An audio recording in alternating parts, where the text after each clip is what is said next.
Chapter 301, Immortals and Devils II. Murongzia sat casually on a wooden chair on the mountain, smiling at the crowd. His gaze lingered on Li Qinghong for a moment before he spoke. My Murong family cultivates orthodox devil Dao that has ancient roots. Cultivators nurture a euphoria head within their stomach for cultivation.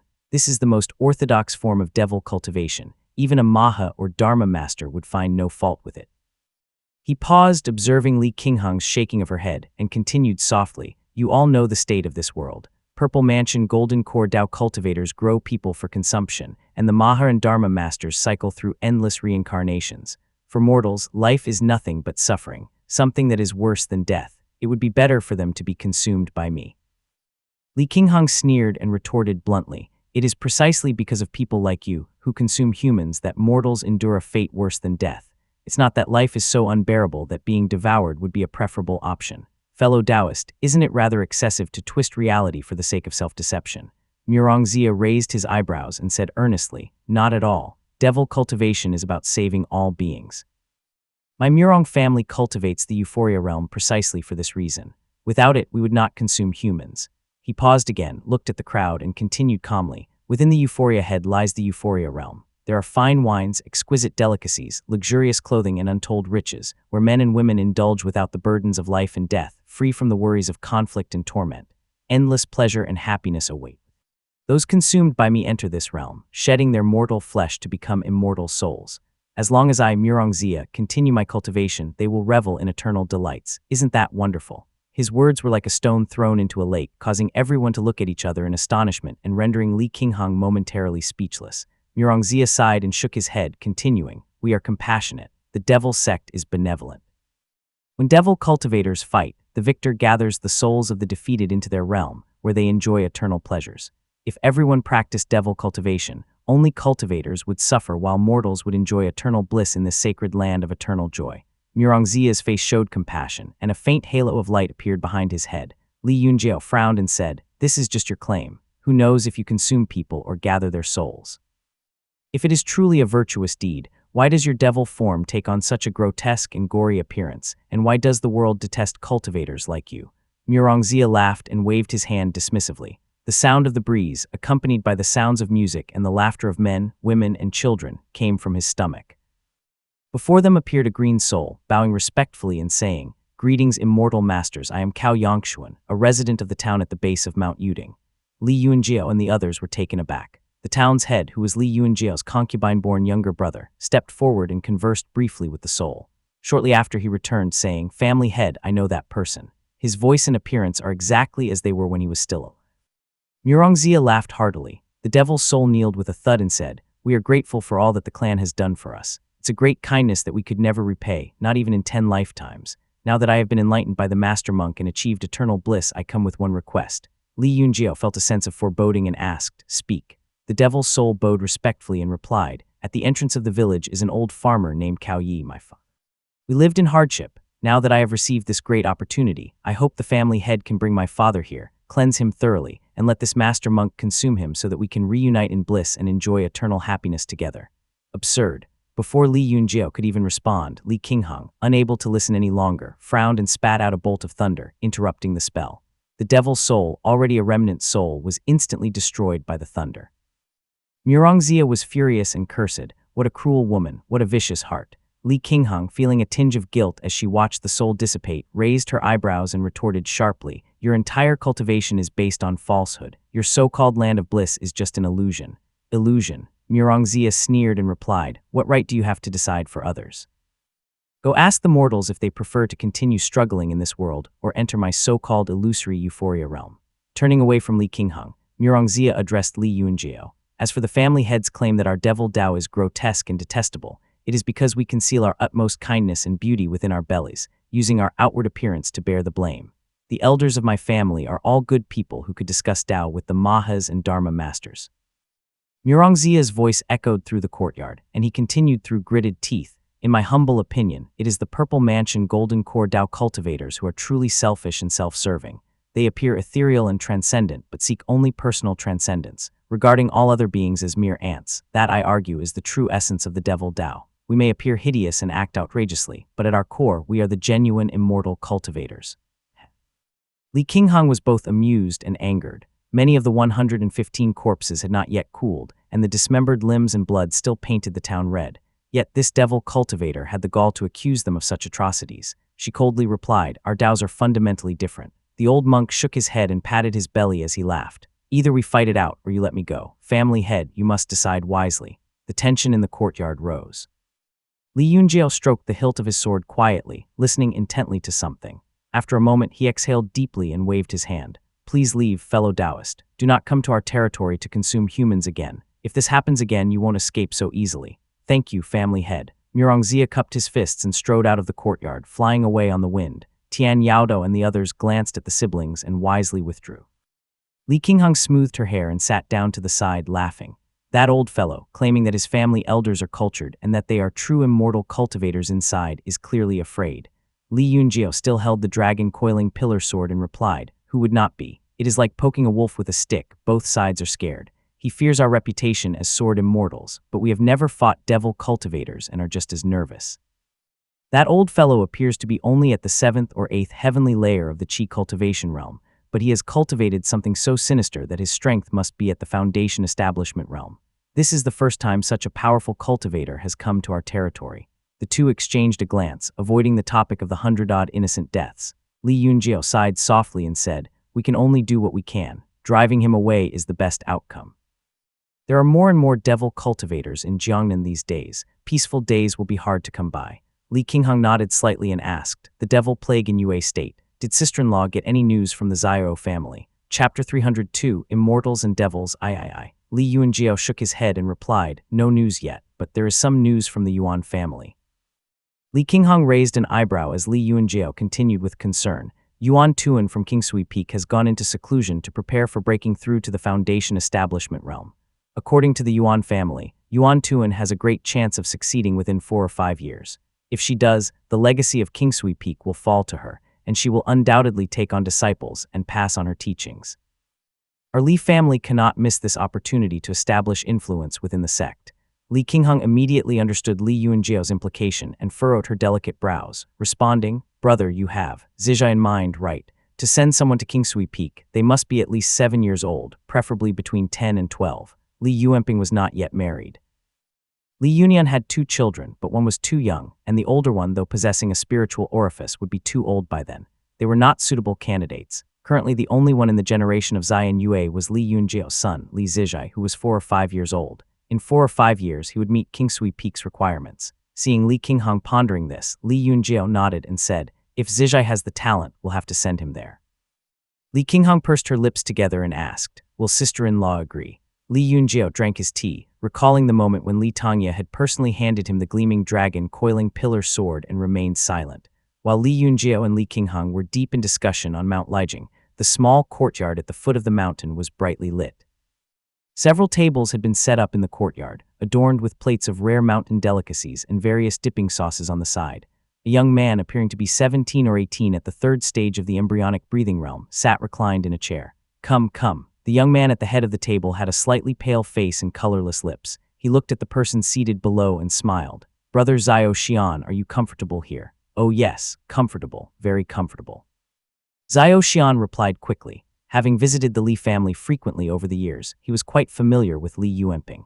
Despite their age difference, Zhao Xian always felt somewhat restrained in Li Yuanping's presence, never quite able to relax completely or let his guard down. Perhaps this was due to the domineering aura Li Yuanping had inherited from Madame Du. Li Yuanping smiled. His appearance leaned more toward Madame Du, dignified and strong, with an air of grandeur. He adjusted the cup on the table and brought up a topic, asking, "Why does your clan suddenly need ebony ore?" Zhao Xian cupped his fists and replied, "The devil plague is rampant, and the price of Dharma artifacts is rising daily. My family happens to have a fire vein and a tradition of smithing, so my father thought of taking this opportunity to make some profit." "I see," Li Yuanping said as he nodded slightly and glanced at Zhao Xian, then brought up a couple of topics related to Li Qingxiao. Zhao Xian listened attentively, and as the conversation flowed, they began to open up. Li Yuanping then asked, "Brother Zhao Xian, how much do you know about the situation in the Great Su State to the north?" Zhao Xian, slightly tipsy by now, noticed Li Yuanping's composed expression and inwardly praised his remarkable tolerance. He replied, "A few years ago, you asked me to investigate. I've learned a bit more since then." He paused and continued, For nearly 100 years, the immortal Dao and Su state has been declining, with demonic and devil cultivators emerging everywhere. It was not until 4 years ago that the 3 sects and 7 gates united with the Purple Mansion realm cultivators of Jiangnan, advancing northward and driving back many of the devil sects. The main forces in this war were the Golden Feather sect and the Yue cultivating sect, led by the Peak Purple Mansion realm sword immortal Taoist master Shangyuan. He killed 2 merciful ones and 3 other demons before finally bringing stability back to Su state. At this point, Zhao Xian hesitated briefly, but then continued. As for the Dao foundations of these Purple Mansion realms that you asked me to investigate, it was challenging.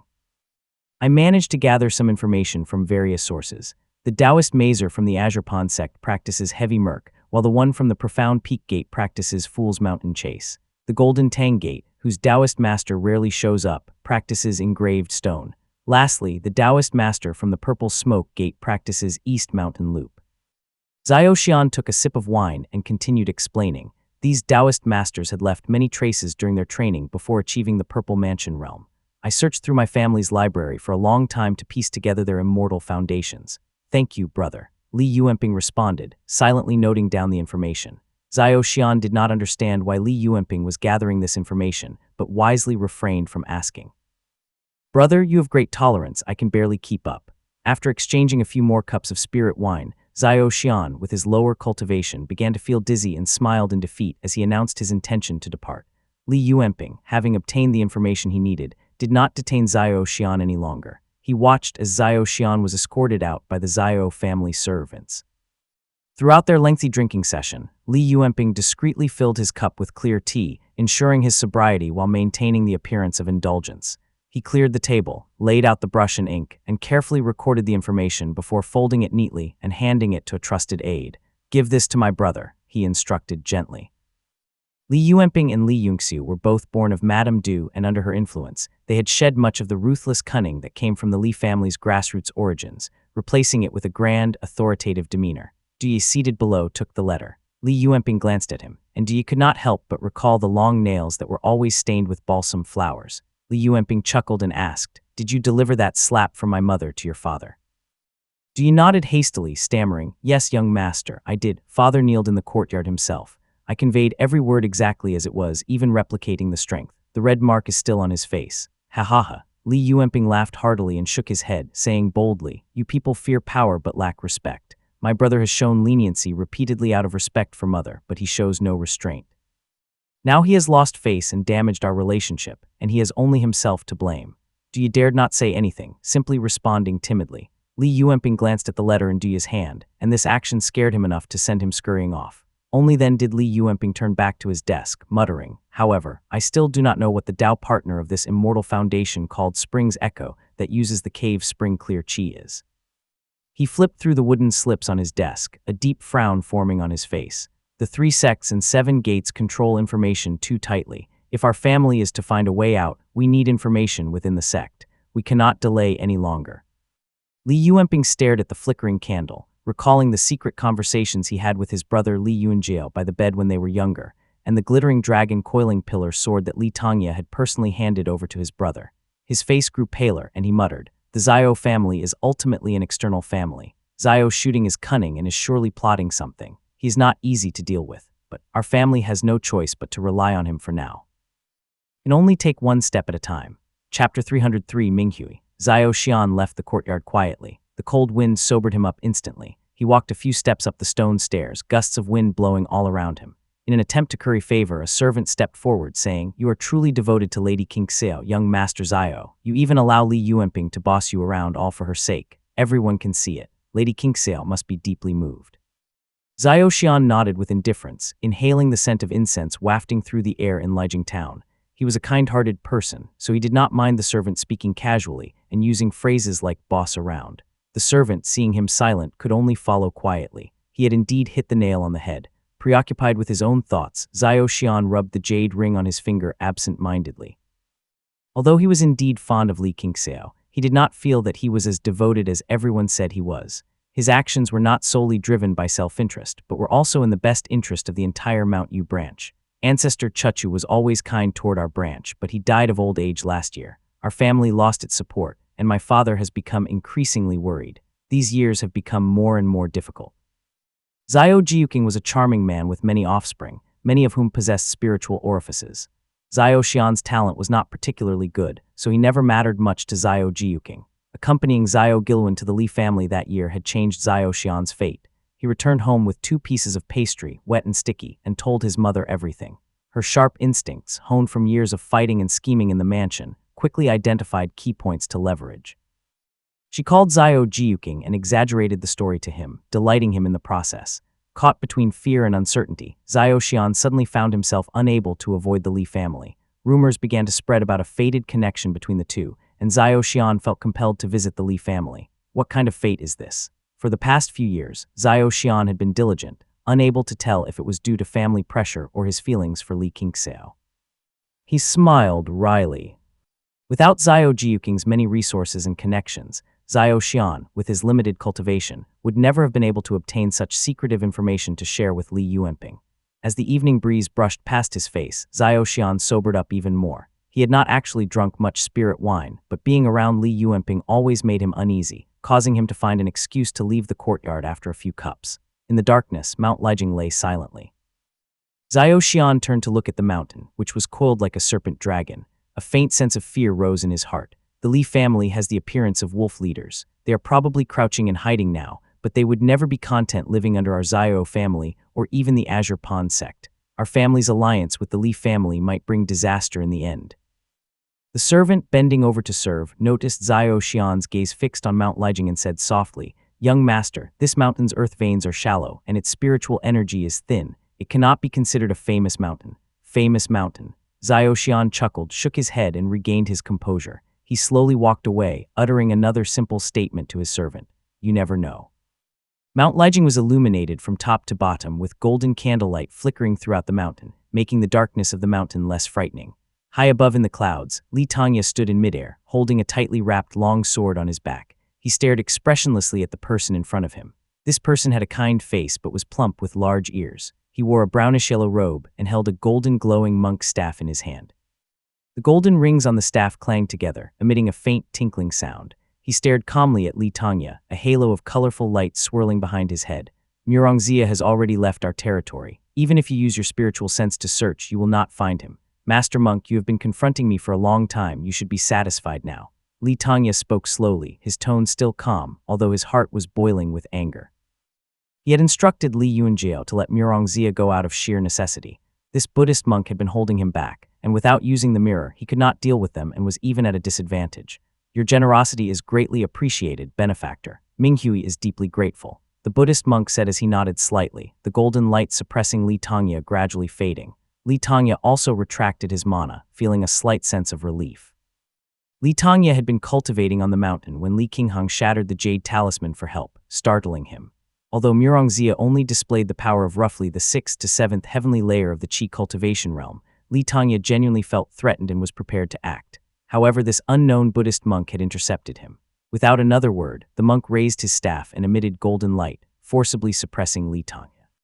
After exchanging dozens of blows, Li Tanya felt his internal organs burning like fire and realized that he was not the monk's match. He had no choice but to hold the monk off until Murongzia left the territory, at which point the tension eased. To think a Buddhist monk would protect a devil cultivator who eats humans. "Master Monk, you have quite the heart." Li Tanya mocked blandly. Minghui the monk smiled softly and replied, "You are mistaken, benefactor." Murongzia merely removed these people's physical forms to bring them salvation. It is a great fortune for these 2-legged sheep to enter the Euphoria realm, a grand blessing that can only be achieved over 9 lifetimes. Li Tanya sneered without responding. Minghui formed a hand seal and explained, "I am the top disciple of the Lotus Temple, ordered to escort Murongzia south. If there has been any offense, please forgive me. There will be blessings in return." Murongzia follows the Virtuous Benevolence Devil Dao, which is also part of my Virtuous Benevolence Zen Dao. He was ordered to go south and consume 106,756 people. Afterward, he will meditate in Linghai Prefecture to achieve enlightenment, become a Maha, and reform into the Virtuous Benevolence Zen Dao, bringing these 106,756 people into the land of blessings. It is a meritorious deed. Li Tanya has heard of the eloquence of Buddhist monks and now experienced it firsthand. He avoided engaging further and replied directly, "The south is the domain of my immortal sect. Have your Buddhist sect obtained permission?" Minghui nodded slightly and answered, the immortal sect reclaimed Su State and killed our merciful ones. This allowed Murongzia to go south as an exchange. The Sword Immortal should be aware of this. If there has been any offense, I will personally go to the southern border to apologize. Li Tongya, understanding why the monk was being so polite, realized it was due to Li Qijing's influence. While the immortal sect appeared mighty by reclaiming Su State, it was merely an exchange of interests behind the scenes. Despite his disdain for their methods, Li Tongya had to acquiesce. I see. Minghui retracted his staff. Seeing that Li Tongya was a reasonable man, he smiled warmly. I see that your clan governs benevolently, akin to our teachings. It must be fate. Why not let me stay here and spread our teachings?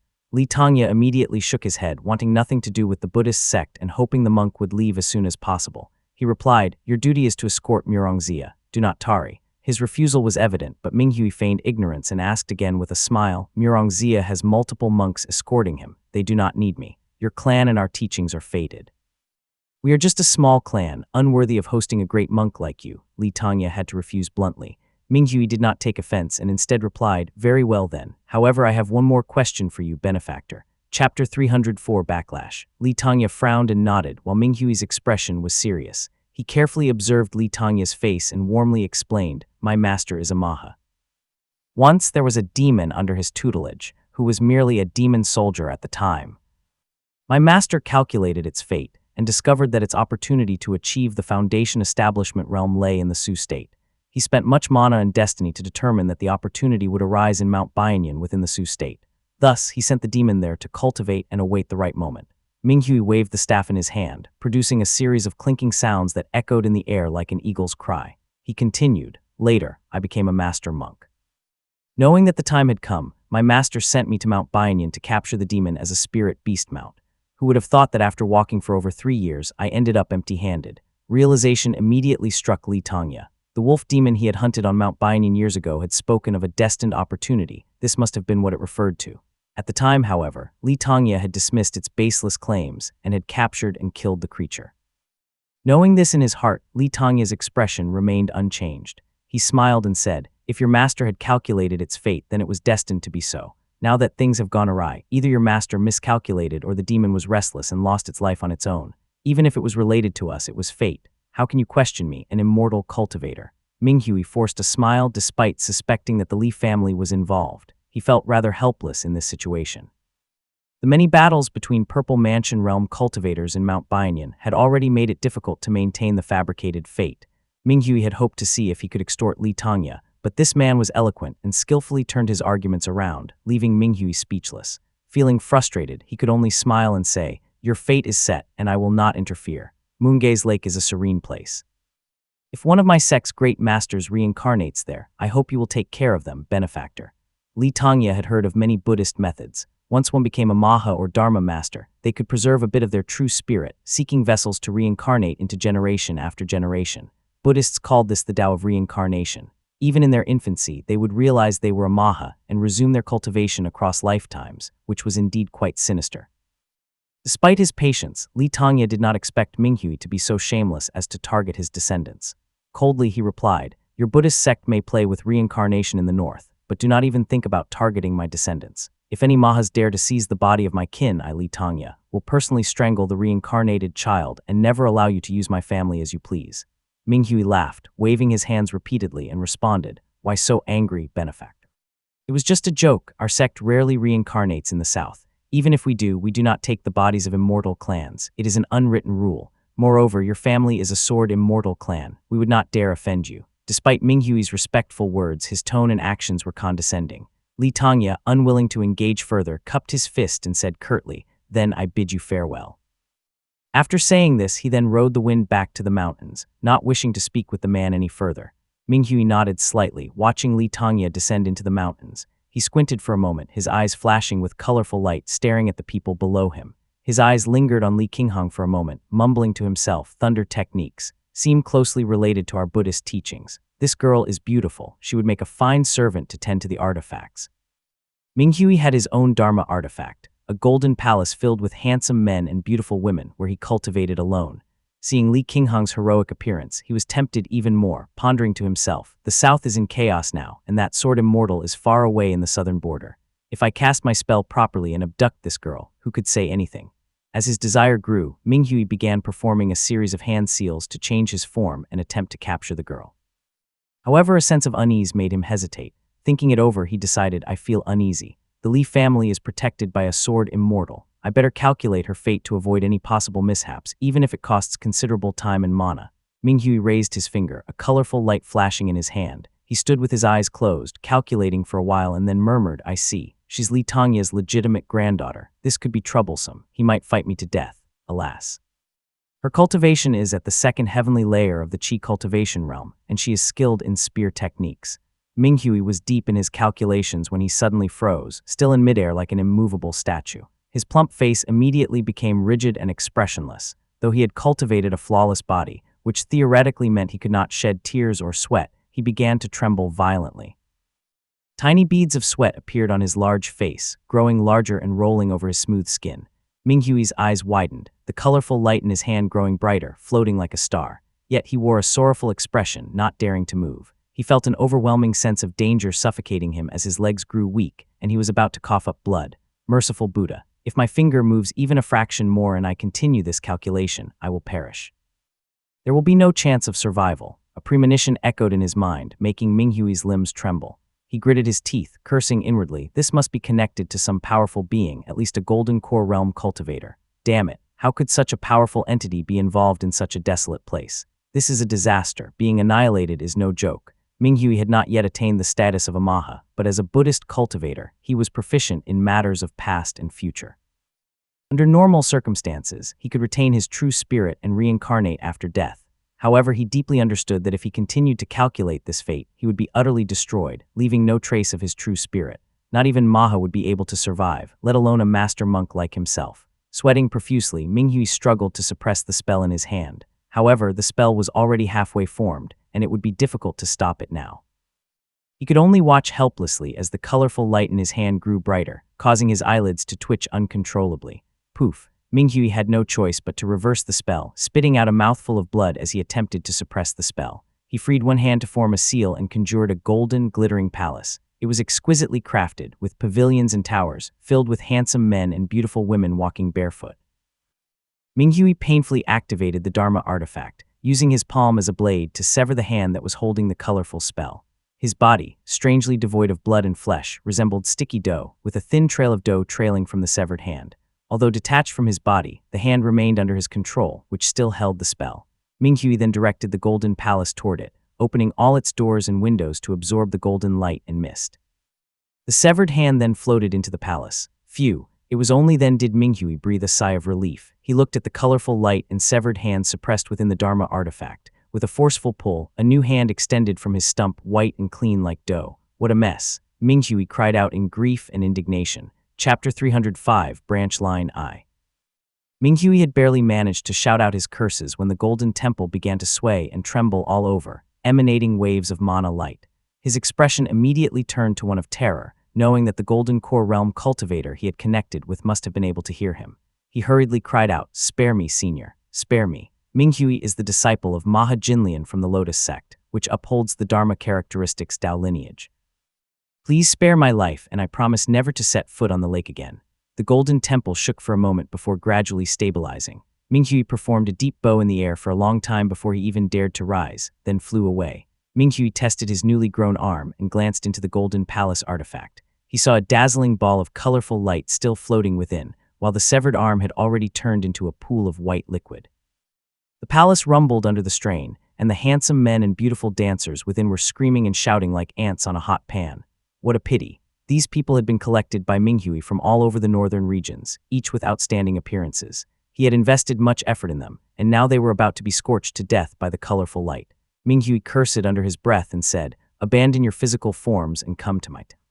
Maha is within reach. Once I establish my paradise, there will be plenty of pleasure for you all." He then raised the golden palace above his head, opening his mouth wide to reveal his white teeth and pink tongue. His saliva glistened like dewdrops, exuding a faintly exotic fragrance. He gave a forceful shake, causing fingernail-sized figures to tumble right into his mouth.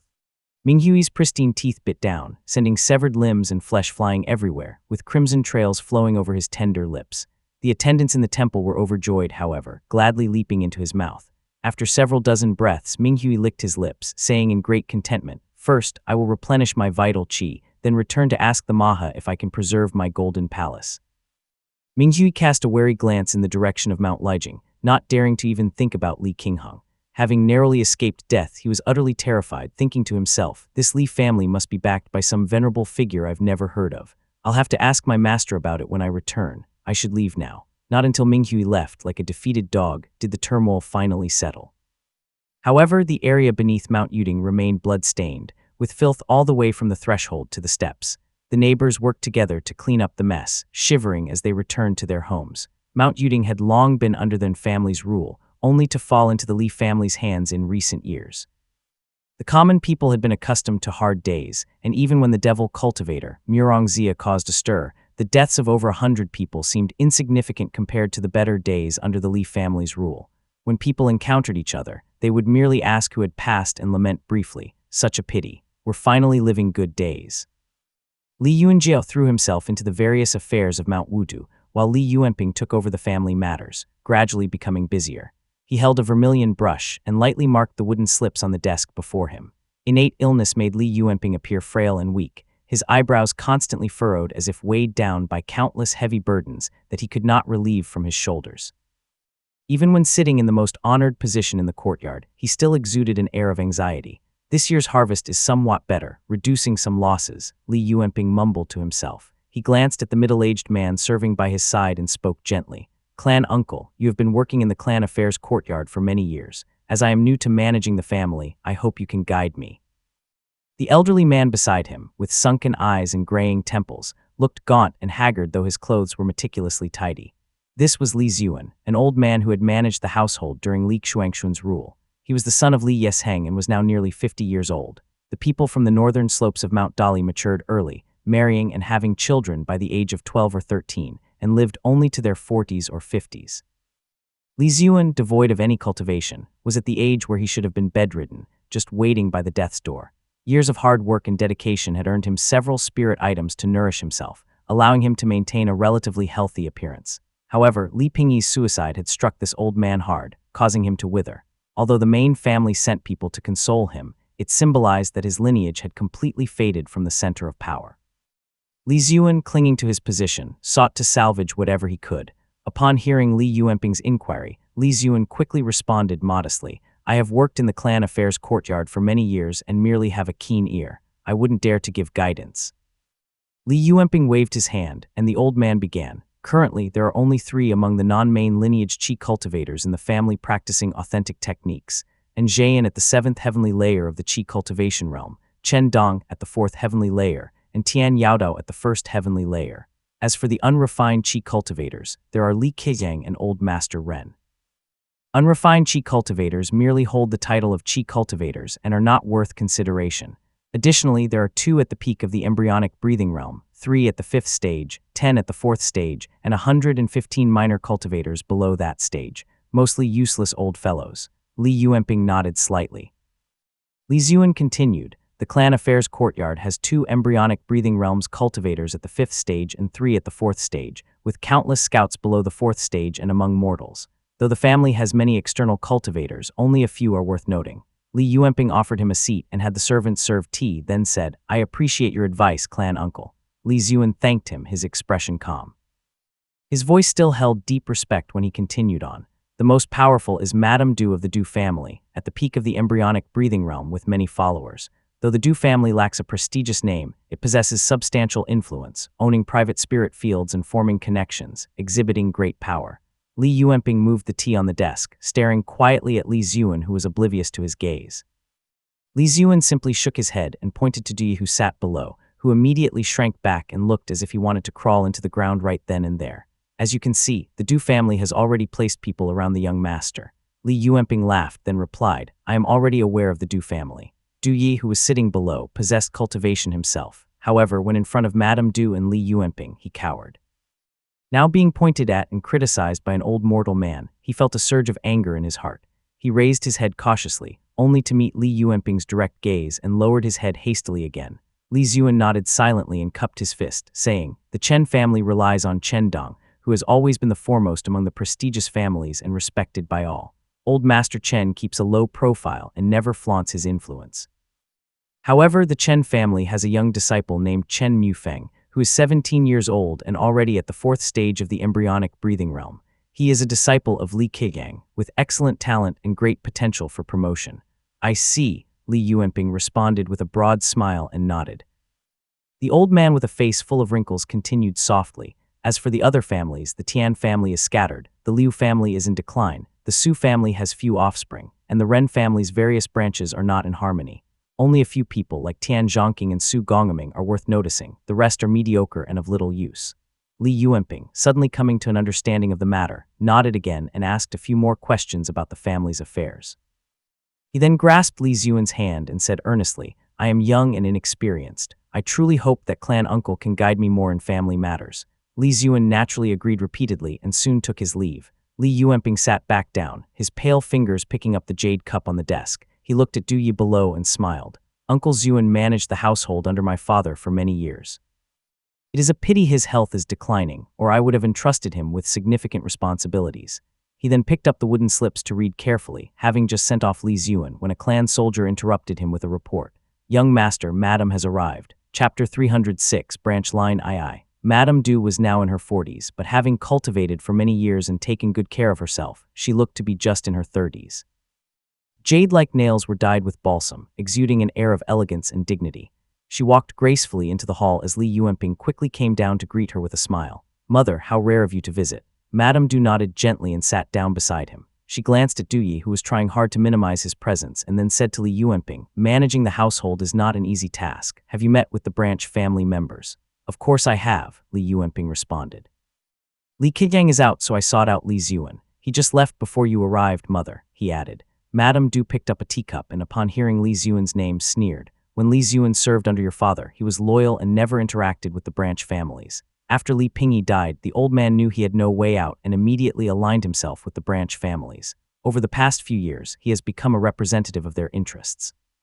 It seems that Li Yesheng has taught him well. His ability to switch sides and play both ends against the middle is impressive. Madame Du was known for her harsh methods and sharp tongue. With just a few words, she had thoroughly criticized the man. Li Yuanping, naturally aware of the intricacies involved, had specifically sought out Li Ziyuan to understand the opinions of the family elders from the branch families. He replied, Li Ziyuan has offended many people with all he has done.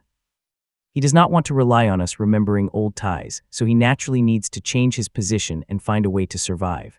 Madame Du, however, was much tougher and more stubborn. She simply commented, I just cannot stand that old scoundrel. Both mother and son exchanged a glance.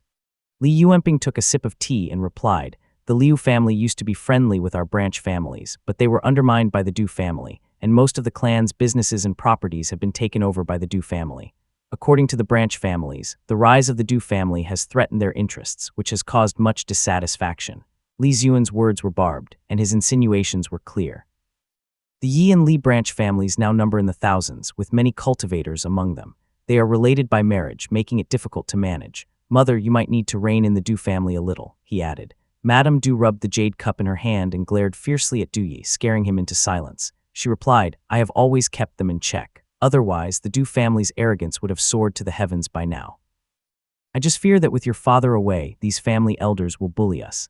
Li Yuanping chuckled softly and replied, eldest brother is still at Mount Wudu, and the old ancestor is at Mount Lijiang. Where would they get the courage to act out? They are just using him to make some noise. The last words of the old ancestor's wife were for us to not shelter the Liu family. They cannot figure out what the old ancestor is thinking and do not dare to speak out. He paused, then continued. From Li Ziyuan's words, it seems the Chen family is friendly with the branch families.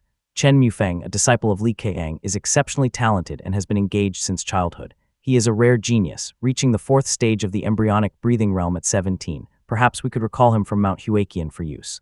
Madame Du nodded absent-mindedly, then looked up with some confusion and said, the Chen family. Are they really from a farming background? It is already remarkable that Chen Dong reached the fourth heavenly layer of the Qi cultivation realm, and now there is Chen Mufeng, who is not even directly related to Chen Dong, yet managed to cultivate to the fourth stage of the embryonic breathing realm with such a poor cultivation technique. Li Yuanping shook his head and replied, I have investigated. The Chen family's founder, named Chen Erniu, was originally our tenant, having fled from the Lichuanku village during a disaster. Their background is indeed that of a farming family, but judging by the family historical records, this person was quite shrewd.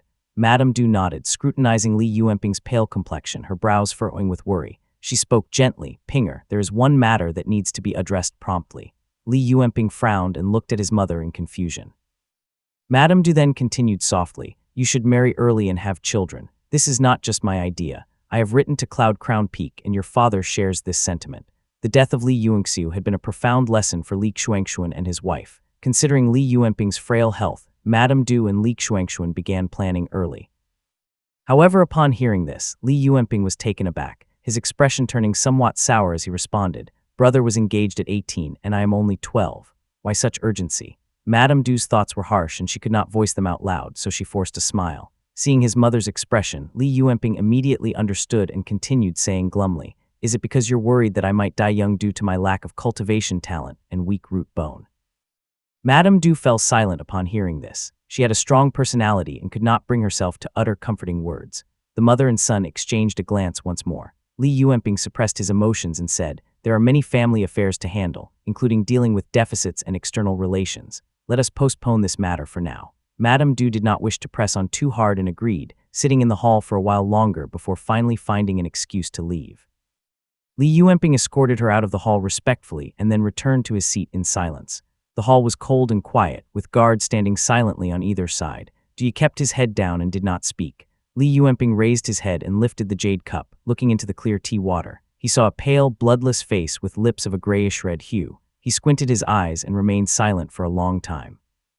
Though Li Yuanping had been diligent since childhood and often had long talks with Li Yuanjiao, making him more mature than other boys his age, he was still only 12 or 13 at the end of the day.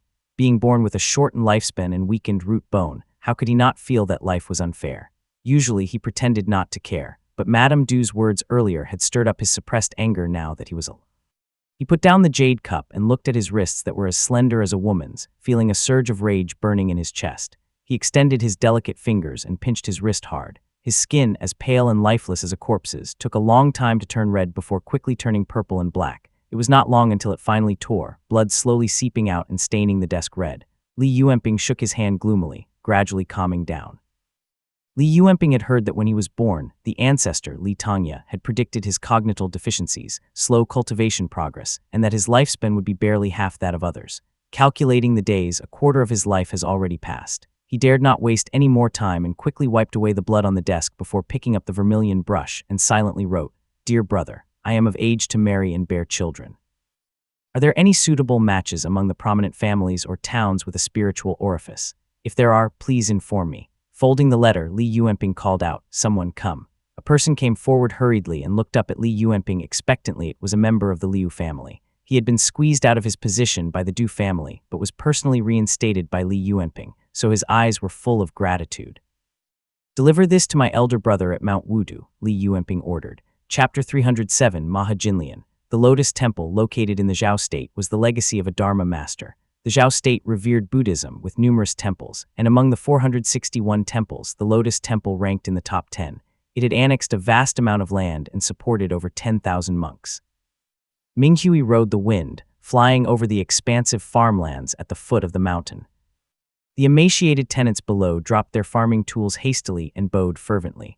"Blessings be upon you, Master Monk. Blessings be upon you." Minghui acted as if he had not heard them and descended toward the grand golden hall on the mountain. The magnificent hall was filled with countless golden candles and incense, with smoke billowing like a white waterfall flowing softly from the gaps in the steps and windows. This very hall consumed an astonishing amount of oil and wood every year, a feat that only such a large temple could possibly afford. At the end of the hall were several naked women. Some were seated, some were kneeling, and some were even lying down. Luxurious garments were scattered all around on the floor. Among them was a small child who looked to be about 5 or 6 years old. The child appeared charming and delicate, and was suckling milk from a woman's breast. Around them, teenage girls bustled about, carrying oil jugs and refilling the lamps hurriedly. The air was thick with the scent of oil and incense. Minghui quickly bowed and greeted respectfully. "Minghui greets Master. May Master be blessed with 100 lifetimes of joy and compassion, achieve an indestructible body, and become a true immortal." The child, who was suckling milk, cast a sidelong glance at him and spoke in a gentle and pleasant voice that echoed through the hall. The teenage girls on either side kneeled down as he said, "Minghui, didn't I send you to escort Lord Murong? Why have you returned so soon?" "Innocent, I am innocent," Minghui exclaimed as immediately he kneeled and bowed deeply. knocking his forehead to the ground repeatedly as he explained the whole story. The child opened his eyes as he released the nipple he had been suckling from, his mouth still full of milk residue as he cursed fiercely, useless.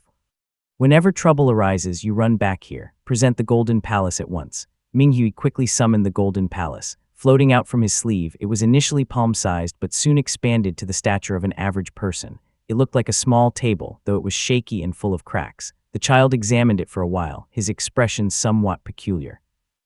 After a while, he spoke once more in his childish voice, saying, "How strange, its inherent rank is very high, yet lacks any ferocious aura. It must belong to some unfamiliar immortal Taoist."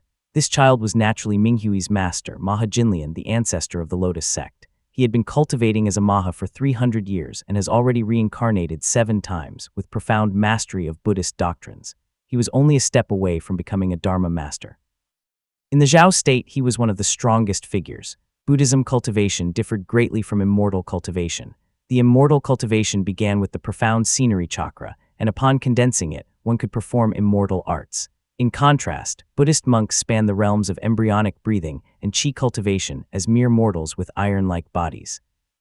Upon breaking through to become a master monk, they slightly surpassed Foundation Establishment realm cultivators of the immortal Tao. However, when they became a merciful one, they were slightly weaker than a Purple Mansion realm cultivator. A Maha was weaker than a Golden Core realm cultivator, but slightly stronger than the Purple Mansion realm, creating a sense of asymmetrical power. Seeing the colorful light in the hall, Maha Jinlian felt a profound and subtle spiritual energy and was overjoyed. Despite being a mere master monk, Minghui actually glimpsed at a Golden Core realm cultivator and survived. Could it be that this Golden Core realm immortal cultivator is on the verge of death? I, having cultivated through 7 lifetimes as a Maha, am only a step away from becoming a Dharma master. It seems my destiny has arrived. Ha ha ha ha. Maha Jinlian, having cultivated 7 lifetimes as a Maha, was already comparable to a cultivator at the peak of the Purple Mansion realm. His desires surged and he made up his mind, speaking bluntly, even if it is a Golden Core realm cultivator, so what? Though I may not be able to defeat them, dissolving one of their threads of fate should be no problem. Present that artifact. He calculated his moves carefully. The Golden Core realm cultivator's condition was abnormal, and merely peeking at it shouldn't cause any issues. With the backing of a Dharma master, he felt confident. Minghui was overjoyed upon hearing this and presented the Golden Palace as Maha Jinlian performed hand seals and closed his eyes slowly. The child's face was full of contempt as the colorful light within the Golden Palace gradually dimmed and transferred into his hands. After several dozen breaths, the contempt on the Maha's face slowly faded, and he began to perform more hand seals seriously.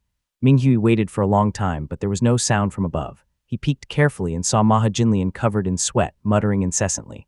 Minghui was terrified and he immediately kneeled, praying in his heart, "This is not my fault. This is not my fault. You great cultivators can fight amongst yourselves, but please spare my life. Please spare my life." Minghui remained silent with his head lowered, while Maha Jinlian began to tremble. The colorful light within the Golden Palace had completely disappeared, the hand seals in his hands glowing with a crystalline light. Before his eyes were endless darkness, his mana flowing uncontrollably into his hands and his aura weakening in waves until finally, there was a flash of light. This is, beneath the drifting dark clouds, the land lay in darkness. Lu Jiangxian sat feeling somewhat troubled beside a stone table, holding a shimmering golden light in his hand. I have seen those unafraid of death, but never anyone so eager to rush toward it. Lu Jiangxian muttered to himself as he had been aware of Minghui spying on him earlier. Although he failed to probe into this mirror, Minghui had used his fate thread to draw himself into this predicament. If it had been when Lu Jiangxian had just awakened, he might not have been able to deal with him. Now, however, after decades of cultivating shamanic and immortal arts, Lu Jiangxian had utilized the mirror's inherent rank to keep Minghui firmly in grasp. I was afraid of inviting trouble and spared your life, yet you continue to provoke me. Lu Jiangxian's current Supreme Yin Profound Light had only the power of the Peak Foundation Establishment realm, but its inherent rank was likely frighteningly high. As long as he did not reveal the mirror, no one could calculate it. As for those who relied on Talisman Qi for their calculations, he could easily reverse the backlash upon them. But Maha Jinlian probably has someone even more powerful backing him. If I kill this fellow and attract the attention of a Dharma master or a revered one, it will be troublesome indeed. He frowned and an idea struck him. With a tap on the desk, he conjured an endless hall made of white jade, intricately engraved with complex incantations. It was the same hall from Li Jiangquan's memories, the Moonlight Origin Mansion. Lu Jiangxian sat high above, looking down. With my current power, I can pull this guy's spirit into the mirror for the duration of one incense stick. I might as well use this opportunity to gather some information and then cut off this strand of spirit, making him forget everything. After some consideration, Lu Zhongxian made up his mind, grasped the golden light, and threw it before him. Instantly, moonlight was condensed, which transformed into a 5 or 6-year-old child. He looked well-behaved and cute and was draped in a robe, kneeling on the white jade floor of the hall. "Who are you?" Maha Jinlian asked as he opened his eyes groggily, glancing around. He immediately sensed that something was terribly wrong. He quickly tried to activate his power but found his body empty, devoid of mana, and was instantly terrified. Looking up again, he saw a man sitting high above him, his face radiating with a blinding light that hurt his eyes, his attire exuding an immortal aura. Maha Jinlian shrank back, lowering his head in fear. To capture me with just a fate thread, this is no mere Golden Core Realm immortal cultivator. This is a true immortal. Damn it, how could there still be an immortal lingering in the world? Damn Minghui, for making me provoke such an old monster. Despite his thoughts, Maha Jinlian dared not be neglectful. He pleaded mournfully, "This humble monk is a Maha who cultivates the great compassion and joyous lotus manifestation. I did not know an immortal was present. Please, immortal, show mercy and spare my life." Chapter 308, Golden Palace Radiant Origin Manual. Hearing him mention something the way of great compassion and joyous lotus, Lu Zhongxian immediately understood that this person was a Buddhist cultivator, potentially a Dharma master, who was as powerful as a Golden Core Realm immortal cultivator. He was secretly shocked but knew nothing much of the relationships between these revered ones and Dao embryos. Wanting to coax this Maha into revealing more information, he merely sneered and snorted coldly. Heh. Maha Jinlian was greatly alarmed, thinking to himself, indeed, this is an immortal. Even a revered one comparable to a Dao embryo is just a junior in front of him. This spells trouble. He knocked his head to the ground repeatedly, begging loudly for mercy. Lu Zhongxian glanced at him and sneered. "I have been out of the world for a long time. Now, even such riffraff dares to spy on me." Lu Zhongxian originally intended to boast about being away for millennia, but realizing that too many words could cause mistakes, he decided to speak vaguely.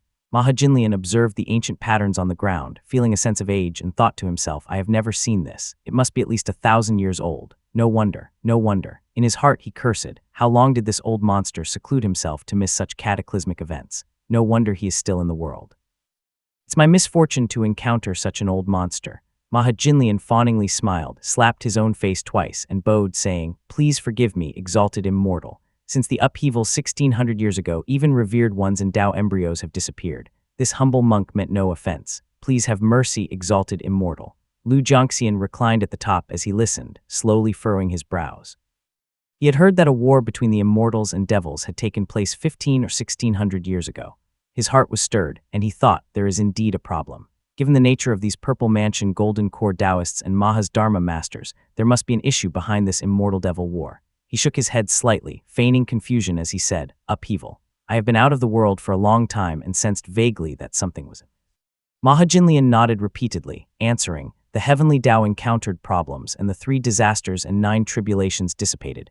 You should have felt it too, exalted immortal. Since then there have been no restrictions, no disasters or difficulties. We, who were imprisoned by heaven and earth for millions of years, finally gained great freedom and great enlightenment. Great freedom, great enlightenment."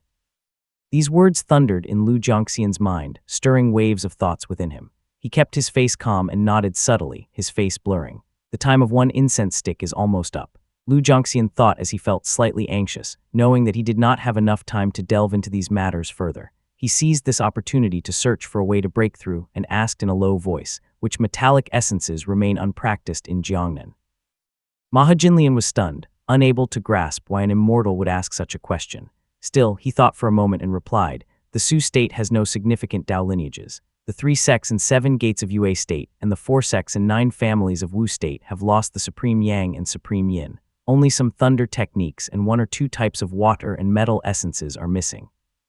Lu Zhongxian could no longer wait for him to prattle on. He needed to prompt him to think about these things. The fragment of Maha Jinlian's spirit was at his mercy in the mirror. Lu Zhongxian gathered moonlight in his hand, stirring Maha Jinlian's thoughts while he was deep in contemplation, trying to retain as much information as possible. Lu Zhongxian was not adept at soul-capturing techniques, and his efforts caused Maha Jinlian to tremble as his eyes bulged and he cried out, "Exalted immortal, spare me, spare me." Lu Zhongxian's spell could not be sustained for long, and Maha Jinlian could not endure such torment any longer. The fragment of his spirit burst with a bang, leaving nothing behind. Lu Zhongxian waved his hand to dismiss the illusion, then looked at the cluster of golden light in his hand. With a stir of his divine sense, he gained an understanding of most of the Purple Mansion realm divine abilities in Jiangnan. So that's how it is. The Azure Pond sect and the Golden Feather sect are backed by early-stage Golden Core realm cultivators who cultivated the Clear Water Origin Talisman Core and the Golden Supreme Origin Green Core. The UA Cultivating sect has a mid-stage Golden Core realm cultivator. Lu Jiangxian then understood why these three sects were known as the Three Sects. It was because all three were following the Golden Core Dao lineage. Even if these Golden Core realm cultivators and Dharma masters did not care about secular Dao lineages, it did not change the fact that the Azure Pond sect and the Lotus Temple were formidable. Difficult, too difficult. Lu Jiangxian could not help but click his tongue in admiration. Growing up within such a colossal entity as the Azure Pond sect, lying low for a century to break through to the Purple Mansion realm, and finally becoming independent while making peace with the Azure Pond sect Zio Shooting's means were extraordinary. Although Zio Shooting remained silent and lacked a resounding reputation, his character and talent were top-notch. While marveling at Zio Shooting's impressive methods, Lu Jiangxian was deeply worried about the dire situation in Jiangnan. He mumbled, "I thought I could let the Li family develop on their own, but as soon as a Purple Mansion realm cultivator emerges in Jiangnan, it immediately blocks the 5 pathways related to immortal foundations. Purple Mansion realm cultivators have a lifespan of 500 years. If I cannot find a path for the Li family in time, who knows how much time will need to be wasted." Lu Jiangxian sorted through the memories of Maha Jinlian, finding mostly Buddhist cultivation methods, which were all rather sinister. Naturally, Lu Jiangxian did not want to use them. After flipping through them, he finally found a suitable cultivation method: Golden Palace Radiant Origin Manual, a Grade 4 cultivation technique. The immortal foundation it forms is called the Radiant Origin Pass. Although the required spiritual qi of heaven and earth is somewhat difficult to gather, it comes with a corresponding method for gathering qi. This immortal foundation was once cultivated by the northern immortal sects, and there is no inheritance of it in Jiangnan. This is perfect. The only problem is, Lu Jiangxian sighed softly, feeling somewhat helpless. This technique only reaches the Foundation Establishment realm and stops at the peak of the Foundation Establishment realm, with no further path to the Purple Mansion realm. With a light flick of his sleeve, he conjured a golden book in his hand. Lu Jiangxian took up his brush and transcribed the Golden Palace Radiant Origin Manual, flipping through a few pages. He then placed it alongside the shamanic spell book and murmured, "I will bestow this upon the generation of Zai and Yue. No matter what, this is still a better choice than those Grade 3 techniques or any technique that has already produced a Purple Mansion realm cultivator. Li Tangya has already been targeted by one. Continuing to cultivate the River 1 Qi technique is a bad move." Lu Jiangxian understood well that if a Li family cultivator achieved an immortal foundation and died, regardless of the distance, all their cultivation would be absorbed by him.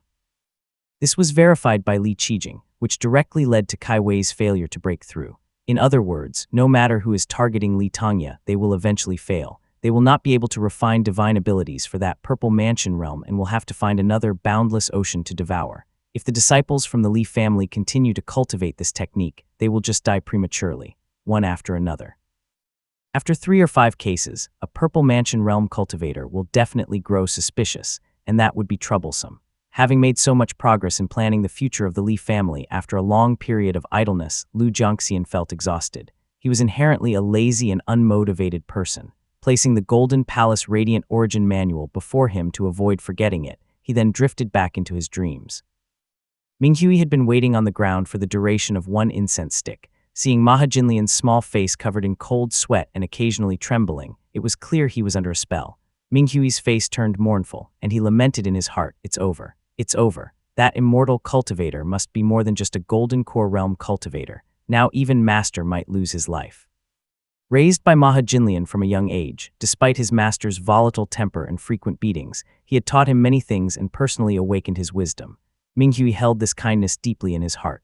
At this moment, he was filled with both sorrow and self-blame, crying out in anguish. Unexpectedly, Maha Jinlian, with a vacant expression, opened his eyes, looking as if he had just awoken from a long dream. He frowned upon seeing him and said, "Minghui, didn't I send you to escort Lord Murong? Why have you returned so soon?" Chapter 309, Bold and Ambitious. Minghui looked at the dazed and out-of-this-world expression on Maha Jinlian's face and immediately made an assumption in his heart. It seems that the immortal has spared him. Otherwise, how could Master escape so easily? This immortal most likely does not want anyone to know he is at Moongaze Lake, and has thus erased his memory. If I am not sensible and speak out, I might put our lives in danger again. Seeing Mahajinlian's confused expression before him, Minghui pointed to his shabby golden palace and said respectfully, "Master, I damaged my Dharma artifact outside, so I came back to see if it can be repaired." The golden palace at the foot of the stairs was already on the verge of collapse after the repeated torments it had been put through. Mahajinlian glanced at it and scolded, "I am not a blacksmith. What is the use of showing it to me? Get back to the south and keep watch." Minghui nodded repeatedly, put away the Dharma artifact, and retreated as if escaping. Mahajinlian then continued to suckle for milk, squinting his eyes. After a few breaths, he felt that something was wrong. What is this kid hiding from me? He wondered. Mahajinlian could not remember the previous events at all, as if he had taken a nap. But he was already a Maha, how could he still take naps? He froze briefly, feeling increasingly frightened the more he thought about it. Meanwhile in Yi Mountain City, Li Xuanfeng leaned against the city wall, wiping the golden bow in his hands silently. His gray clothes were stained with various demon beasts' blood, tattered and foul-smelling. He did not seem to notice this, however, and simply stared blankly northward. Brother Xuanfeng. Everyone nearby glanced at him as a handsome, middle-aged man stepped forward. His elegant white clothes were spotted with bloodstains, making him look rather disheveled. He cupped his fist to Li Xuanfeng and said respectfully, "Thank you for your assistance."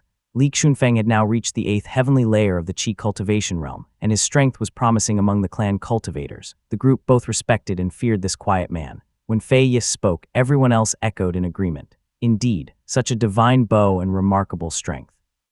He entered and exited the beast horde 9 times. Only Brother Xuanfeng could do that. Li Xuanfeng nodded silently. These 5 years had made him appear even more haggard. His beard was unkempt and his eyes were sunken, giving him the true appearance of a dispirited man. He ignored the flattery and focused on gazing northward until the crowd eventually dispersed, including Fei Yi. Only then did he move his lips and look at the wound on his hand. 120 scars in 5 years, none fatal. Since the fall of Lixia Prefecture, where Jiang Yunu and her son had perished, Li Xuanfeng had woken up countless nights asking himself, why did I not meet them even once during those 5 years? Those 5 years, he had been in seclusion writing bow techniques, not in any long-term seclusion. Qi cultivators could go without food but needed water. In his cultivation, inspiration had surged, and he had completely forgotten about everything else. Regret and self-blame haunted him for 10 years, constantly waking him up countless nights, filling his heart with unease and pain. He sighed deeply, hating himself for neglecting what should have been his priorities. It was not until Zhao Shooting used the man on Creek divine ability to fish out Yu Yufeng and killed him on the mushroom forest plains that Li Xuanfeng was alarmed and became suspicious. But he kept it to himself and never breathed a word of it to anyone. If a Purple Mansion Realm cultivator covets something and uses divine ability to mislead me. He picked up a cloth and continued wiping his golden bow, his expression growing darker. He stared silently at the rising moon, thinking to himself, then the Purple Mansion Realm cultivator's gaze must be on me. The family's mirror is too important. Coming to Yi Mountain City will reduce the risk of exposure. He had eagerly accepted the summons to Yi Mountain City, partly longing for a life on the edge and partly hoping the Purple Mansion Realm would shift their focus from Mount Lijing. Over 5 years and countless battles, many were injured, harming their foundations. Yet Li Xuanfeng had never been seriously wounded, making him feel increasingly gloomy.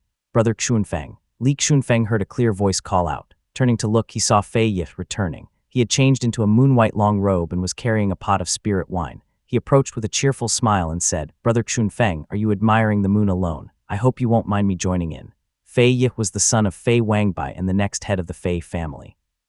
He had been summoned to the southern border by Kai Jian as well. Over the past 5 years in Yi Mountain City, Li Xuanfeng and Fei Yi had developed a deep friendship. Fei Yi pulled out a small table from his storage pouch, placed it on the city wall, and sat cross-legged before it. As soon as the table was set, a white light rose, faintly sealing off the surrounding wind and isolating the inside from the outside. Fei Yi sighed softly. With the formation isolating them, a look of sorrow appeared on his face. He poured himself a drink and took a slow sip, saying, 5 years have passed in the blink of an eye. Tong Yu and Tung Xiao should be getting married now. I wonder how things are at the lake. In Yi Mountain City, they could not communicate with the outside world. They could only learn some news from people who came in from the back, so they had pretty much lost touch with their families. Good. Li Xuanfeng commented as he took a cup and downed several drinks in one go before exhaling deeply and saying softly, Yu Yufeng is dead. With the Foundation Establishment Realm cultivators from our 2 families, Yu Mugao cannot stir up much trouble. Fei Yi nodded silently. The 2 drank in silence, pushing cups back and forth until the moon set and the sky began to brighten. Fei Yi glumly said, I thought I was born to lead and expand my family. From a young age, I studied history, cultivated, observed human nature, learned right from wrong, and established checks and balances among the branches. Yet a single transfer order rendered the rest of my life meaningless. Li Xuanfeng took a drink and stepped forward, looking down from the city wall. The ground was littered with the corpses of demon beasts. Occasionally, one could see the remains of cultivators, but most were the bodies of mortal soldiers used as cannon fodder. Like ants, the mortals dragged the bodies silently while the ground was stained with blood, flies buzzing all around the havoc.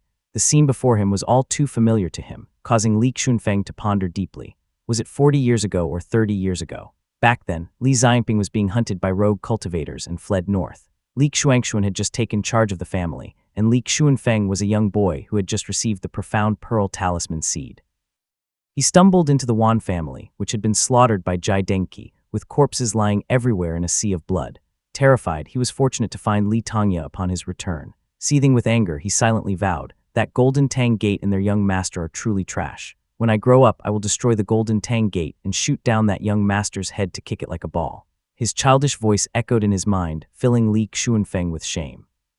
Gripping the golden bow tightly until his fingers turned white, he whispered into the night, "In my youth, I was bold and ambitious, never letting go of the bowstring or bending my knees. I spoke lightly of shattering immortal mountains and shooting down Golden Tang Gate's master. Now 40 years have slipped by like a swift river, and those grand dreams have dissolved into the mist. My wife and child are gone, and I am but a pawn, living a mediocre life within the confines of this city, serving the Azure Pawn sect as nothing more than a dog. I leave my house at midnight, weeping softly into the darkness, too frightened to let my voice be heard, lest I draw suspicion." As Li Xuanfeng spoke, his sharp eyebrows furrowed, the natural arch flattening in a display of profound sorrow. Tears welled up in his eyes, trailing down his cheeks. The innate arrogance and wild spirit that had been part of Li Xuanfeng since childhood had eroded over 40 years, turning into a long sigh that escaped through his nose and mouth, dissipating into the silent night air like a vanishing mist. Li Xuanfeng coughed harshly, flecks of blood staining his lips. Fei Yif rushed to his side, offering support with a steadying hand. He couldn't help but notice how much Li Xuanfeng had come to resemble his elder brother Li Xuanxuan with the weary look on his face. Chapter 310, Duanshan Village. The Xiao family had risen to prominence in recent years, and Cloud Crown Peak was no longer a place for paying tribute. As a result, the foot traffic had decreased significantly. Fortunately, with the destruction of the Yu family's market and the northern Su state still in a state of disrepair, the majority of visitors from Moongaze Lake and half of Su state flocked to the Cloud Crown Peak market, preventing it from becoming too desolate. Deep within the market, Li Keiyang squatted in front of a store, holding a few pelts and arguing with a rogue cultivator. The man's face turned red as he exclaimed, "This is the hide of a first heavenly layer Qi cultivation realm beast, completely intact. How can it not be worth 7 spirit stones?" Li Keiyang had become an unrefined Qi cultivator, so his Dao cultivation had essentially reached the ceiling. Obtaining nearly a century of extended life was already fortunate. Cultivators of various unrefined Qi had poor combat abilities, merely possessing the name of Qi cultivator and the ability to ride the wind. The Li family's market stores needed staff, and Li Xuanxuan thought it better for family members to earn spirit stones rather than outsiders, so he had called Li Keiyang to the market to find work. Seeing the rogue cultivator causing a scene, Li Keiyang simply smiled wryly and replied, "Fellow Taoist, although this hide is from a Qi cultivation realm beast, it lacks luster and is quite shabby. It is clearly from a young demon beast who had just attained the Qi cultivation realm. While the pelt is complete, it is just a small animal, no bigger than a child. Stop spouting nonsense and slandering me." Thirdly, the man saw Li Keiyang demeaning the hide and immediately started scolding him, his face contorted in anger. Li Keiyang was nicknamed Third Li because he worked under Li Xuanxuan and Li Xuanling in the store. Li Keiyang remained unbothered and cupped his fist. "Fellow Taoist, no other shop will give you 7 spirit stones for this." The man glared at him, then threw the gray pelt onto the table and huffed, "Fine, 6 spirit stones it is." Li Keiyang nodded, took 6 spirit stones and handed them over. The man snorted as he snatched the stones and left in a huff. As he exited the courtyard, an ordinary-looking young boy with slightly arched eyebrows peeked out from a corner. "That guy has quite a temper," he commented. Li Keiyang shook his head, accustomed to the attitudes of rogue cultivators. Though he was an unrefined Qi cultivator, the mortals called him an immortal master. However, in the market, he ranked lower than an outstanding embryonic breathing realm cultivators. He shook his head and replied, "Mu Feng, the family intends to bring you back to the lake. Perform well, get close to the clan members, and strive to obtain that grade 3 legacy." Chen Mufeng nodded vigorously, his voice tinged with yearning as he said, "The clan's grade 3 technique is usually reserved for the main family. External cultivators from lesser branches only receive them for great merits. I have heard that Uncle Dong was rewarded only after risking his life following Lord Xiamping to the west. Getting this technique will not be easy for me. Li Qiang remained silent, thinking to himself, I wonder how Xuanfeng is doing in Yi Mountain City. I've heard the southern border is full of demons and monsters. Fortunately, the sword immortal is also in the south. This should provide him with some protection. Shopkeeper. Li Qiang was deep in thought when Chen Mufeng called out to him, snapping him back to reality. He saw someone descending the stairs, all dressed in gray. The man had meticulously combed gray hair and beard, with his hands clasped behind his back. Clan head. Li Qiang greeted, and Li Xuanxuan nodded. He was nearly 50 years old now and preferred not to move around much, choosing to oversee the store instead. The market was fiercely competitive. Although the Li family had foundation establishment realm cultivators to back them and marital ties with the Xiao family, most of the market belonged to the Xiao family, who were considered insiders. Li Xuanxuan had to balance maintaining relationships and earning sufficient profits, which was mentally taxing. He stroked his gray beard, calculated the days, and said anxiously, Xuanling has been gone for months, has he not? Why has he not returned yet? Li Xuanxuan's talent was limited and was still stuck at the second heavenly layer of the Qi cultivation realm. However, Li Xuanling Lai Tongya's son was doing much better and was already at the third heavenly layer. He also cultivated in the market, frequently traveling north to Su State and the Great Jiang to gain knowledge. It was common for him to be away for more than half a month, but it had now been over 2 months, making Li Xuanxuan very anxious. 71 days, that's more than 2 months. Li Qiang mumbled. Li Xuanxuan gritted his teeth and commanded, fetch the ink and brush. I will write a letter home and send Dong to check on him. Whilst that was his intention, the Su State and the Great Jiang were vast, and Li Xuanling's whereabouts were unknown. Searching for him would be very difficult and a waste of manpower. Li Xuanxuan wrote a few words on the small letter and then sighed dejectedly, putting down the brush. Fortunately, the jade talisman is intact. Li Xuanxuan took a small jade pendant from his chest, and upon seeing its crystal-clear and warm appearance, he let out a slight sigh of relief. The Li family was now considered a prestigious clan, though not on par with the 3 sects and 7 gates. They had some means, with layers of protections on their storage pouches and mana imprints. As long as the jade talisman was not crushed, the others could communicate and share their location to each other. I better consult the ancestor. Li Xuanxuan pondered for a moment before picking up the brush and ink, writing on the small letter again. Zhao State, Duanshan Village. Duanshan Village was located at the southernmost part of Zhao State, on the border of Su State and Zhao State. It was said to be the resting place for northern prestigious clans who crossed the river during their southern migration. However, for hundreds of years, it had been occupied by Buddhist cultivators. Duanshan Village had a small temple called Duanshan Temple. According to northern customs, all the land in Duanshan Village belonged to the temple. Beneath the monks were tenant farmers, though they were euphemistically called monastic households. There were also a few foreign nobles who lived and practiced Buddhist cultivation in the temple. Li Xuanling had stayed in this godforsaken place for a whole month and had deeply experienced the troublesome nature of Buddhism. When he first arrived, dressed in his Taoist robes, the emaciated tenant farmers looked at him as if he were a calamity. Some children even showed obvious and unbridled hatred, secretly spitting at him. If he had not been a Qi cultivator, they might have tied him up and sent him up the mountain. The Central Plain, after hundreds of years under Buddhism cultivation, has completely lost their roots. Li Xuanling muttered as he gazed at the densely packed temples on the mountain, feeling a surge of emotion stirring within him. According to the immortal cultivators, after the Immortal Devil War, the immortal Tao weakened and lost the north. The remaining clans and sects had migrated south. Now, upon returning to the north, there was no trace of immortal cultivation any longer. Although he had little regard for Purple Mansion Golden Core Dao, he could not help but sigh at the sight. Looking at the busy, emaciated tenant farmers below, Li Xuanling felt deeply moved. In the north, there were no songs, dances, operas, theater houses, or merchants. There was only an endless expanse of yellow land and tenant farmers with shaved heads and small braids, a depressing scene of lifelessness. In this appearance, I am not suited to travel in the north. He performed a quick spell, changing his appearance. Wearing brown robes and now sporting a shiny bald head, he used an illusion technique to transform his sword into a long staff before descending to ask for directions. As soon as he landed in the field, a tenant farmer shouted, and all the tenant farmers prostrated themselves uniformly, their small braids pointing upward like black-stemmed pumpkins spread out on the ground. Greetings, Master Monk. The one at the front seemed to be their leader, his face withered but his expression fanatical. His voice was high-pitched and crazed. Li Xuanling looked up and saw a few frail women and children in the distance fainting from excitement, collapsing onto the ground with no one turning to check on them. You all. Li Xuanling began as he opened his mouth, an inexplicable sadness rising in his heart, rendering him momentarily speechless. Chapter 311, Fahui I. Li Xuanling had traversed the Su state for the past 5 years.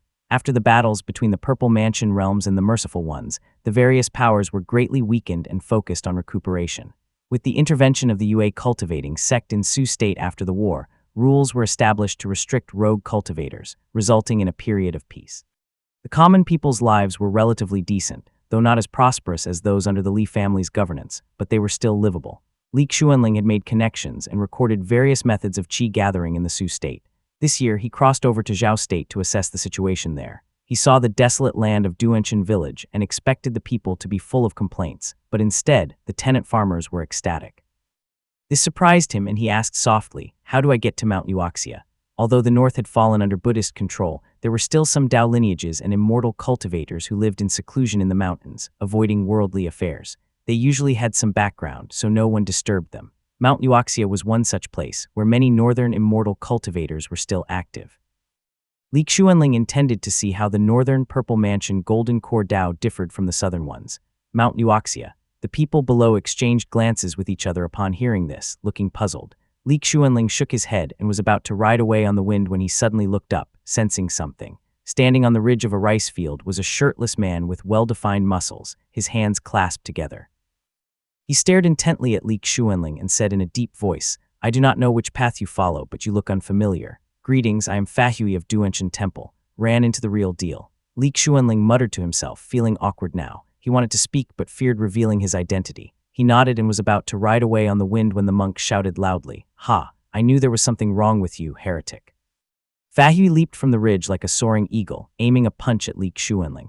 Li Xuanling quickly rode the wind, alarmed, thinking to himself, "Is this man crazy? Why is he attacking me out of nowhere?" Without considering the consequences, he quickly performed a spell to create a mana shield around him while simultaneously grabbing the sword at his waist. His true essence flowed like water as he spoke. "We have no enmity. Why are you attacking, monk?" The monk's eyes were wide with rage, and his fists, which were like iron, pounded on the shield loudly.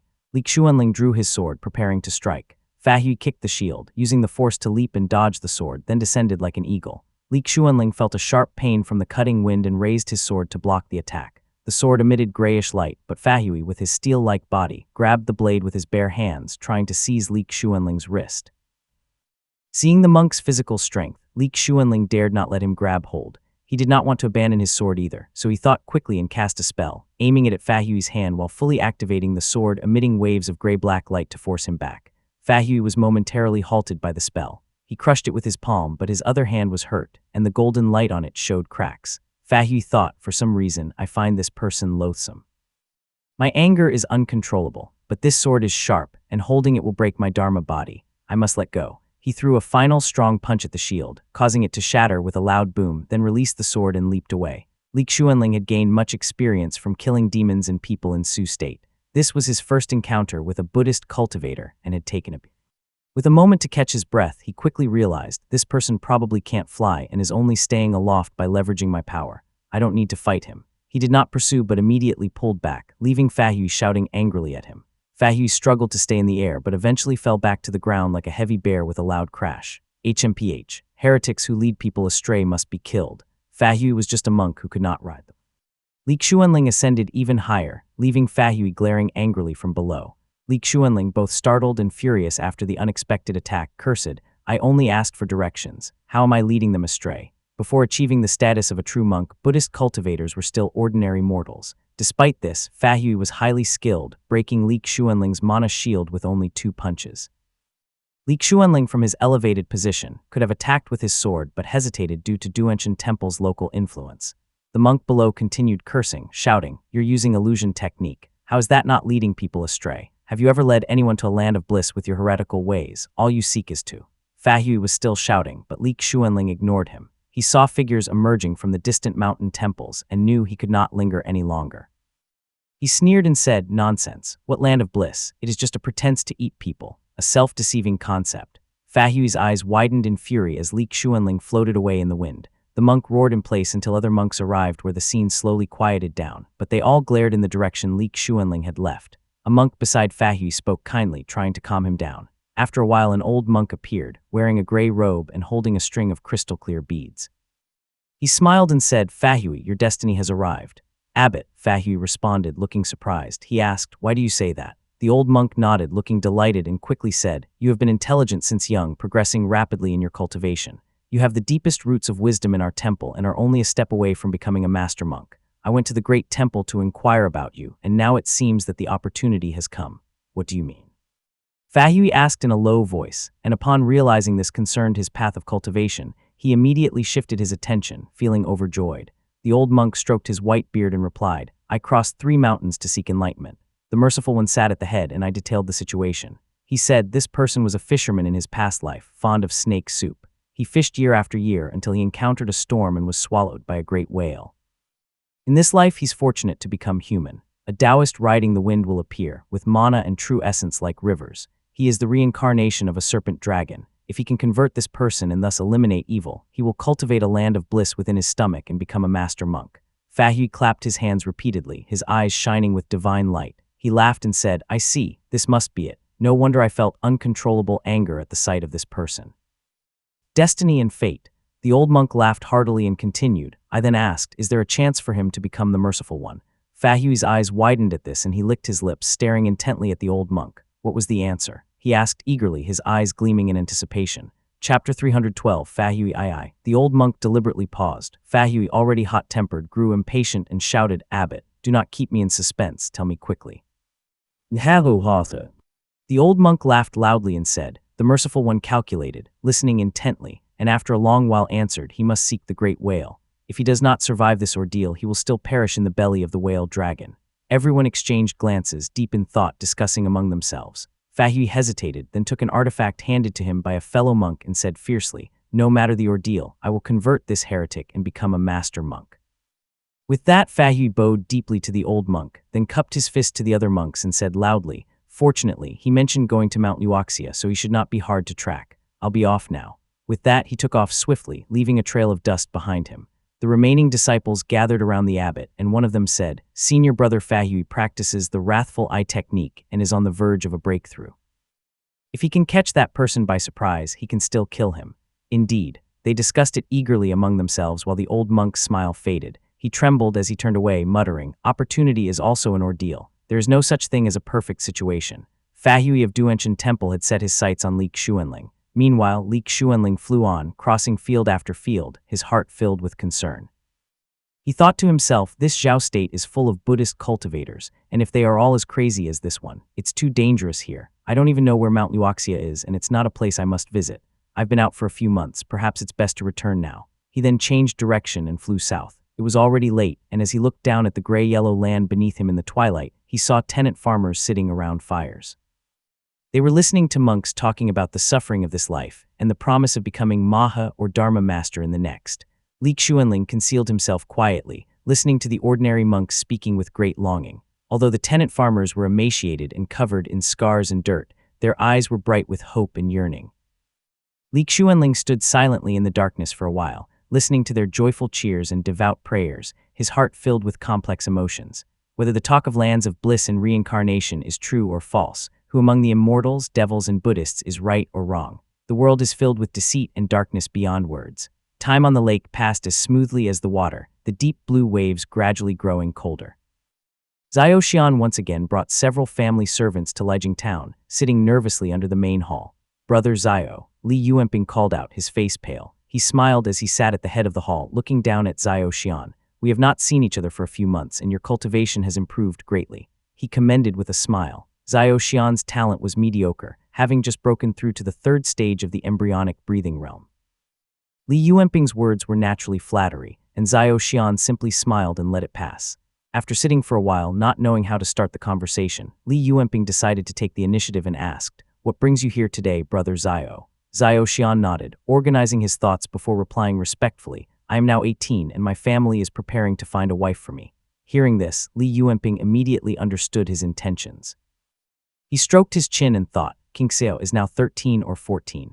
Mount Yu's branch probably wants to settle this matter early, fearing problems later. Zhao Xian paused and then continued sincerely, "You probably already know, but I have admired Lady King Xiao for a long time and sincerely wish to marry her. Could you convey my feelings to the elders and the lady herself? If it is agreeable, my family will send a proposal." Li Yuanping rubbed the jade cup in his hand. Marriage proposals between clans were not made rashly. Typically, someone would first sound out the other party to ensure a positive response before formally proposing. Xiao Xian was now bringing this matter forward formally. After all, for a clan, a direct rejection would be a blatant insult. Giving prior notice prevented awkwardness and enmity from forming if the proposal was unsuccessful. Li Yuanping nodded, put down his teacup, and said solemnly, "Brother Xiao has helped me greatly. I will not stand idly by. I will inquire and speak well of you. You can expect good news."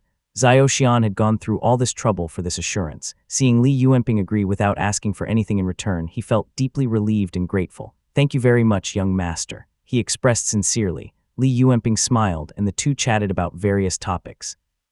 Suddenly, Li Yuanping remembered something and asked, "Earlier this year, a devil cultivator named Murongzia passed through our territory. He was quite domineering. Do you know what became of him?" "Murongzia," Xiao Xian repeated as he thought for a moment and replied, "Does he cultivate the virtuous benevolence devil Dao, the one who nurtures a human head in his belly? I have heard some things about him." "Indeed," Li Yuanping confirmed. Seeing his affirmation, Xiao Xian became more spirited and replied, "This person went south after passing through your family's territory. In our land, he devoured hundreds of people, acting as if everyone were treated equally. He claimed that they all went to enjoy themselves in his belly." Li Yuanping remained silent, feeling a stir in his heart, and asked, "I heard my brother mention this person. From your perspective, is this so-called land of bliss real?" Xiao Xian sneered and answered, "Whether it is real or not, I do not know. I would rather die than enter it. Even if it is true, what good is pleasure when you're under someone else's control?" He paused and smirked sarcastically before continuing, "As for this Murongzia, it is said that after devouring 16,756 people, he will become a Maha. He must have some incredible background, with many master monks and merciful ones escorting him. Even our family had to respectfully send him off." He took a sip from his tea bowl and continued, "I thought he was some great Dharma master, but he deliberately avoided the territory of the Yue cultivating sect. I guess he was scared." Li Yuanping suddenly understood and after a moment of thought replied, "Could it be the sword immortal Taoist master Shangyuan? Being both a sword immortal and at the peak of the Purple Mansion realm, even Murongzia would not dare provoke him." Xiao Xian nodded and said, "Exactly." Excluding the Golden Core realm cultivators, Taoist master Shangyuan is the strongest in this region. The vast land of Su State belonging to the Yue cultivating sect proves this. Taoist master Shangyuan cares for the common people and clans. If Murongzia dared to flaunt his ways there, not even a few merciful ones could save him. The two chatted in detail for a while, but Xiao Xian seemed restless. Seeing this, Li Yuanping laughed and said softly, "Please wait a moment, brother. I will go up the mountain and inquire for you." Chapter 313, Ping and Xiao. Li Yuanping performed a hand seal before passing through the golden barrier of the Sun-Right Profound Light Formation and ascending Mount Lijing alone. Since Li Tongya had gone into seclusion for cultivation, and Li Yuanjiao had gone to Mount Wudu, Li Yuanping took over the responsibilities of the Li family. He often stayed at the foot of the mountain for several months, leaving Mount Lijing largely desert. The weeds between the stones had grown wildly, giving the place an overgrown look. Li Yuanping climbed the mountain and pushed open the wooden gate of the side courtyard, where he saw a round-faced girl spreading out books and wooden slips to dry in the courtyard. Her attire was simple and her sleeves were tightly sewn, making her look more like a busy servant rather than a daughter of a prestigious clan. "Qingxiao." A faint smile appeared on Li Yuanping's pale face as he called out to the girl. The girl looked up in surprise and exclaimed with joy, "Brother, what brings you up here on the mountain?" The children of the Li family had grown up together on the mountain and were close. Li Yuanping laughed heartily and replied, "I have come to see you." Li Qingxiao smiled sweetly and teased, "I heard you recently married a lovely wife. I thought it was her pillow talk that brought you here." Li Yuanping's face turned red with embarrassment, and he quickly changed the subject, saying awkwardly, "How can you stand staying on the mountain? It is eerily quiet here." Li Qingxiao's lips curled up as she shook her head and replied, "It is not too bad. Big sister often comes up to visit me. Besides, I have a lot of books to keep me busy." Li Qingxiao's resembled Chen Donghe more than her mother. Her features were not remarkable, and if not for the gentle temperament that showed in her eyes, she would have looked quite plain. She grinned, further disrupting the harmony of her facial features, causing her to look less elegant. "Though I stay on the mountain, I have heard many rumors about the Du family being overbearing and possessing private spirit fields," she said bluntly. Li Yuanping nodded, his eyes widening with interest as he was sensitive to these matters. Although these words came from Li Qingxiao, they immediately made him think of the Chen family and other branches. Smiling, he asked, "What's your opinion about that?" Li Qingxiao blinked and answered without hesitation, "I suspect the Du family has offended our family's branches." "How so?" Li Yuanping asked, intrigued. Li Qingxiao answered, "I have met Madame Du. She's a shrewd and capable woman. There's no way she couldn't control her clan." The so-called overbearing behavior of the Du family likely touches on the interests of many. Old Master Du is short-sighted and not worth worrying about.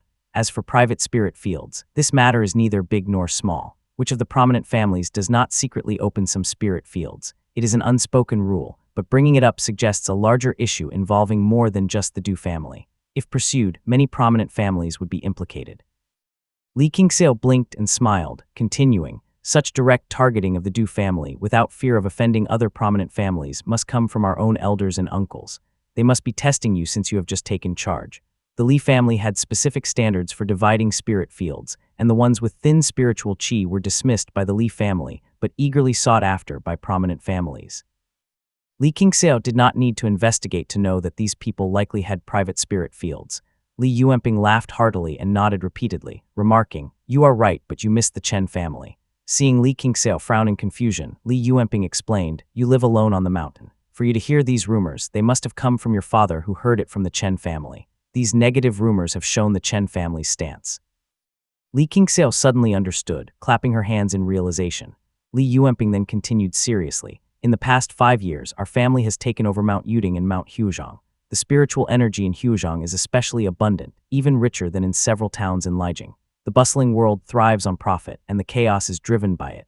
Do not think the prominent families and branches are fighting without reason. It is all for the benefit of these 2 places."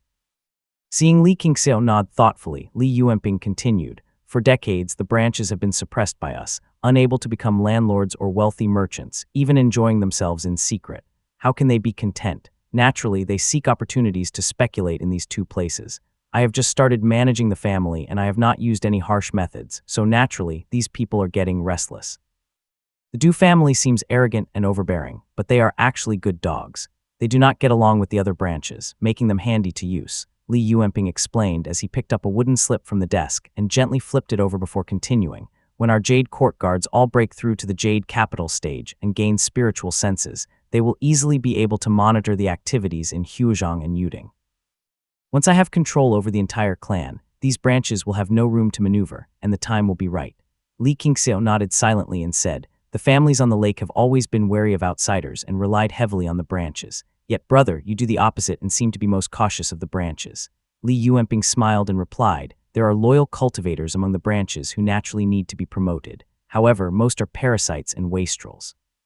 But at the end of the day, they are still related to us. If I do not handle this well, the next generation will have an even harder time dealing with them due to their lack of seniority. The Lu and Yu families serve as clear warnings. We must be cautious." They exchanged a knowing smile with each other. Li Yuanping then remembered his true purpose for the visit and asked abruptly, "By the way, what do you think of Xiao Xian from Mount Yu?" They had been discussing important family matters, and the sudden change of topic caught Li Qingseo off guard. "Ah," she exclaimed in surprise before lowering her head. Li Yuanping looked at her carefully and teased, "I guess words aren't needed when it comes to matters between a man and a woman." Li Qingseo quickly raised her head, her cheeks slightly red, and retorted, "Brother, what are you saying? This man is frivolous, running to our place every day. Everyone knows how much he admires me, and it is quite embarrassing." "Ha ha ha." Li Yuanping laughed heartily in amusement and commented, "He is sincere. Given his status in the Mount Yu branch, he has already humbled himself greatly." "True." Li Qingseo smiled as she calmed herself down and then said seriously, "He appears deeply affectionate, but I am not a naive girl who does not know anything. A few acts of kindness do not make a good man. We have only shared a few encounters. I know his face, but not his heart. We still need to consult the elders."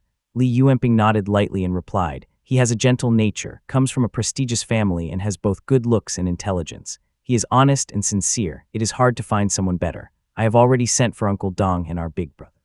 "Good," Li Qingseo responded softly, tying up her long hair as she softly said, "I have also looked into the children from other families within the clan. None of them seem capable, and their characters are worse. If we can find someone from a prestigious clan outside, it would definitely be better than a prominent family within." Li Yuanping, his face pale, nodded and smiled, saying, "Brother Yunyan's children are also on the mountain. How do you find living with them?" Hearing this, Li Qingseo hesitated, organizing her thoughts, but found herself unable to express them. She shook her head in response, looking regretful and melancholic. Li Yuanping paused, his expression puzzled. He opened his mouth slightly and said in a low voice, "The ancestor and Uncle Ling both have such excellent temperaments. How could it be that in the later generations?" Li Qingseo gave him a look, signaling him to stop, and hinted, Brother Yunian left the mountain years ago and went to eastern Mount Yue, saying that he was looking for a shamanic method to open up spiritual orifices. He has not returned for several years. Both fell silent. Everyone knew that Li Yunian had no spiritual orifice, but no one dared to mention it, treating it like a taboo. Among the direct descendants, he lived the most aimless life. However, they all understood that if there were truly a method to open spiritual orifices, it would not be found in a small region like eastern Mount Yue, nor would it be easily accessible.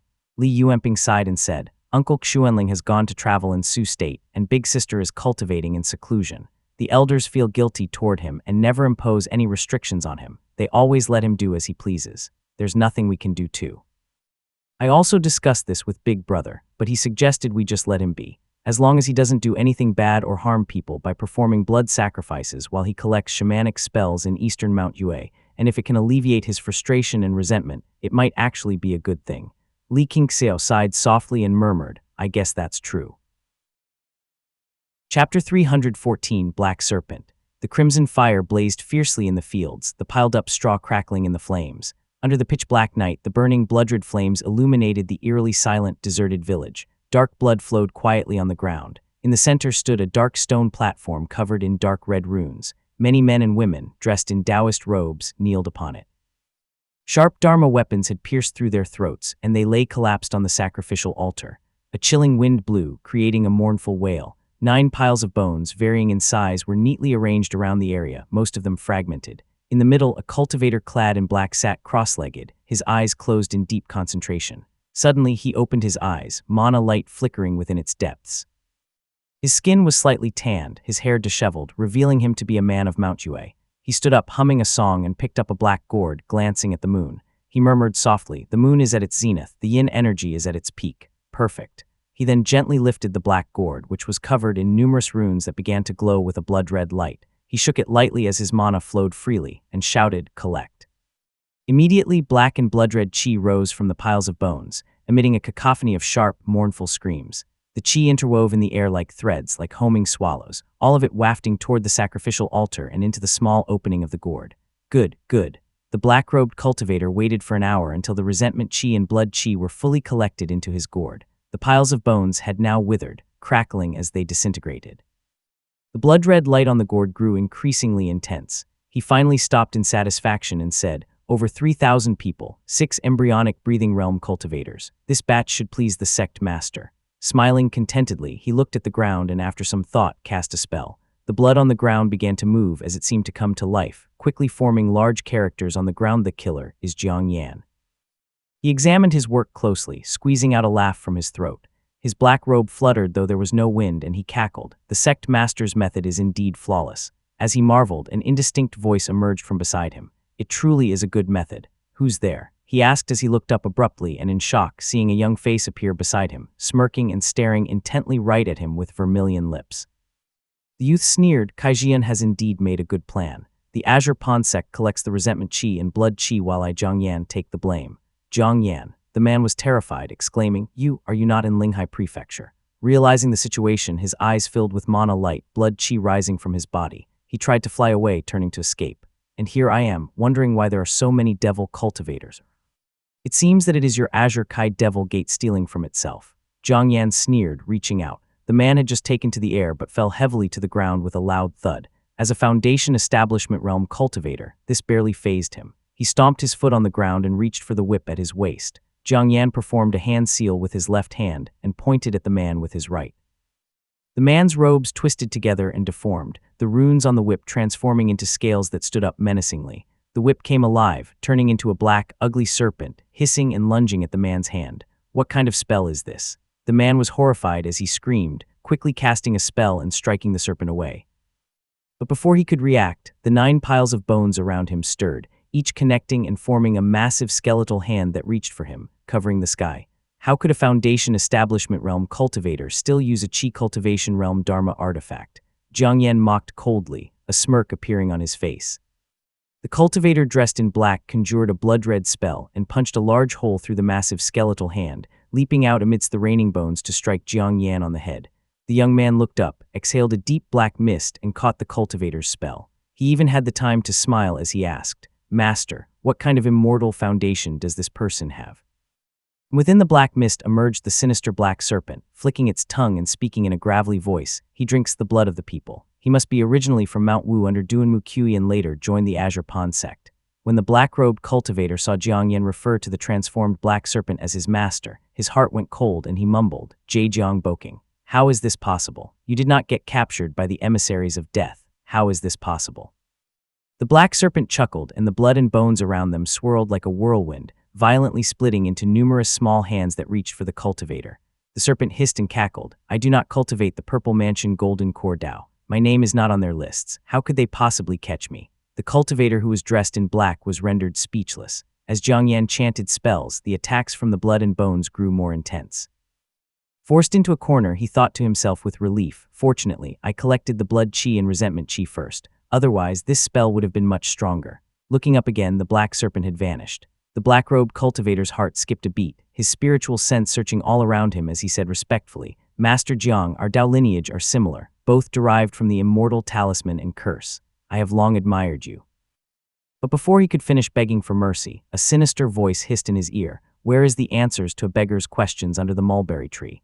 I do not know. Hearing the name of the secret technique, answers to a beggar's questions under the mulberry tree, terror almost overflowed from the cultivator's face. He stammered, and not only the Purple Mansion realms of the 3 sects and 7 gates, but even the pristine water is. Silence.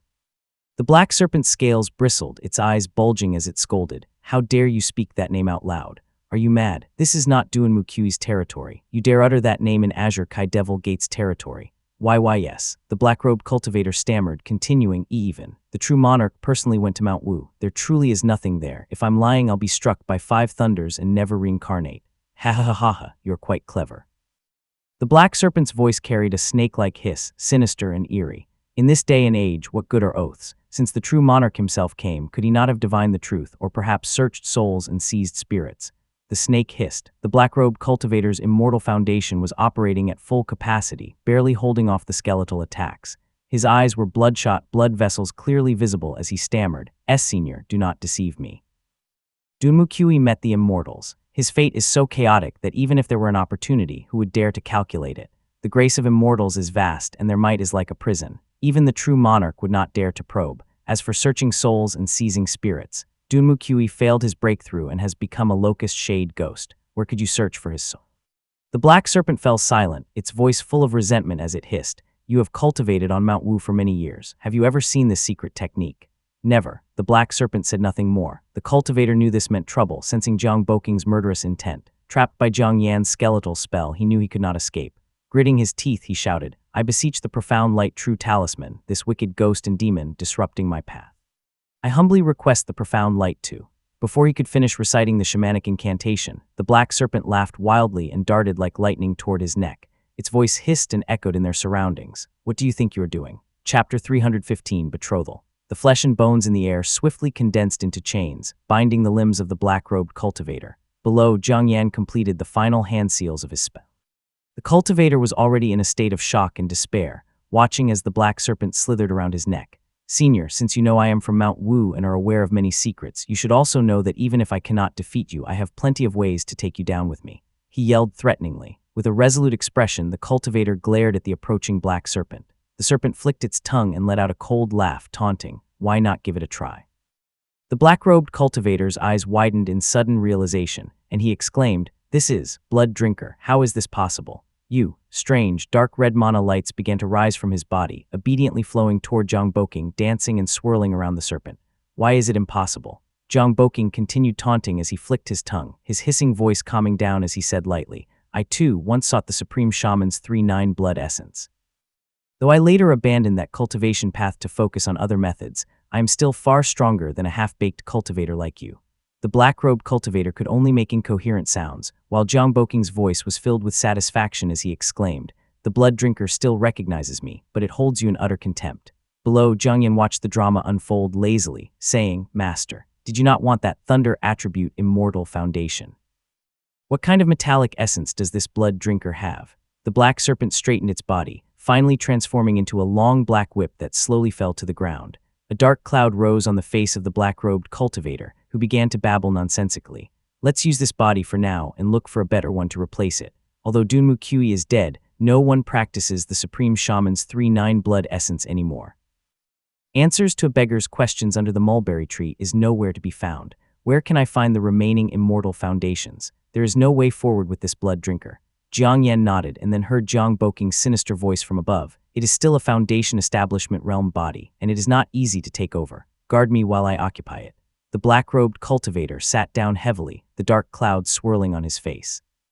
Jiang Yan walked a few steps forward and took the black gourd from the cultivator's waist, saying with a light smile, baleful blood and resentment chi, how convenient, exactly what I needed. Though Jiang Yan's tone was casual, his eyes were filled with suspicion. He weighed the gourd in his hand, removed the lid, and glanced at the bright red baleful chi within it. He sat down cross-legged, placed his fingers together at his brow, and drew out a bright golden talisman. This talisman was entirely golden, glowing with mana light. Jiang Yan poured out the crimson baleful and resentment chi and began to silently refine it. Mount Wudu was close to Mount Lijiang. It only took Li Yunjiao the time to burn half a stick of incense to arrive by riding the wind. When he landed on the mountain, both Li Yuanping and Li Qingxiao stood up and greeted him respectfully. Big brother, Brother Jiao. Li Yunjiao's eyes shone brightly, and his aura was vigorous. It seemed that under the support of the flowing chi-swallowing spirit talisman and his diligent cultivation on Mount Wudu, his strength had significantly improved over the past year or two. He nodded at his younger siblings. Chen Dong and his wife had been nearby and quickly returned to Mount Lijiang.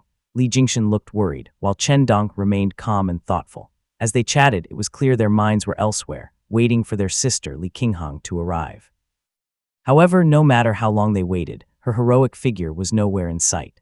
After an hour, someone finally reported, standing respectfully at the courtyard entrance. Reporting from Yuding Peak, the immortal master entered seclusion yesterday to attempt a breakthrough to the third heavenly layer of the Qi cultivation realm, and has not yet emerged.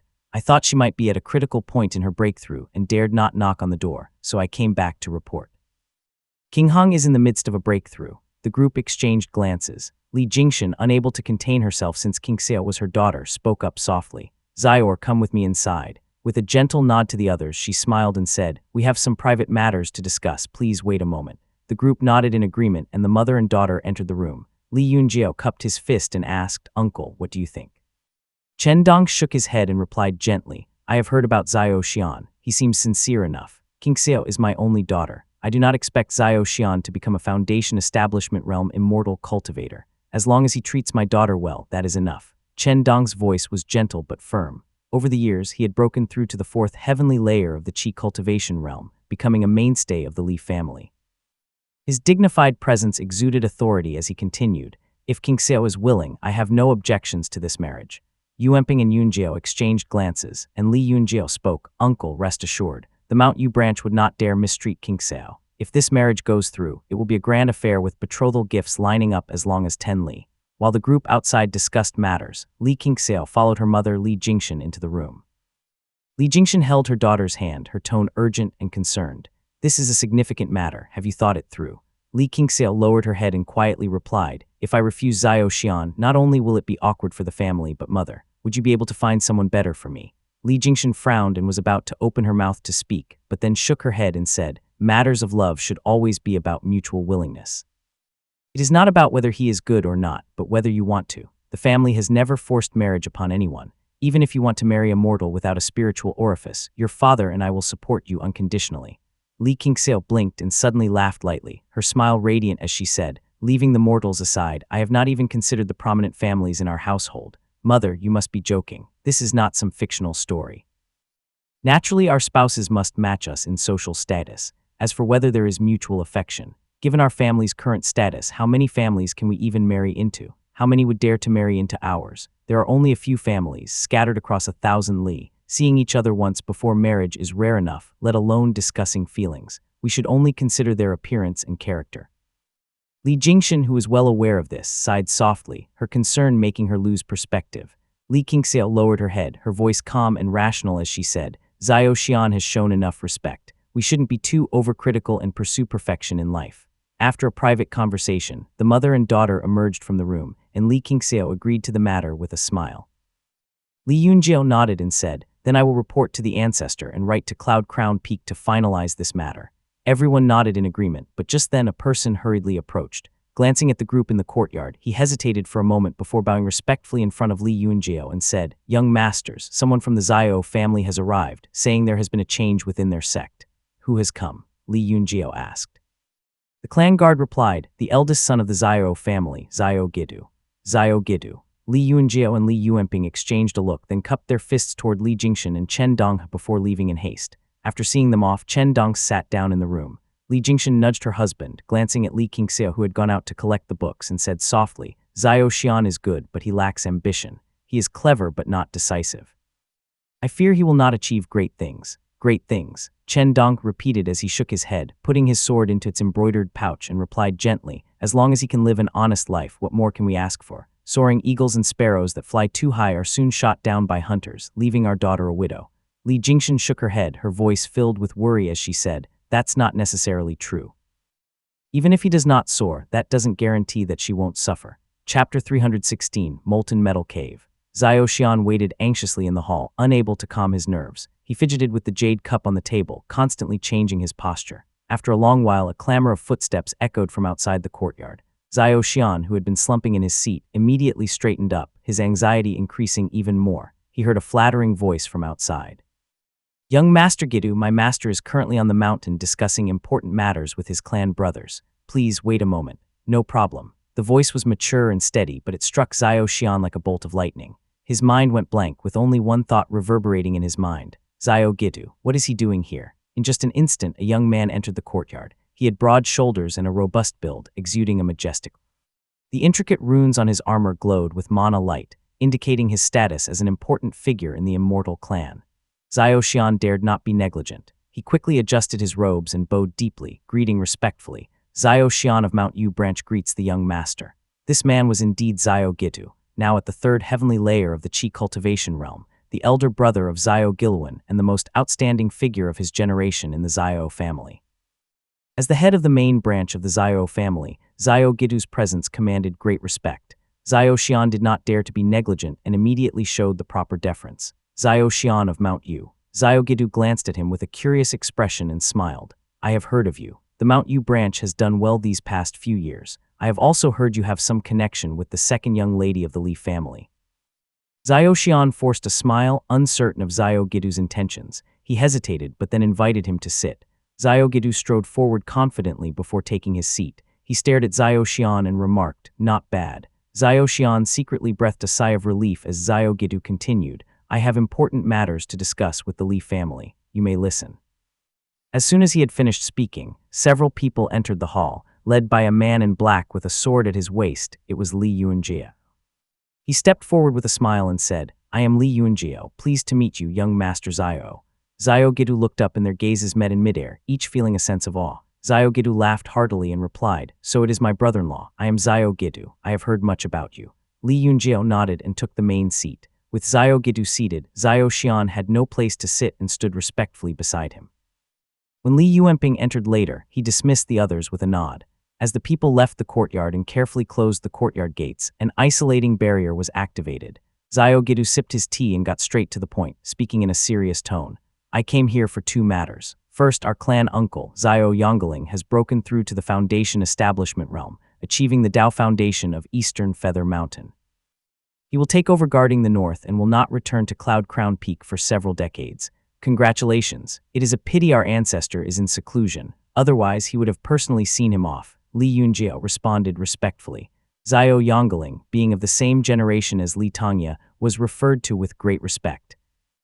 Xiao Gidu accepted Li Yunjiao's congratulations on behalf of Xiao Yongling and continued. "Second, according to the Yuan family, Yu Muxian has come out of seclusion and has also broken through to Foundation Establishment Realm, achieving the Immortal Foundation Molten Metal Cave. This Immortal Foundation has not been achieved for over a century and has even drawn the attention of Taoist masters." After these words were spoken, everyone present fell silent. Li Yunjiao played with his jade cup, his expression somber as he replied, "Thank you, young master." Xiao Gidu paused, giving him some time to think, and then continued. "Molten Metal Cave specializes in smithing but is extremely difficult to cultivate. Firstly, it requires exceptional talent. Secondly, during cultivation, one must constantly endure the pain of skin peeling off. Yuanwu Peak once had a disciple who practiced this method, but he wailed day and night and eventually abandoned it. Yu Muxian's ability to master this Dao shows great perseverance and should not be underestimated. Li Yuanjiao nodded, his expression unchanged, and sincerely said, "Our family also heard that Yu Muxian is rumored to be well connected within the sect, quick-witted and eloquent. I have one more question. Is this molten metal cave a certain Purple Mansion Realm cultivator's Dao partner?" This question was too sensitive, causing Xiao Xian to lower. Xiao Gidu paused, his eyes bright, and answered, "I considered this as well. Before leaving home, I specifically asked the ancestor this. There is no metallic essence in Jiangnan that aligns with the molten metal cave." The two men exchanged a glance, both realizing the underlying issue. Li Yuanjiao lowered his voice and sneered. "Kai Jian really thinks highly of him." Xiao Gidu drank his tea unhurriedly and replied, "Kai Jian wants to support the Yu family at Moongaze Lake to keep our family in check. Yu Muxian is just the lucky one. However, this lucky person is ruthless, which is concerning." Li Yuanjiao looked up, carefully observing Xiao Gidu's expression, and asked softly, "What do you mean, young master?" Xiao Gidu shook his head silently and replied, "It's a complicated matter. The divine abilities of Purple Mansion Realm cultivators are extraordinary. The higher their cultivation, the more divine abilities they possess and become increasingly inhuman. It is impossible for those below Purple Mansion Realm to interfere. The fact that the Taoist master personally received Yu Muxian makes the intention clear." Li Yuanjiao tactfully stopped pressing. Xiao Gidu cupped his fist and continued, "After Yu Muxian came out of seclusion, there were rumors within the sect about a sword immortal being unwell. Your clan should be cautious." He paused and explained, "There are very few sword immortals in the world. The Kingsui sword immortal was famous throughout Jiangnan and Jiangbei during his years. Now he has not appeared for decades, causing widespread suspicion and rampant rumors." Li Yuanjiao sighed silently. He had only recently learned the truth, that his nominal grandfather had perished at the southern border.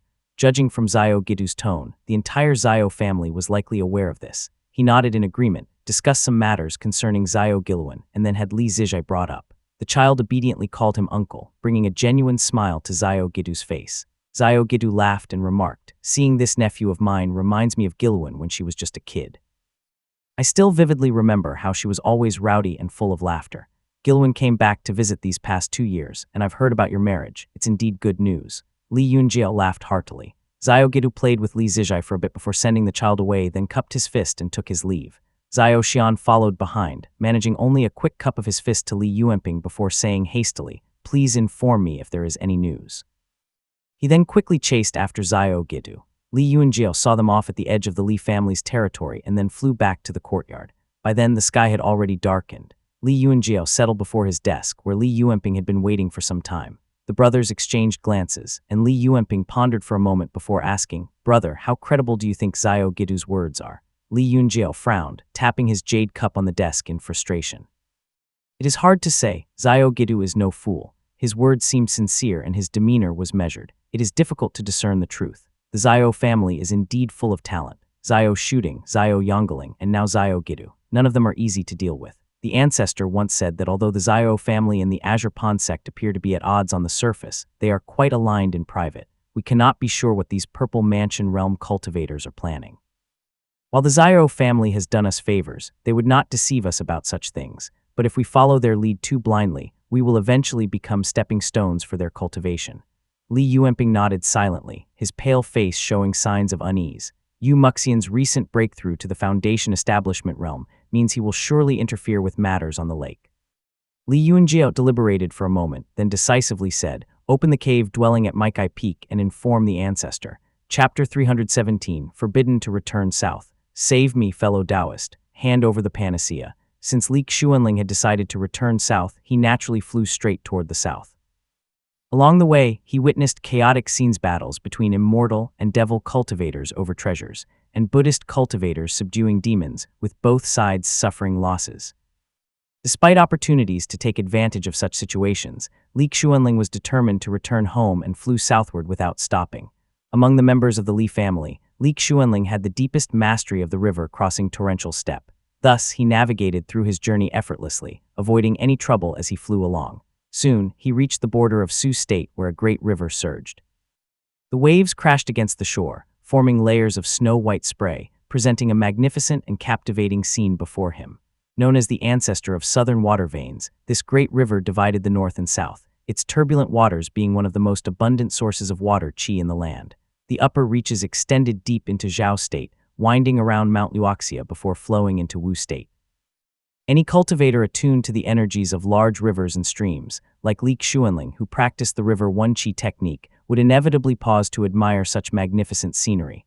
The vastness of the river. When Li Xuanling first traveled north, he had passed by this great river. He spent several days there to cultivate, as it relaxed his mind and greatly improved his cultivation. Now seeing it again upon his return, he felt an uncontrollable surge of emotions, compelling him to land by the riverbank and gaze at the pale green waters flowing east, feeling an overwhelming sense of his own insignificance.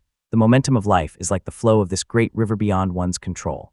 Reflecting on his northern journey, Li Xuanling realized that his initial aimless wandering in Sioux State had inexplicably turned into a determination to visit Mount Luoxia.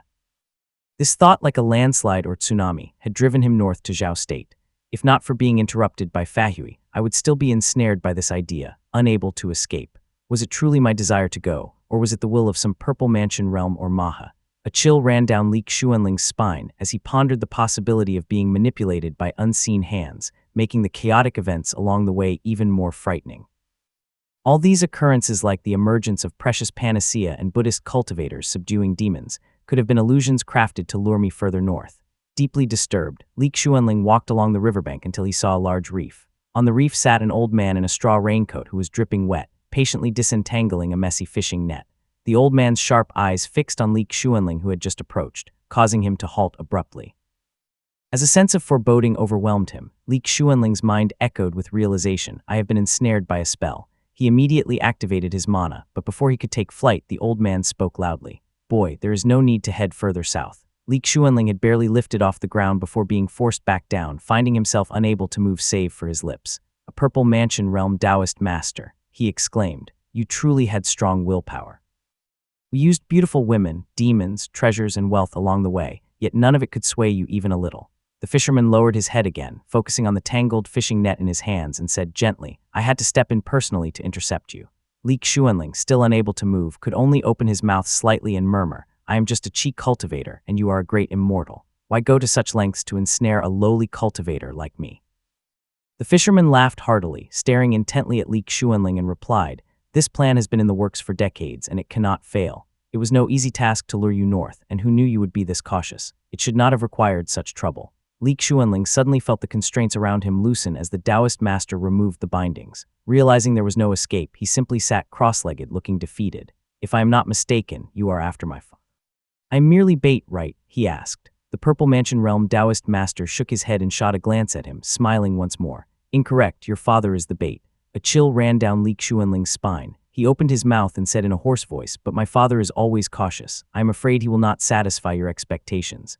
The Purple Mansion Realm Taoist master shook his head again and said softly, Li Tongya has no choice but to come. He already has a premonition, otherwise he would not be sitting quietly on Mount Lijing. With a sigh of respect, the Taoist master continued, we Purple Mansion Realm cultivators have observed the changing world for hundreds of years and seen all kinds of people. I must say, Li Tongya is remarkable but not ruthless enough. He cannot let go of his family and principles, so he must sit and wait for his fate. Li Xuanling was silent, clutching the long sword at his waist, tears welling up in his eyes as his face turned red. He asked, if my father and I both go to our deaths, can the Li family have a night of peace? The fisherman gave him a deep look, clapped his hands, and replied, the demon den of Mount Dali and Zio shooting will protect your family. The Li family will be fine. Li Xuanling exhaled deeply, intending to ask more, but the Purple Mansion Realm Taoist master waved his hand and said, enough. I answered out of respect for your father, but you keep asking questions. Go, head to Mount Luoxia. Li Xuanling pressed his lips together and sighed deeply in his heart. He had no choice but to cup his fist to the Taoist master before flying northward. The Purple Mansion Realm Taoist master stayed behind, tidying up the fishing net, grumbling, what a mess, unable to control even the fate of a Qi cultivator. To think that I had to intervene myself. The cold winter gradually swept in, and the news of Zio Yongling's breakthrough reached the market. Li Xuanxuan prepared a modest yet substantial gift and personally delivered it to Cloud Crown Peak to congratulate Zio Yongling. Zio Yongling, having successfully reached the Foundation Establishment realm, was in high spirits. He looked at Li Xuanxuan with a complex expression as he received the jade box on the table. With a sweep of his spiritual sense, he recognized the spirit pill inside as the finest among the Qi cultivation realm and nodded. You are too thoughtful. Thank you for your care over the past few years, Senior. Li Shuangxuan had been managing the market for these years, and Zhao Yongling's presence had indeed been a significant help. He was naturally full of gratitude and responded respectfully. Upon hearing this, Zhao Yongling hesitated slightly. He rubbed the jade cup before him with some restraint, wanting to speak but holding himself back. After pausing for over 10 breaths, he waved his hand somewhat disheartened and pointed to the white-robed man beside him who was holding a long staff. He said, "After I leave, Ruyu will be in charge of the market. If your family has any important matters, you can go to him." "Greetings, my lord." Li Shuangxuan greeted as he cupped his fist immediately. The white-robed Zhao Ruyu smiled lightly. Now at the 8th heavenly layer of the Qi cultivation realm, he said softly, "I have a good relationship with brother Chuanfeng. There is no need to be so formal, just call me Ruyu." After exchanging a few words, Li Shuangxuan cupped his fist and took his leave. Zhao Yongling frowned, his expression showing some guilt as he watched Li Shuangxuan's departing figure. Weary, he said, "Li Xuanling has most likely reached the north. With the Purple Mansion realm cultivator's maneuvers, I cannot speak plainly. The ancestor did his best to be subtle, but this is the result, leaving me feeling ashamed toward Li Tongya. It is something beyond our control." Zhao Ruyu appeared more mature, his eyes firmer, and his voice heavier as he spoke. "Our Zhao family has done all we could." Zhao Yongling gave a bitter smile and replied, "Who knows? This is the best outcome. No family can dominate Moongaze Lake. Once this matter passes, the Purple Mansion realm cultivators will hopefully settle down, sparing us from living in constant fear." Chapter 318, Devouring Life. As one of the top 5 peaks of Azure Pond Sect, Yunwu Peak towered twice as high as the nearby Kingsui Peak, overlooking various other immortal peaks below. Misty clouds swirled all around, and being the first peak for weapon forging, fire veins surged intermittently. Occasionally, cultivators ascended and descended, creating a lively scene. In a hidden cave on Yunwu Peak, the spiritual qi was dense, and a spirit spring gushed forth. The dark stones stood out vividly against the white spiritual mist, while a crystal jade table sparkled with brilliance, holding a pot of wine and 2 jade cups. On the left was a person dressed in white and wearing a jade crown. He had a handsome appearance and an ethereal demeanor, exuding an otherworldly aura. He held a jade cup, portraying a celestial elegance, and said with a beaming smile, "This Foundation establishment realm is indeed different. From now on, it will nourish life and extend my lifespan by 300 years, granting me some divine abilities." The person on the right had an ordinary appearance. He nodded contentedly as he heard those words, paused and said, "Muxian, you endured the pain of flesh and blood falling away for these 20 years, and finally you have made it through. It was just a small ordeal." Yu Muxian chuckled as he waved his hand dismissively, his expression resolute with a faint smile. "Senior Brother Tang, I only wish to cultivate divine abilities and seek the metallic essence. No matter how many hardships I face, I am willing to endure all of them. Although cultivating the molten metal cave is painful, it directly points to the Tao of the Purple Mansion realm. Nothing can replace it." Senior Brother Tang nodded respectfully and spoke softly, "Since you have achieved Foundation Establishment realm, should you send a letter home? I have not seen you contact the Yu family for some time."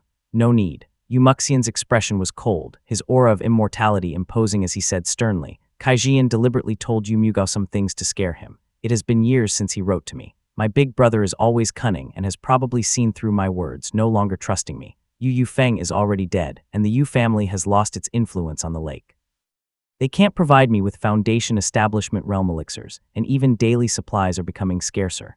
The Yu family has lost its usefulness. I just hope they do not drag me down." Senior Brother Tang did not feel surprised at these words and only furrowed his brow, asking, "Why not uplift the Yu family and scour the lake's resources for yourself?" "No." Yu Muxian shook his head and replied, "Zhao Shooting is the best at scheming, and his immortal foundation is bizarre. I do not want to confront him. Supporting the Yu family would only bring more trouble than benefits. It is something wise people would not do." Senior Brother Tang suddenly understood as he took a sip of the spirit tea and asked, "I see that you are thinking things through carefully. How do you plan to proceed? Just give the orders, and though I may not have a strong cultivation, I do have some connections." Yu Muxian pondered for a few breaths and replied, "The situation on the lake must not change. This is the result of multiple compromises. The fate that Wrathful Maha wants to take is getting closer, and the eyes of the Purple Mansion realm cultivators are all focused on it. We should not make any moves. When Li Tongya crosses the river and the major matters of the Purple Mansion realms are settled, I will stabilize the lake's affairs without major changes." Senior Brother Tang fell silent for a moment and replied, "You mean we should bide our time for now?" "Exactly." Yu Muxian nodded slowly and continued softly, "The current Jiangnan appears bright, but hidden currents run deep. To the north is the Maha reincarnate, and to the south is the shaman. Though the Foundation Establishment realm cultivators are respected, they are only small pieces on the chessboard in this great storm. We must keep our heads down and wait quietly.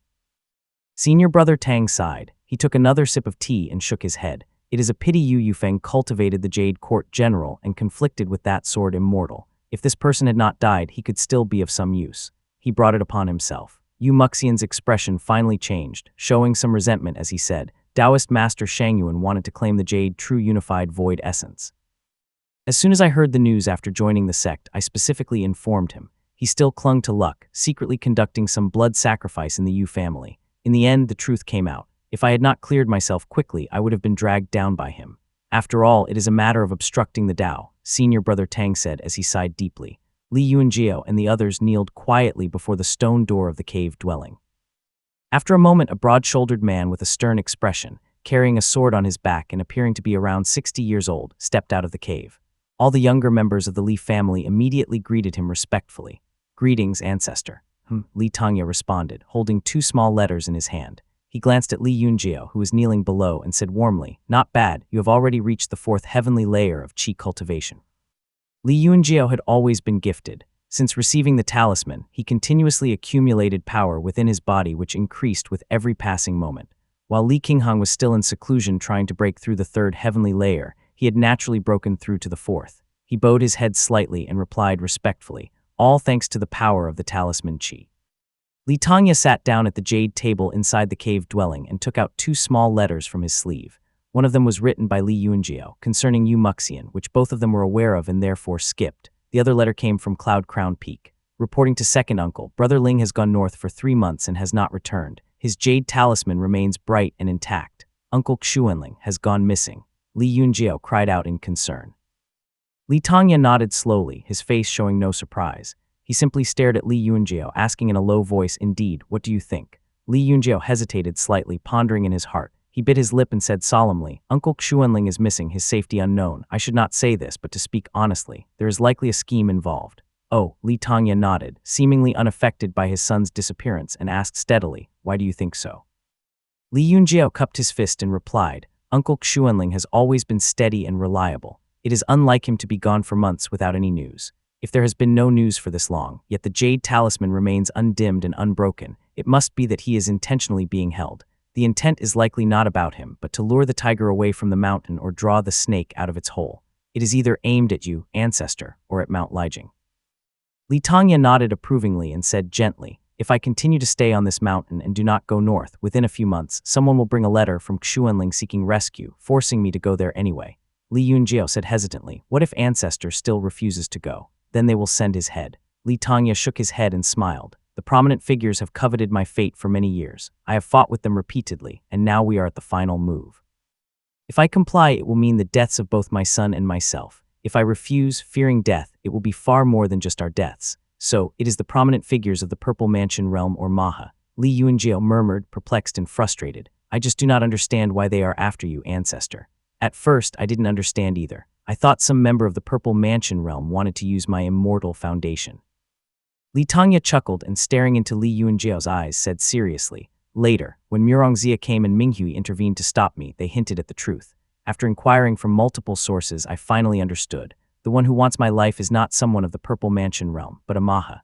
Li Yunjiao frowned deeply, unable to hide his pain. Running his thumb along the dragon-coiling pillar sword at his waist, he asked in a low voice, But the Maha does not need an immortal foundation. What good does it do him to harm you, ancestor? Li Tangya took off the Qingch sword, unwrapping the layers of cloth covering it. With a flick of his finger, the long sword extended a kun, its translucent green-white blade gleaming brightly, illuminating his eyes. His eyebrows arched, and his originally calm demeanor transformed, revealing a sinister, serpent-dragon-like aura.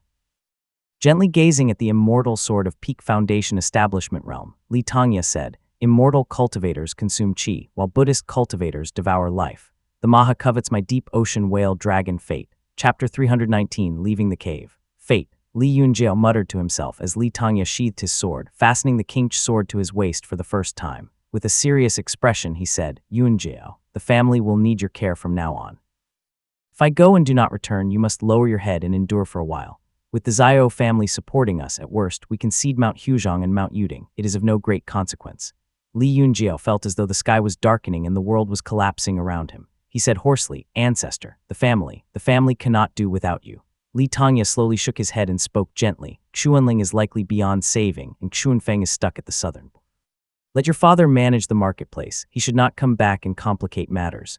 You, Yuanxiu, and Yuanping are all capable of managing the family. You must be cautious. King Hung is still in seclusion and does not need to be called out. She acts too hastily, pursuing immortality single-mindedly, which could lead to her downfall. Make sure she acts with caution. Seeing that Li Yuanjie was listening attentively, Li Tongye nodded and advised, once this matter is settled, there should be many peaceful days ahead. After the death of the Yu family's ancestor and the collapse of their marketplace, Yu Muxian, despite having many connections within the sect, remained passive and did not even utter a word. He doesn't seem to care much for his clan and is unlikely to offend the Zhao family. You needn't worry about him. Yes. Jaior will keep your words in mind, Li Yuanjie replied. His eyes shone brightly as he asked, Ancestor, what about the Azure Pond sect? At the mention of this name, Li Tongye's expression turned complex. He said softly, the Azure Pond sect has entrenched itself in Jiangnan for hundreds of years. Its background is far deeper than we can see, with intricate interests and ruthless methods of suppression and slaughter. It is not something that can be opposed in a single lifetime. Yuan Haiyuan was right. We must climb onto the Azure Pond's table rather than fall into its bowl. However, my generation has an unresolvable blood feud with Azure Pond, making reconciliation impossible. After I am gone, you must send our descendants into the sect. Even if they become servants or sacrifices, it is the only way for the family to secure a future. Tears fell silently as Li Yunjie nodded. Li Tongye grasped his hand, his gray hair fluttering lightly in the wind. And with a somber tone, he continued, remember, do not perform blood sacrifices, do not massacre innocents, and do not indulge in evil desires. Beside him, Li Yuanping's eyes were already red, unable to control himself any longer. Li Tongye took his thin arm and a glow of mana appeared in his hand, erasing the bruises on Li Yuanping's arm. Feeling somewhat guilty, he said, if our family had any precious elixirs to mend your root bones, you would not have to suffer this way. Li Yuanping could not hold back anymore and began to cry hoarsely. Li Yuanjie bit his lip, holding back his tears as he stood. Li Tongye looked into his eyes and said softly, if Yuniam proves to be useless, do not indulge him. If he dares to engage in any murderous blood sacrifices, kill him. Li Yunjie nodded, a glimmer of understanding flashing across his eyes. Despite never having left the mountain, his granduncle seemed to know everything about the world below. Li Yuanping, stifling his sobs and looking up with a flush of excitement on his pale face, said solemnly, rest assured, granduncle. As long as Yunjie and I are here, the family will not fall into chaos. Li Tongye nodded approvingly, then stood up, and with a hearty laugh said, do not be too pessimistic. Though this journey is fraught with danger, there is also a chance of survival. Adjusting the storage pouch at his waist, Li Tongye took out a pale blue jade box and handed it to Li Yuanjie solemnly. Li Yuanjie received it with both hands, and Li Tongye instructed, this is the Sword Immortal's Legacy, the Law of Celestial Moon, a grade 5 sword technique. The Sword Immortal's Legacy. Both brothers were astonished. Li Yunjie's legs went weak, holding the jade box carefully, as if fearing it might melt in his hands. He bowed respectfully and said in a deep voice, Yunjie accepts the task. Li Yunjie understood that by entrusting him with this legacy, Li Tongye was passing on the responsibility of the Li family to him. Feeling both terrified and uneasy, he watched as Li Tongye pointed at the jade box, flicked his finger, and retrieved 2 jade slips, one pale purple and one pure white. Li Tongye explained, the pale purple one is the Law of Celestial Moon. The pure white one contains my 60 years of swordsmanship notes on this manual, called the Law of Sexagionary Cycle Sword Manual. Keep them well and do not take them outside the mountain. Li Yunjie nodded repeatedly. Li Tongye continued, this jade box is also no ordinary item. It contains great space within and can store purple mansion realm treasures. Without saying any more, he took out most of the items from his storage pouch, leaving only a few healing and chi-replenishing pills. He nodded and finally said, I'll be off now. The 2 brothers quickly stood up and bowed in unison, saying respectfully, take care, ancestor. A gentle breeze passed by, and when the 2 brothers straightened up, Li Tongye's figure was already gone from the courtyard. Li Yuanjie hurriedly collected the items on the table, wiped his eyes, and walked back to the desk. Picking up a brush, he said solemnly, I'll quickly write a letter to notify father. If anything happens to the ancestor, we must keep a low profile in the marketplace. While the 2 brothers were busily making arrangements at the top of Mount Lejing, Li Tongye descended the mountain but did not immediately leave. He concealed his presence and descended the steps, making his way to the mountain's cemetery. Early morning dew covered everything in sight, moss on the stones was lush and green, and a light mist lingered, creating a tranquil and picturesque scene. He wiped the tombstones of his brothers and then picked up a piece of rock. Using his finger as a chisel, he carved a stone tablet in just a few breaths. Li Tanya placed this tablet in a reserved spot and let sword aura flow from his fingers, delicately engraving patterns on the stone. All of his brother's tombstones had been erected by him. He initially intended to carve his own as well, but after thinking it over, waved off the sword aura and laughed self-deprecatingly. Erecting a tombstone for myself is quite a gloomy task. Better leave it for future generations, he said. With that, he took to the wind again, drifting northward, on the banks of the great river. An old man quietly untangled a mass of nets on a large rock. Li Xuanling had headed north several days ago, but the old man was not worried about him secretly fleeing. He continued to silently pull at his fishing net by the riverbank. The serpent dragon has emerged from its cave. A man dressed in hemp clothes leisurely approached from below, carrying a white jade fishing rod on his shoulder. He stopped beside the old man and said gently, "Senior C, it is time for us to leave as well." The old man glanced at him but did not respond to his words. Instead, he smiled and said, "The dark clouds are gathering. Xiao Xianyu is quite the meticulous planner. Everything has been prepared for you, and even the timing is impeccable. One cannot help but be impressed." Xiao Shooting looked at him deeply without speaking, then silently sat down to wait. The old man sighed and said, "If Xiao Xianyu had not been harmed by Kai Wei, he would have been a golden core seed." Upon hearing this, Xiao Shooting finally spoke. "Senior, you jest. I heard that a molten metal cave has emerged within your sect. That's quite rare. What made you decide to meddle with the Dao lineage of the Central Plains?" "Nothing of the sort, just an external disciple." The Purple Mansion Realm elder surnamed Si shook his head nonchalantly and said, "A young fellow in the sect managed to cultivate it. The Dao partners of Molten Metal Cave have been completely lost. Even if he succeeded, he would only reach early-stage Purple Mansion Realm, cut off from further progress. You need not be concerned." Before long, radiant lights began to emerge by the riverbank. Various Purple Mansion Realm cultivators appeared one by one, some elegant and ethereal, others with sharp gazes and shimmering with divine light. A total of 7 beams of light descended. Only then did the old man stand up shakily and say softly, "Since everyone is here, let us proceed together." Chapter 320, Meeting in the Temple. The evening wind swirled through the courtyard, causing leaves and grass to flutter around. The dim candlelight flickered unsteadily. In the courtyard sat a middle-aged woman, not particularly striking in appearance but exuding a sense of grace. She leaned against the stone table. The servant below her bowed and kneeled, trembling as he said, "We asked the young master. He said the climate in eastern Mount Yue is pleasant and he does not wish to return." Lu Wanrong shook her head helplessly and sighed softly, saying gently, "I know what he's thinking. He's seeking shamanic spells in eastern Mount Yue, trying to open his spiritual orifice. With his father still not returned, I cannot persuade him." Li Xuanling had only one wife and never took concubines. She bore him 2 children, each with a different personality. The elder daughter, Li Qinghang, was bright and high-spirited and had reached the 3rd heavenly layer of the Qi cultivation realm. In contrast, his younger son, Li Yuanian, who lacked a spiritual orifice, was unremarkable and increasingly sullen.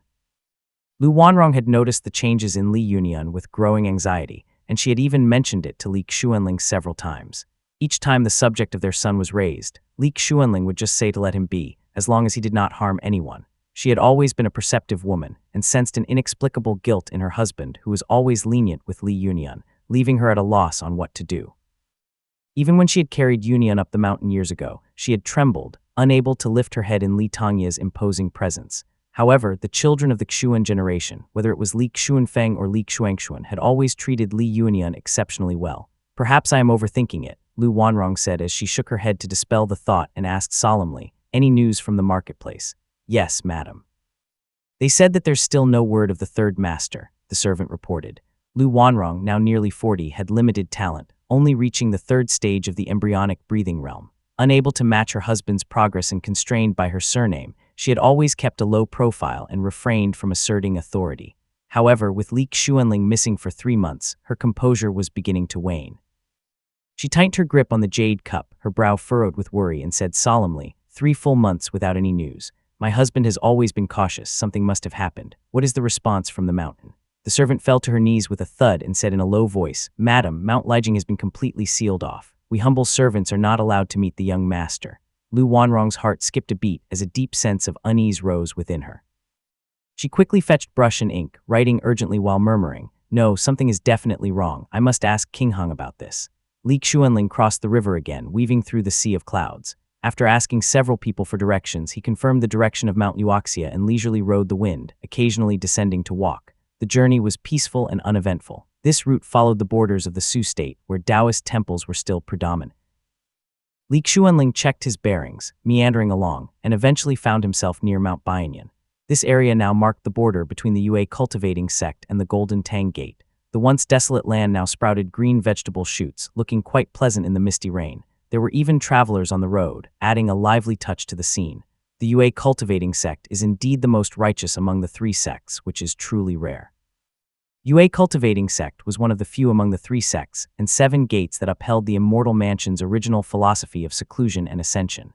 Most of its disciples cultivated on the mountain and rarely ventured into the secular world, resulting in few renowned cultivators. Aside from the highly esteemed Taoist master Shangyuan, reputed to be the strongest below the Golden Core realm, the rest of the Yue cultivating sect's members were virtually unknown.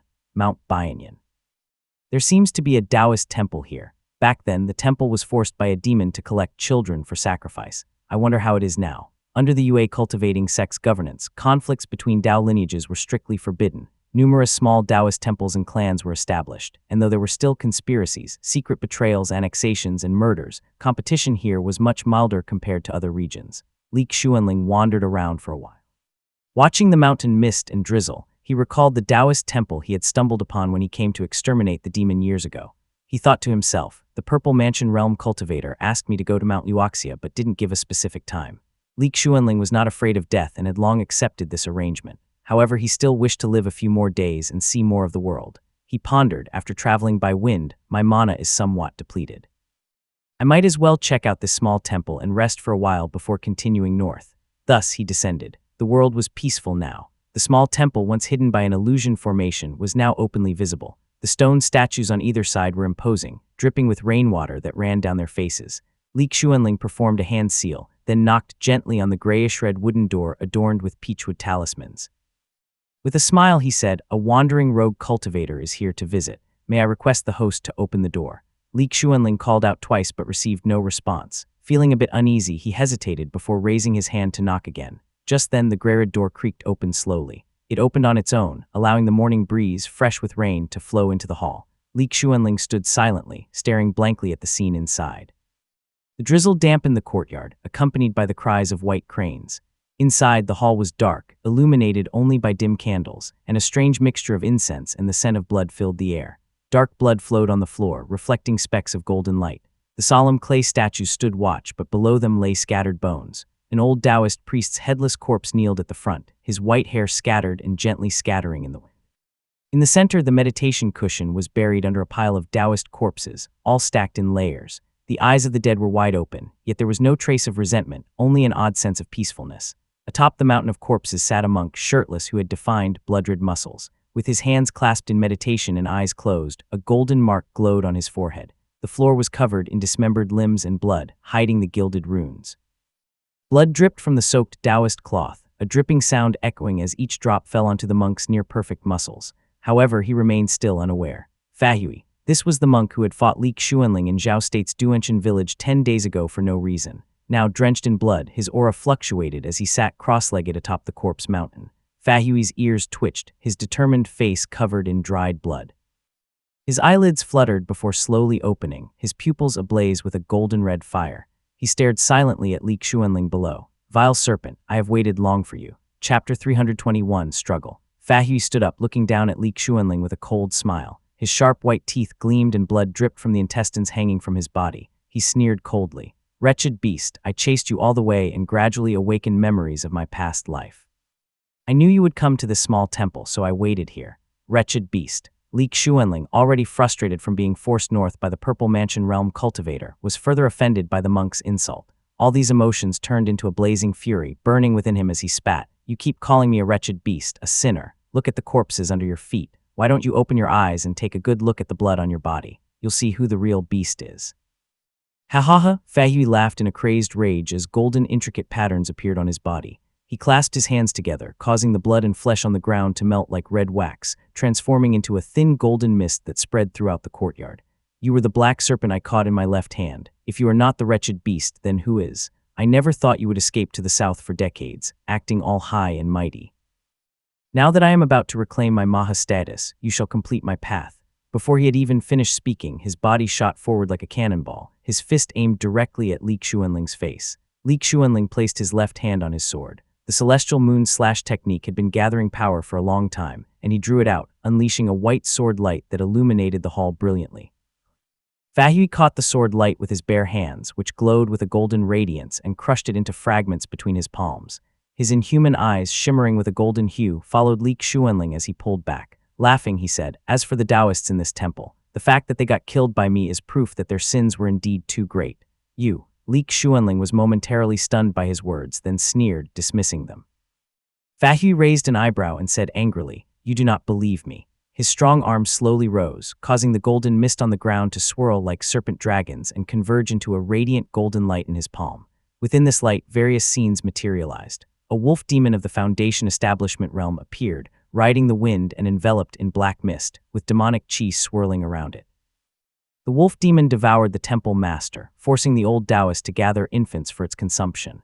The light revealed a harrowing sequence of crying infants and grieving Taoists, one scene after another. Li Xuanling knew these Taoists had committed misdeeds, but he understood the circumstances and was not easily swayed. He sneered, offering infants was a desperate measure. If they hadn't done it, the wolf demon would have devoured all the villagers. It was a lesser evil. "How can you judge so easily?" "Judge." The temple roof had been pierced through, allowing the drizzle to fall through. The dim sunlight filtered through the thick rain clouds, casting a pale light on half of Fahui's face. His eyes shone gold as he solemnly said, "Evil is evil. Evil must be punished, no matter the excuse. Everyone in this world faces difficulties, but that cannot be used to justify evil deeds. This group deserves to be killed. Once I have eradicated all evil, the world shall be pure again." With that, he leaped forward, his palms glowing with golden light. Li Xuanling was momentarily speechless, and the golden light in the temple grew even more intense. He felt dizzy, his mind overwhelmed with anger and irritation. As he clashed with Fahui several times, his hand ached from the impact, leaving him in a difficult position. Fahui's fists were powerful and relentless, each strike fiercer than the last, far beyond what an ordinary monk without mana should possess. Li Xuanling felt increasingly desperate, thinking to himself, "They must want me to die by his hands to complete this person's destiny. A Maha reincarnate, huh? My death shouldn't be a huge impact, but the Li family must rely on father to survive." At that moment, the profound pearl talisman seed in Li Xuanling's Shenyang mansion suddenly activated, releasing a stream of cool energy that swirled through his mind. His mind cleared instantly as if he had eaten a large piece of ice on a scorching summer day. His previously faltering defense stabilized, and Li Xuanling's spirits lifted. He heard a calm, gentle voice in his ear. "Remain calm and hold out for the duration of an incense stick." Li Xuanling now realized that the previous illusions were all due to Fahui's spell, which was strange and hard to defend against. Someone had intervened to dispel his spell, filling him with both joy and doubt as he thought quietly to himself, who could it be? Zio shooting, but it doesn't sound like him. Under the dark and somber mist, the mountain was desolate, with moonwhite buildings scattered throughout. On the uppermost platform, fallen leaves landed on the jade-like table. Fate. Lu Jiangxian sat before the jade-like table, holding a thin, pure white thread in his hand that extended into the boundless void, swaying gently. In his other hand, he held a silver glow that floated up and down as if it was alive, exuding a mystical aura. "When I bestowed the deep ocean long whale talisman on Li Tangya, this Maha has long locked onto Li Tangya from afar and began his plans. The wrathful Maha has cultivated for 9 lifetimes, gathering various fates, and in this life he intends to kill Li Tangya to achieve enlightenment. The Southern Purple Mansion Realm and Golden Core Realm cultivators are scheming against each other, using divine abilities to protect Li Tangya, using him as bait to kill this Maha."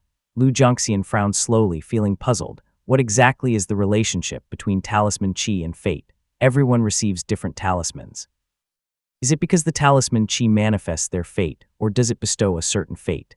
As he pondered this, Lu Jiangxian suddenly had a moment of clarity. Li Tangya is bait, not a sacrifice. If managed properly, he may not necessarily die. As long as he can hold out until the wrathful Maha fully awakens in Fahui and the Purple Mansion realms intervene, he can survive.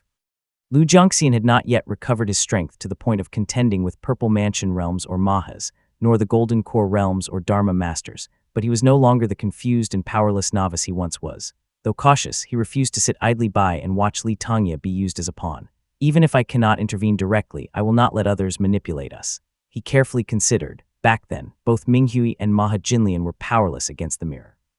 This proves that the mirror has a high inherent rank, likely at the level of an immortal. As long as this matter does not involve an immortal, I can make a move without risking being detected. Lu Jiangxian activated the power of deduction he had obtained from Liu Changdi. The silver light shrank by a third and then formed a single word: auspicious. Not bad. Although it was already a scheme among the Purple Mansion realm cultivators and Mahas, Lu Jiangxian felt more at ease now that he had done a reading. The thread in his hand shimmered with white light as he set a limit for himself. I will only act through the profound pearl talisman seed as a medium. This way, even if those Purple Mansion realm cultivators go crazy and capture Li Xuanling or Li Tanya, they won't detect anything. The profound pearl talisman seed was one of the roots of the mirror. Even an immortal might not notice it. If not for this, Li Qijing and Li Tanya would have been captured long ago by the Purple Mansion realm cultivators. After considering every detail, Lu Jiangxian was confident that nothing could go wrong. A slight smile appeared on his lips as he murmured, "I will play along with these people for now, treating it as gaining experience. After all, I have been benefiting from their incense and sacrifices year after year, so it is time to repay them."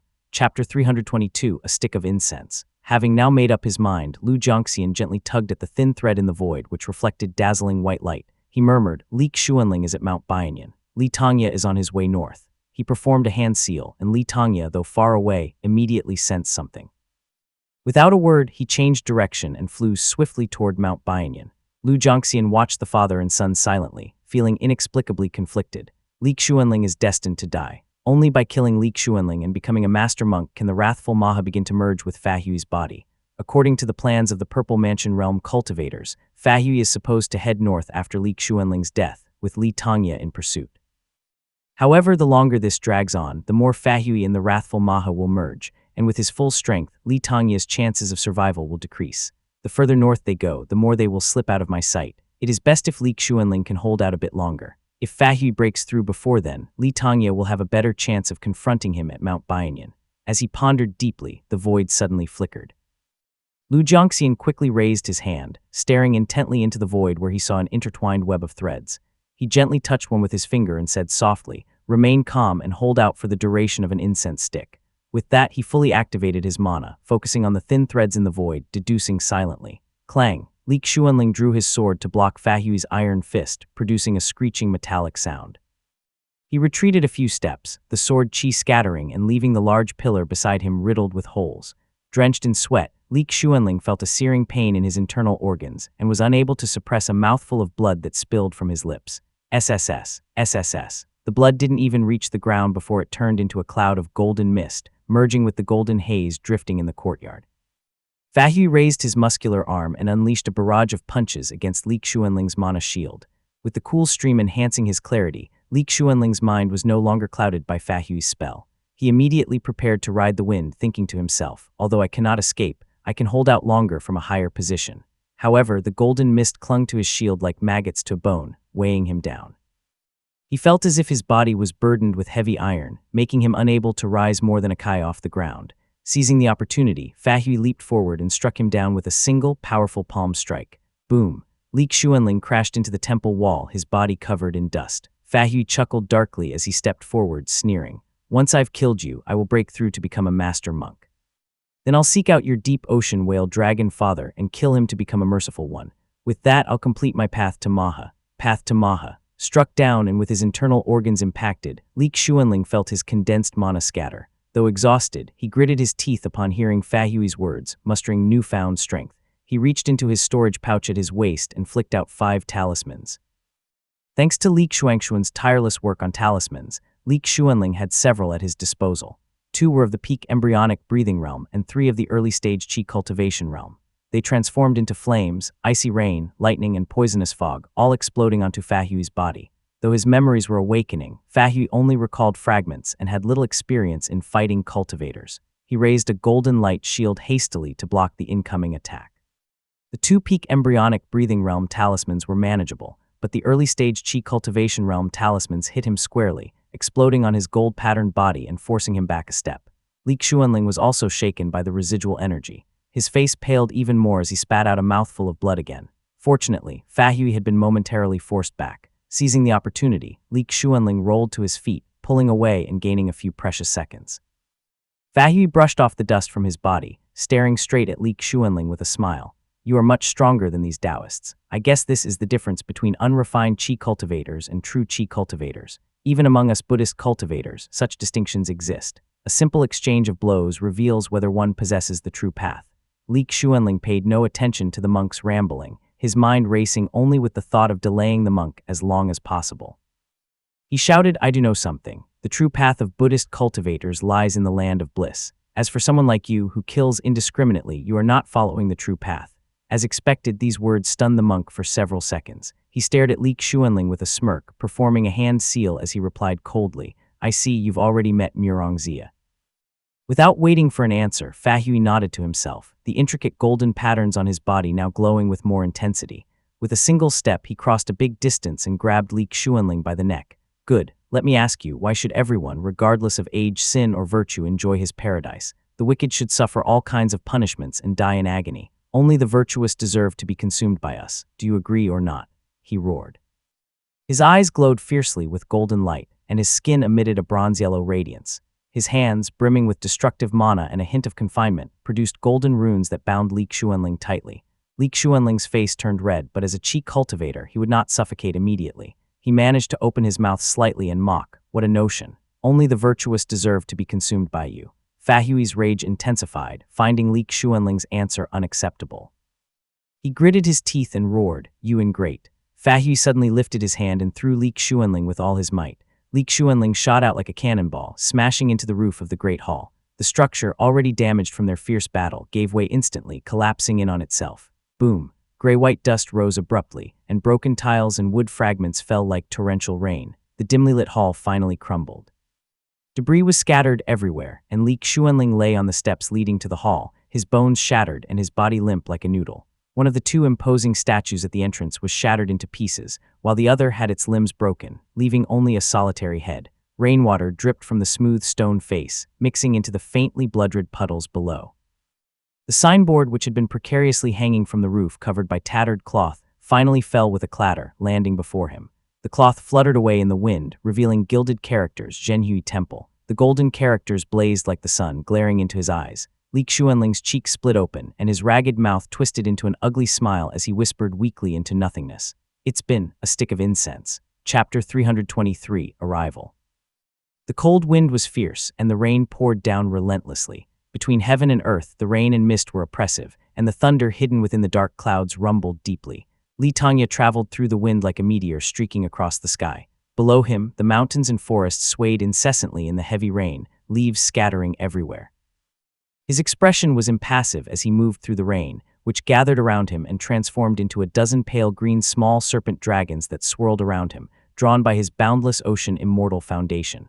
Mount Bianyan. He gazed into the distance, his narrowed eyes filled with a gloomy light. The scenery before him flickered, and the undulating mountains resembled a cunning viper, twisting and turning. Li Tanya, who had achieved Foundation Establishment Realm over a decade ago, was always calm and clear-headed. However, after flying for just half a day, he now felt muddle-headed and drowsy. Although he was only a few hundred li away from Mount Bianyan, Li Tanya's speed began slowing. The path before him split into dozens of trails, and he suppressed his anger, thinking to himself, I wonder how many Purple Mansion Realm divine abilities have clashed over the hundreds of li I've flown. As he struggled to maintain his focus, the profound pearl talisman seed in his Kihai acupoint suddenly shone brightly, and a cool stream of energy flowed from his Shenyang mansion, clearing his mind. Li Tanya's drowsiness and distractions were instantly swept away, filling him with joy instead. He sensed the direction of Mount Bianyan and decisively closed his eyes, withdrawing his spiritual sense as he flew straight on ahead. The mists of Mount Bianyan, perpetually present throughout the year, interwove in the mountains. Now, with the rain clearing the heavens and earth, the scene appeared even more desolate. Trusting his instincts, Li Tanya landed in the mountains. He slowly opened his eyes, then extended his spiritual sense. Before him lay ruins, the rain splashing recklessly and stirring up droplets of pale red blood. A signboard hung in front of him, broken into 3 pieces. Despite this, its gilded characters remained glaringly visible. Zhenhui Temple. In the void beyond Li Tanya's sight, 9 beams of light stood suspended in midair, each with its own distinct characteristics, some as heavy as mountains, some fluctuating and others full of vitality. The light of their divine abilities interwove, each pulling the situation in different directions. As these divine abilities clashed together, distortions were created in the void. As Li Tanya neared Mount Bianyan, the Purple Mansion Realm cultivators continuously performed hand seals, until finally one of them could no longer take it. He stood with hands behind his back and sneered. It's understandable that everyone wants a share of the metallic essence and fate. However, if something goes wrong and that little snake survives, and the wrathful Maha realizes something is amiss and reincarnates elsewhere, none of us can bear the consequences. As soon as he spoke, another Purple Mansion Realm cultivator laughed mockingly. Ha, Changxi, it seems you have not managed to cultivate your life divine ability and can only watch on enviously. Do not let it frustrate you into speaking nonsense. You, Taoist Master Changxi, clearly did not get along with this Purple Mansion Realm cultivator. However, having reached the Purple Mansion Realm, none were fools, and he was not easily angered. He feigned mild anger and fell silent, but the other Purple Mansion Realm cultivator persisted, laughing. Taoist Shooting attained the Tao through his life divine ability and began developing a second immortal foundation in less than 50 years after his breakthrough. You, having cultivated for 100 years at the early stage of the Purple Mansion Realm, cannot even compare to a junior. How pathetic. Taoist Master Changxi merely laughed, replying, Taoist Shooting is indeed exceptionally talented. I naturally cannot compare, but with important matters at hand I will not argue with you. Keep an eye on your Gutling Peak so it doesn't end up sinking into the sea. Ha, when Dunmu Kui was alive, he was as docile as a quail. Now that he is gone, you have come out to stir trouble. The other Purple Mansion Realm cultivator mocked. Taoist Master Changxi merely glanced at him coldly and replied, if you practiced Fool's Mountain Chase and heard that the Emperor's mandate was destroyed, you'd be terrified enough to disperse your cultivation and start over too. Haha, the Purple Mansion Realm cultivator laughed, seemingly agreeing, and finally fell silent. The others watched silently until a clear voice suddenly said, Fellow Taoists, he is flying too fast. The Purple Mansion Realm cultivators continued performing hand seals silently, but some nodded and released their spells. To their surprise, Li Tongya was not only unaffected but paused, closing his eyes for a moment before flying straight toward Mount Bianyan. The clear voice appeared again. Taoist Shooting, withdraw your divine ability. These cultivators, having attained the Purple Mansion Realm, were all exceptionally perceptive. They immediately understood who would benefit from this and thus who was responsible.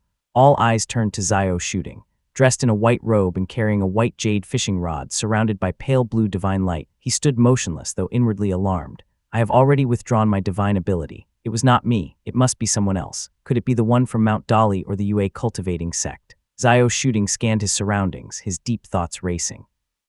Finding himself inexplicably the target of suspicion, he remained calm and immediately saw an opportunity to claim greater influence. He said gently, it was a senior who acted, not me. The other Purple Mansion Realm cultivators were momentarily stunned, exchanging looks of surprise and doubt. Someone murmured, who in Jiangnan could be so domineering to render our efforts useless? It cannot possibly be Taoist Shangyuan, can it? Shangyuan is a sword immortal, not a shaman immortal. How could it be him? Besides, the Yue cultivating sect has always been proudly aloof. Why would they intervene in such matters? Watching Li Tongya fly straight toward Mount Bianyan, one Purple Mansion Realm cultivator quickly deduced with his fingers and murmured, at this speed, the timing seems just right. As soon as the wrathful Maha devours the little snake, the big snake will arrive just in time at this temple. So we will have to fight him in this temple. While the two Purple Mansion Realm cultivators were talking, the clear voice, evidently of higher status, interrupted and asked softly, Taoist Shooting, can you tell us which senior acted? Xiao Shooting smiled faintly and replied, Taoist Tianyuan, I really cannot say. Xiao Shooting's ambiguous answer caused a moment of awkward silence among the Purple Mansion Realm cultivators. Then someone spoke to ease the tension, saying with a laugh, as long as the wrathful Maha possesses the body, it is enough. We do not need to hope for more. After all, moving through the void to manipulate fate is exhausting. It is fine if it is in this temple. We need not wait any longer. Let us eliminate the Maha quickly and return to our duties. Agreed. With this, several Purple Mansion Realm cultivators voiced their agreement. One even smiled wryly, saying, we who have just reached the Purple Mansion Realm cannot roam the void as long as the senior cultivators. We risk losing our divine abilities and cultivation if the wrathful Maha escapes. Upon hearing this, the Purple Mansion Realm cultivators looked silently toward Taoist Master Tianyuan. After a brief pause, the clear voice replied, very well. The void fell silent. The clear voice spoke no more, and the 9 beams of light quietly watched Mount Bianyan below, waiting for the right moment. Chapter 324, Subduing the Serpent. Li Xuanling was dead. The torrential rain continued to pour on heavily, washing away the blood that flowed everywhere. Crows cawed mournfully in the downpour, and the signboard of Zhenhui Temple lay shattered in 3 pieces on the ground, scattered haphazardly. Fahui kneeled on the ground, his muscles sleek and defined like a tiger's under the rain. He propped Li Xuanling up, inhaling deeply about 3 kun away from him. The golden runes in his palm lit up one by one, while Li Xuanling lay motionless in his arm. Fahui exhaled deeply, invoking his secret technique. His eyes glowed with golden light, ready to devour Li Xuanling's fate. The ninth Maha reincarnate. As Fahui inhaled, Li Xuanling's fate and cultivation surged forth. However, the domineering profound pearl talisman seed in Li Xuanling's Qihai acupoint was ready to siphon away his fate and cultivation, unwilling to yield them. The profound pearl talisman seed resisted fiercely, fighting to take Li Xuanling's fate and cultivation away.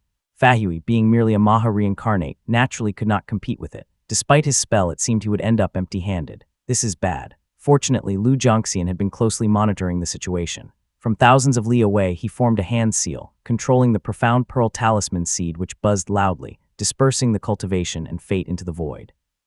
If Fahui could not extract Li Xuanling's fate under the watchful eyes of the Purple Mansion Realm cultivators, it would be a glaring flaw. Lu Zhongxian quickly took control of the profound pearl talisman seed, allowing it to release Li Xuanling's fate and cultivation. He also erased any memory of the mirror from Li Xuanling to prevent any mishaps before retreating back into the mirror.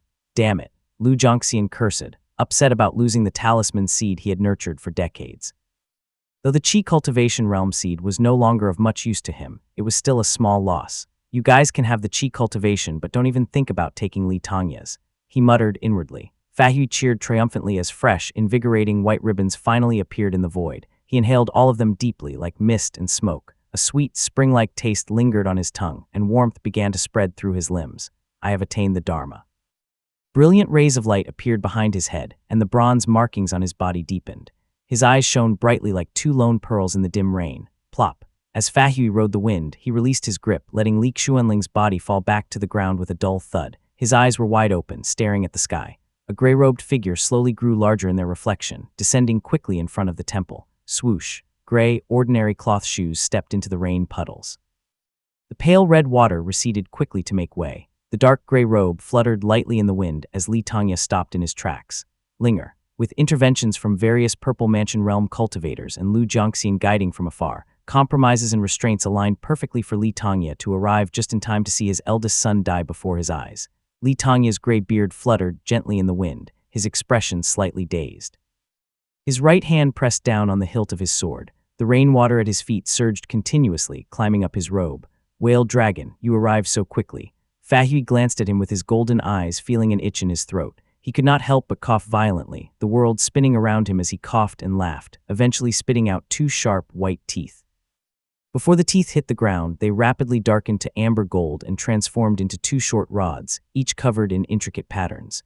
They struck the ground with a resounding thud, creating two large, cracked pits. Ha ha ha. Fahui picked up the two short rods, wiped the blood off them, and held one in each hand. He laughed and said, I wonder why you even bothered to come. Was it not you who made sure he died at my hands?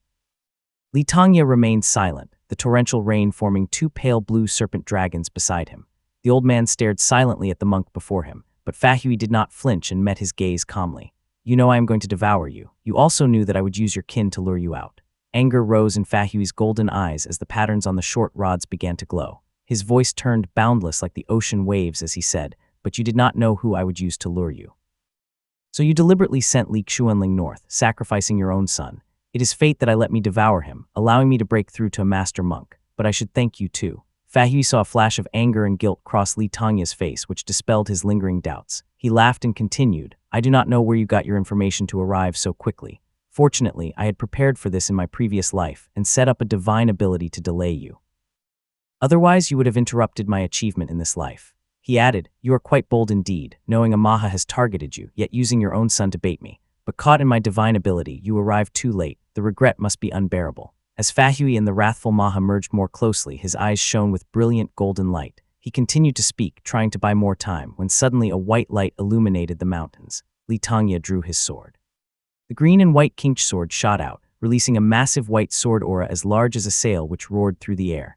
The surroundings were instantly bathed in white shattered statues, temple ruins, and rain puddles on the stone slabs. They were all enveloped by the brilliant light. Good, Fahui shouted angrily, rushing forward with weapons in hand. The golden patterns on his body glowed intensely, intertwining along the lines of his well-defined muscles. A burst of golden light clashed with the white light between the heavens and earth.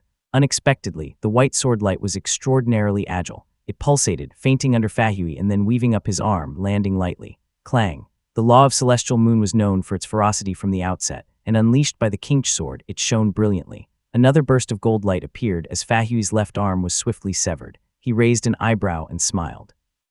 So this is a sword essence. Good. Despite his words, Fahui's remaining right hand reached for the severed left arm. Suddenly, 3 streams of white light emerged, floating up and down, aiming for his heart, brow, and abdomen. Splat! Fahui had only just broken through to a master monk. Li Tangya's Kinch sword unleashed the celestial moon sword essence. Each sword light was imbued with its own consciousness. Unable to contend, Fahui was pierced by the 3 streams of light, leaving small holes in his heart, brow, and abdomen. Strike! Li Tangya yelled. Before Fahui's body could fall, the overwhelming sword essence swept over him like a tsunami, cutting him up to pieces within moments. Li Tangya. For a moment, the entire ruin was covered in white flesh. Fahui's face, now reduced to half, lay on the fallen puppet clay figure. His crimson lips moved up and down as he smiled and said, "Since I have taken Li Xuanling's fate, I must ask you a question." Li Tangya's expression remained unchanged. The long sword in his hand shone with a crystalline pale green light. The scattered limbs on the ground did not bleed nor showed any internal organs. They were like dough, sticky and wriggling, growing hands and feet, all running around and sticking together. The mouth, still lying between the puppet's clay hands, continued to shout, "Why? When Jianixi advanced eastward, it was I who rescued Li Jingshan. I brought her deep into enemy territory among the Mount Yue tribes, serving as a slave and laborer. It was I who brought her out, preserving her purity in my own life, so that neither of us would be used as leverage or hostage." The half-face trembled, the red mouth opening and closing, revealing sharp white teeth as it emitted mournful cries. "In terms of intellect, how am I inferior to Li Xuanxun? I am far superior to him. In talent and cultivation, Li Xuanxun could not even compare to me. So why?" The mouth moved up and down, not casting any divine abilities, nor using any curses or shamanic spells, yet it made Li Tangya's usually unmoved expression crack like an avalanche on a snowy mountain. "Father, why did he get to be the family head for 28 years? Why did I have to marry the enemy's daughter, live in obscurity, and be sent to my death?" Chapter 325, Wrathful Form. Li Tangya held the sword in his left hand, pointing it diagonally toward the ground. The puddles on the stone bricks reflected the green and white glow, while the white flesh on the stones and broken tiles moved toward the center. The words from that mouth changed Li Tangya's previously calm expression into one of uneasy resentment. The wriggling flesh had already formed Fahui's head. As the wrathful Maha slowly possessed him, his features became more refined and handsome, his eyes deepening to a striking gold. His face smoothed out, and those intense golden eyes locked directly with Li Tangya's as he angrily said, "Avoidance. You are avoiding your guilt toward your father and brothers. You honored your deceased brother and elevated his orphan, but the cost falls on me to bear. Li Tangya, how am I at fault?" Silence. Li Tangya's voice roared like thunder, his lips turning white and trembling slightly. The sword in his hand emitted a sharp, whistling sound, like the cry of a serpent dragon, causing all the insects and birds in Mount Banyan to fall silent. Buzz, the azure-white sword light surged out, crystalline and transparent. Hundreds of sword chi leaped from Li Tangya's Kinch sword, crashing down like a waterfall. The puppet clay figure instantly turned to ashes, and the entire mountaintop shook violently. Boom! The dazzling green and white sword aura flashed for 5 full breaths. The sweeping sword chi transformed the ruins into a mess of holes and further wreckage. The rainwater on the platform flowed backward, turning into a misty, pale white vapor, creating an ethereal scene. Ha ha ha ha ha. The rain continued pouring heavily, quickly filling the central pit with gray. Fahui's white head was covered with numerous fresh red wounds, exposing dark golden bones beneath. His deep golden eyes, almost falling out of their sockets, still blazed with anger as he glared at Li Tangya. "It is useless. The wrathful subduer of the 4 demon emperors is returning from the void. You could shatter me before, but now you can only see my bones. Soon you will not even be able to harm my flesh." Fahui's arms had already regrown, picking up his shoulders and head from the ground. He took a few tentative steps forward, looking quite horrifying indeed. The wounds on his face healed rapidly. He turned his head and smiled maniacally. "Father, do you agree or not?" Li Tangya watched him intently, the sword in his hand glowing with mana light, his eyes simmering with anger. Fahui saw that his spell had affected Li Tangya's mind, yet he showed no intention of fleeing. With an angry smile, tears streamed from his eyes as he gritted his teeth. "You wanted me to watch over the younger generation, so I abandoned my cultivation to protect them. You wanted me to oversee the mines, so I left the immortal mountain for that barren place. After I finally achieved the Qi cultivation realm, you made me escort spirit goods, and in the end, you sent me to die. Mother cultivated for many years, and you never gave her extra resources. You gave them all to Li Xuanfeng and those from the generation of Yuan and Qing. The few pills and elixirs she used were provided by me and the Liu family. When she was dying, you simply said that it was all right." Fahui's face had morphed into that of Li Xuanling, and his voice matched perfectly. His angry gaze compelled Li Tangya to avert his eyes slightly. The old man appeared dazed, the sword in his hand flickering as his once sharp gaze grew weak, yet he remained silent. Seeing him silent, Fahui pulled his legs out of the ground and picked up the two intricately patterned bronze rods. He boldly took a step forward, swinging them at Li Tongya. Clang! The dark golden short rods that were covered in complex patterns lit up brilliantly with golden light. The green and white sword light collided with them, sparking fiercely. The halo behind Fahui's head grew more intense as they fought on. Li Tongya's sword clashed with him for a few moves, forcing Fahui to retreat half a step. Heh! The golden hue in Fahui's eyes intensified. His facial features constantly changed from Li Xuanling to a bearded man, then to a young child, a middle-aged woman, and a naive girl. His face cycled through these 9 visages continuously. Li Tongya, unsettled by the display, drew his sword defensively, his expression reflecting his mounting confusion. Golden light reappeared all around him, wrapping around Fahui's body like long and thick ribbons. A resonant chant filled the air, solemn and majestic. Ha! Fahui's body was covered in dense golden patterns, and his bronze-colored skin reflected the rainwater falling from the sky. His face kept shifting among 9 visages, each marked by an expression of anger. The short rods in his hands radiated golden light as he swung them down fiercely at Li Tongya.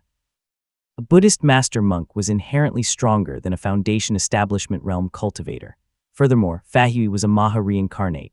Now awakened to his wrathful form, his aura was comparable to that of the Merciful One. When the short rods collided with the Kinch sword, a harsh screeching sound filled the air. Li Tongya grunted as the impact sent him flying backward like an arrow through the rain, coming to a stop far away. Perfect timing, consuming you will restore my Maha status. The wrathful Maha feared Li Tongya might escape, so he stamped heavily on the ground, instantly closing the distance between them. His golden arm swung out like a statue's, reaching out to grasp Li Tongya with 5 fingers. Naturally, Li Tongya swung his Kinch sword to block him while performing hand seals with his other hand. The boundless ocean within him surged, gathering the rainwater and forming blue serpent dragons that pounced on Fahui. Screech.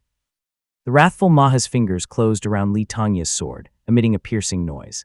The Kinch sword, a top-quality Foundation Establishment realm weapon, blazed with dazzlingly bright light. Jing Dragon King. The wrathful Maha, having lived for 9 lives, recognized the boundless ocean by its ancient name. He chuckled, his deep golden eyes fixed on Li Tongya as he spoke in an otherworldly voice that resonated like the ocean waves. Your swordsmanship is passable, but your immortal spells are severely lacking. The Li family, having only ascended to prominence over the past 60 years, relied solely on their mastery of swordsmanship and possessed no powerful spells.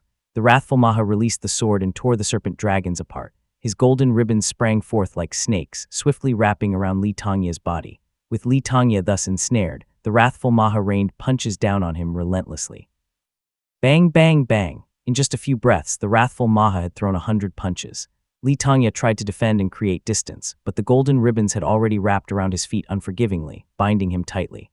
Li Tongya endured 100 punches delivered with the force of a Merciful One, his skin bursting open as his internal organs sustained severe damage. He spat out blood, drenching his entire body crimson, before collapsing limply to the ground. Your fate is sealed, I return to my place. The wrathful Maha laughed, his body radiating golden light. He punched Li Tongya's abdomen, his eyes blazing with light. Grasping Li Tongya, he brought his face close to his and inhaled deeply. The golden runes in his palms lit up. The remaining whites of his eyes turned completely deep gold, and he burst into laughter, cackling wildly in a crazed manner. Gwa, ha ha ha ha ha ha. The wrathful Maha's laughter boomed, echoing between heaven and earth. In front of him, Li Tongya coughed, his face smeared with blood, yet a faint smile curled his lips as he let out a weak laugh in response. The wrathful Maha froze, the handsome smile stiffening on his face. Shock and anger surged within him. He slowly lifted his head and looked into the distance. The torrential rain continued pouring down heavily. The world was dim and lightless. The puddles on the ground reflected the sky, where one by one beams of light began to appear. 1, 2, 3. 7, 8, 9. Chapter 326, Dharma Relic. Drip, drip. The colorful lights of the Purple Mansion realm cultivators rose through the rain. Each Taoist master held their Dharma artifact. Their expressions varied, some calm, some filled with pity, others complex. Their divine abilities interconnected seamlessly, leaving no gaps between them. 9 Taoist masters.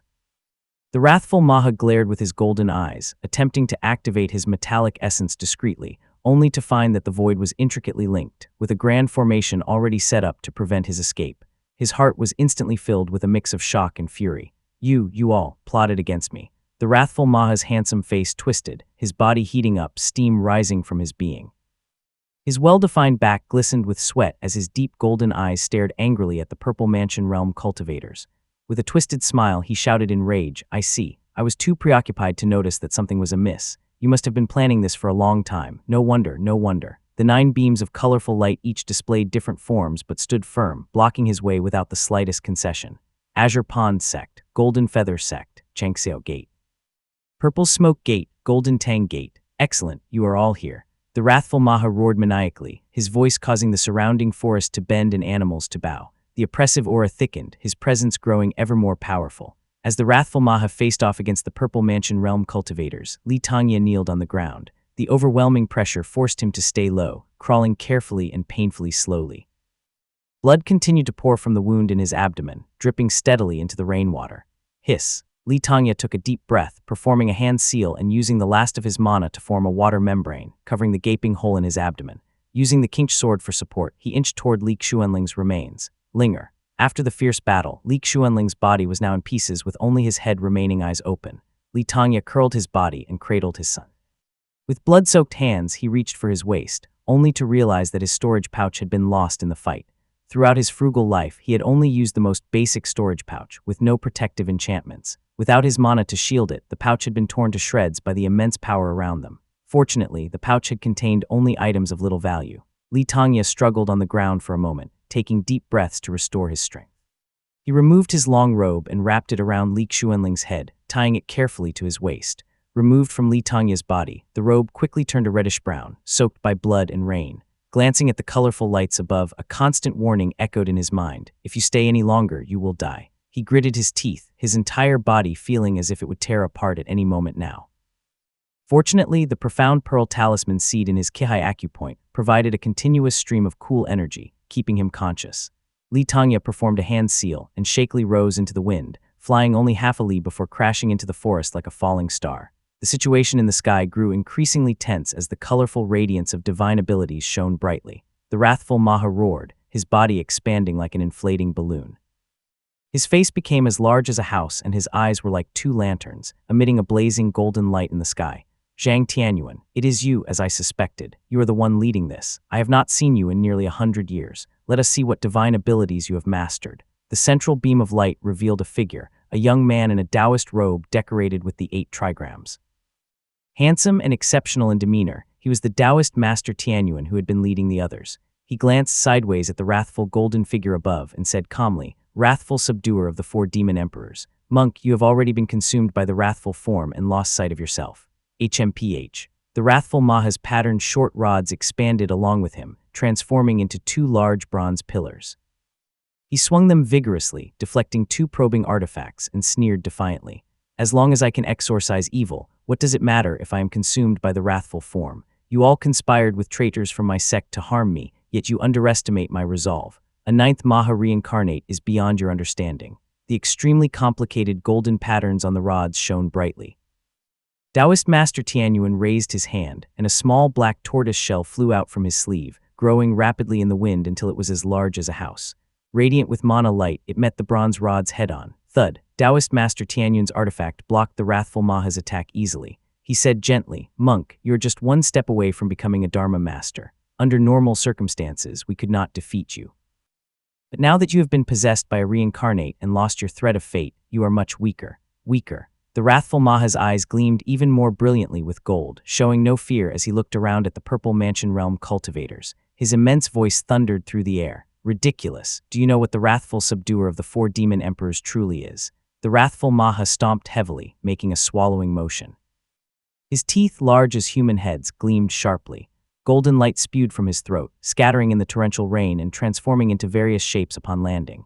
They turned into monks wielding short rods, arhats entwined with serpent dragons, children, tigers, wolves, foxes, and snakes all flying through the air and forming formations. The sky was filled with figures, all glaring angrily. "So, you have mastered the wrathful form of subduing evil of the heaven and earth. It seems you are the closest to becoming a Dharma Master among the Buddhist cultivators. No wonder you are so confident." Taoist Master Tianyuan praised, yet remained unafraid. He smiled and continued, "In these centuries, I have not seen a more talented Buddhist cultivator than yourself. It is a pity your mind is filled with twisted ideas of purging worldly filth with wrathful fire, making you mad and wasting your talent. If only you were more reasonable and cooperative with the 7 Tao of Buddhism in the north, you would not have ended up like this." The wrathful Maha, sensing Taoist Master Tianyuan's calm demeanor, felt a growing sense of unease. Speculation began forming in his heart. Taoist Master Tianyuan laughed as he clasped his hands together and performed a hand seal, saying, "I respectfully invite the Dharma relic to appear." Clang. As Taoist Master Tianyuan spoke, the clear and unmistakable sound of metal chains echoed through the sky. Black chains emerged from the void, stretching across the heavens, descending upon the wrathful Maha. They interlinked and branched out, creating hundreds of offshoots darkening the sky. The wrathful Maha finally showed fear, his golden patterns glowing brightly as he tried to evade the chains. But the Dharma relic was inescapable, binding him tightly. The wrathful Maha screamed wildly, shouting in rage, "A Dharma relic! It is a Dharma relic, which true monarch is it?" Chapter 327, The Fall of Wrathful Maha. At the northernmost point of Yue State, there was a towering peak that pierced the clouds. The mountain range stretched endlessly, grand and majestic. However, the highest point of the mountain had been cleaved by a sword, leaving a smooth and flat surface, creating an inexplicable sense of discomfort. On the flat surface of the peak, a man in a white robe lounged with his feet up, half reclined in the mist, holding a sword in his arms. The sword had a wooden scabbard which was unremarkable in appearance. The man's face was shrouded in fog, making his features indistinguishable. The piercing cold wind at the mountain's summit was bone-chilling, yet he wore a simple white robe, idly toying with the jade pendant on his sword. He murmured to himself, "Wrathful Maha." From below, a woman in flowing robes ascended, her hair neatly combed and styled. Mana light shimmered around her, and her crystal hair ornaments sparkled with extraordinary brilliance. She descended with a radiant glow and greeted gently, "Shangyuan." Taoist Master Shangyuan responded, staring into the distance as if he could see through the layers of mist to the situation at Mount Baiyan. "The wrathful form is about to die. This grand feast should come to an end. Pity the millions who perished in Sioux State, not even causing a ripple," he commented nonchalantly. The woman's brows furrowed slightly and she sighed. Indeed, from the Buddhist cultivators advancing east to the great battle in Sioux State and now to the siege of the wrathful Maha, it has been a grand feast. 3 Mahas from the 7 Dao have journeyed through fate and gathered their mounts. 2 members of the demon clan have become great demons. We have reclaimed our territory, eliminated the unstable wrathful form, and everyone benefited. Things should settle down now. As the woman spoke, a golden light shone in the distance. Chains emerged from the void, binding the wrathful Maha's golden body. As the wrathful Maha roared to the heavens, Taoist Master Shangyuan raised an eyebrow and said softly, "Golden bridge lock." The woman focused her gaze and replied, "Indeed." The Dharma relic bestowed by the immortal mansion to that King Yuan pristine water true monarch for his past meritorious service. It seems the true monarch intends to annihilate him completely, leaving no trace of his true spirit. Upon hearing this, the mist on Taoist Master Shangyuan's face swirled, as if he were struggling to contain something. Suddenly he spoke with deep hatred in his voice, saying, "Old scoundrel, one day I will tear apart his immortal body, shatter his golden core, and make him taste." Shangyuan. The woman's face turned pale with shock. She hurriedly grabbed his sleeve and whispered, "No matter what, he is still a golden core realm cultivator. You cannot speak so recklessly." Taoist Master Shangyuan composed himself, nodding as if nothing had happened. His Dharma eyes watched the cultivator who had fallen into the forest until he landed safely. It was only then did Taoist Master Shangyuan pat the sword in his arms and said, "I will go take a look." Mount Baiyan. The sky was filled with dense chains and intertwining golden light. The Dharma relic blazed with the intensity of 1,000 suns, exuding an invincible aura.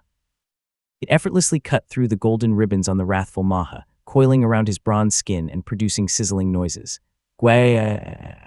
The golden chains of the Dharma relic seared the wrathful Maha as if they were imbued with a unique power, leaving charred marks on his once beautiful skin. The excruciating pain caused the Maha to howl in agony. "Fellow Taoist, is this a Dharma relic?" Taoist Master Chengxi asked as he stared dumbfoundedly, his face flushed from the relic's power. Beside him, Zio Shooting secretly marveled. The Purple Mansion realm cultivator who had previously quarreled with Chengxi in the void sneered and replied, "Small factions are always so ignorant. A Dharma relic naturally possesses boundless power. This is merely a golden bridge lock. If you saw the Dharma relic of the immortal mansion, the sun-moon profound light, you might faint on the spot." Taoist Master Tianyuan nodded slightly. Seeing Chengxi's embarrassed expression, he quickly stepped in to smooth things over, smiling as he said, "My master gave me explicit instructions for this mission, saying that the Azure Pond sect places great importance on this matter and has even deployed a Dharma relic. Honestly, even I didn't expect it to be this formidable." Chengxi's expression eased, and Tianyuan turned to the Purple Mansion realm cultivator, agreeing, "Taoist Master Zainiao, you are indeed knowledgeable. I have heard that the Dharma relic of the immortal mansion can emit the sun's essence during the day and the moon's essence at night. Naturally, this golden bridge lock is incomparable." Taoist Master Zainiao was also surprised, clearly just learning about this, and he admired the marvel of the relic. Zhao Shooting nodded, adding, "Perhaps it should be called an immortal artifact rather than a Dharma relic." As the Taoist masters conversed, the wrathful Maha's suffering intensified. His deep golden eyes widened with rage. The more he suffered, the angrier he became, his aura surging and straining against the golden bridge lock, causing loud creaking noises. The Purple Mansion Realm cultivators unleashed their divine abilities, bombarding his golden body. The heaven and earth were filled with the radiance of their mana, causing the ground to shake and the spiritual energy of Mount Banyan to wane. "Stop!" Amidst their display of power, a faint voice drifted from the sky. It was not particularly harsh, yet it flowed past the Purple Mansion Realm cultivators' ears, causing them to stop and look up silently. "Who dares to interrupt?" Zhang Tianyuan's expression darkened, but his gaze was quickly drawn to a figure holding a sword in the sky. He halted abruptly, smiling apologetically as he said, "Fellow Taoist Shangyuan, this matter has been agreed upon by the three sects." Taoist Master Shangyuan nodded, nonchalantly saying, "I am aware. However, if you continue to recklessly use your divine abilities, you will destroy this entire mountain range. Once you leave, the spiritual energy here will be unusable for 300 to 500 years. This, Taoist Master Tianyuan hesitated.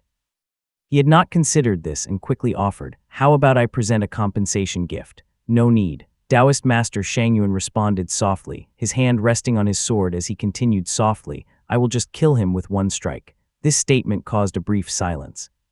Though the wrathful Maha was reincarnated and weakened, suppressed by the Golden Bridge Lock, and battered by the Purple Mansion Realm cultivators until he seemed near death, Buddhist cultivators were renowned for their survival skills. Ending him with a single strike would not be an easy task. "Please go ahead." Taoist Master Tianyuan's smile became more sincere, though he secretly scoffed, thinking to himself, "Arrogant fool." Taoist Master Shangyuan fixed his gaze on the golden body of the wrathful Maha before him, remaining silent for several breaths. The monk, panting heavily, glared with eyes wide in fury, his voice cracking as he spat, "Cowardly scoundrel, you." Taoist Master Shangyuan continued to stare at him. In the monk's dimming vision, the mist on Shangyuan's face began to clear. The monk's rage suddenly ceased, and he stared in stunned disbelief at the figure before him. "It's you."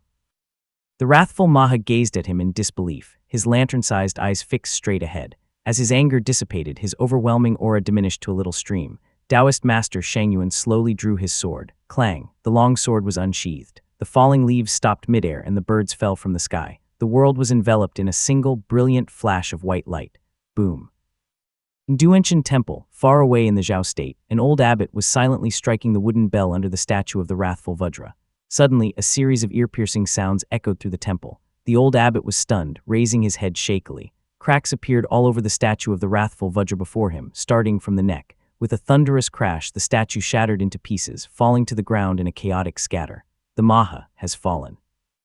On Yunmo Cliff in Zhao State, the brownish yellow wind howled. A group of monks walked in a line below the cliff. Countless statues of the wrathful Vajra, each with a different form, some holding short rods, others riding tigers, leopards, or dragons stretched for hundreds of li, presenting a spectacular sight.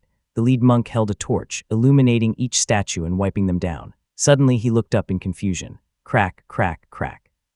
The eyes of the highest wrathful Vajra statue shattered with a loud bang. Tiny stone fragments rained down, covering the monk's head and face.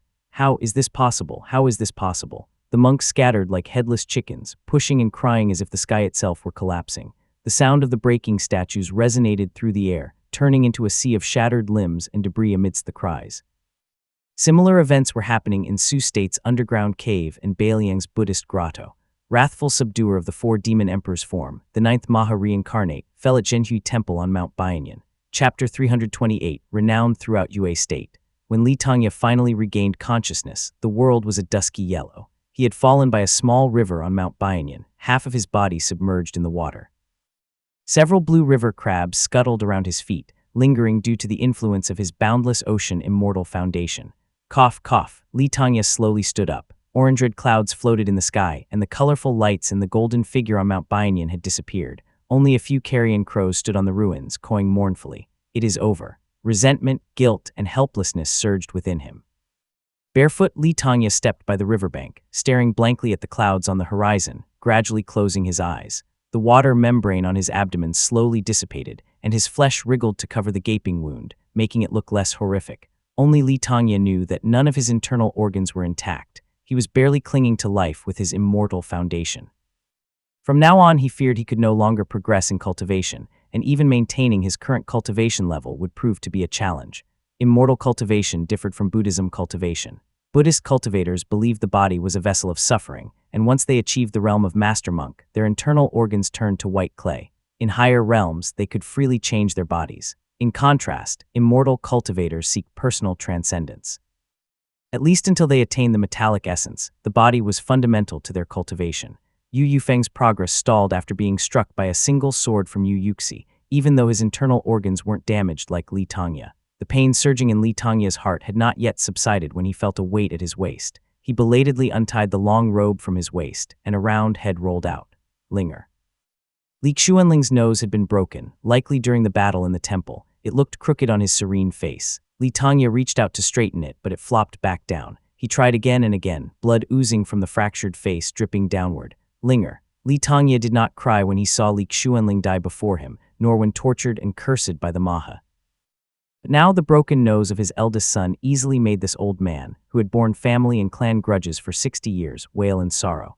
A stream of tears rolled down his cheeks, falling into the lifeless eyes of Li Xuanling. "It is my fault. I failed you and your mother."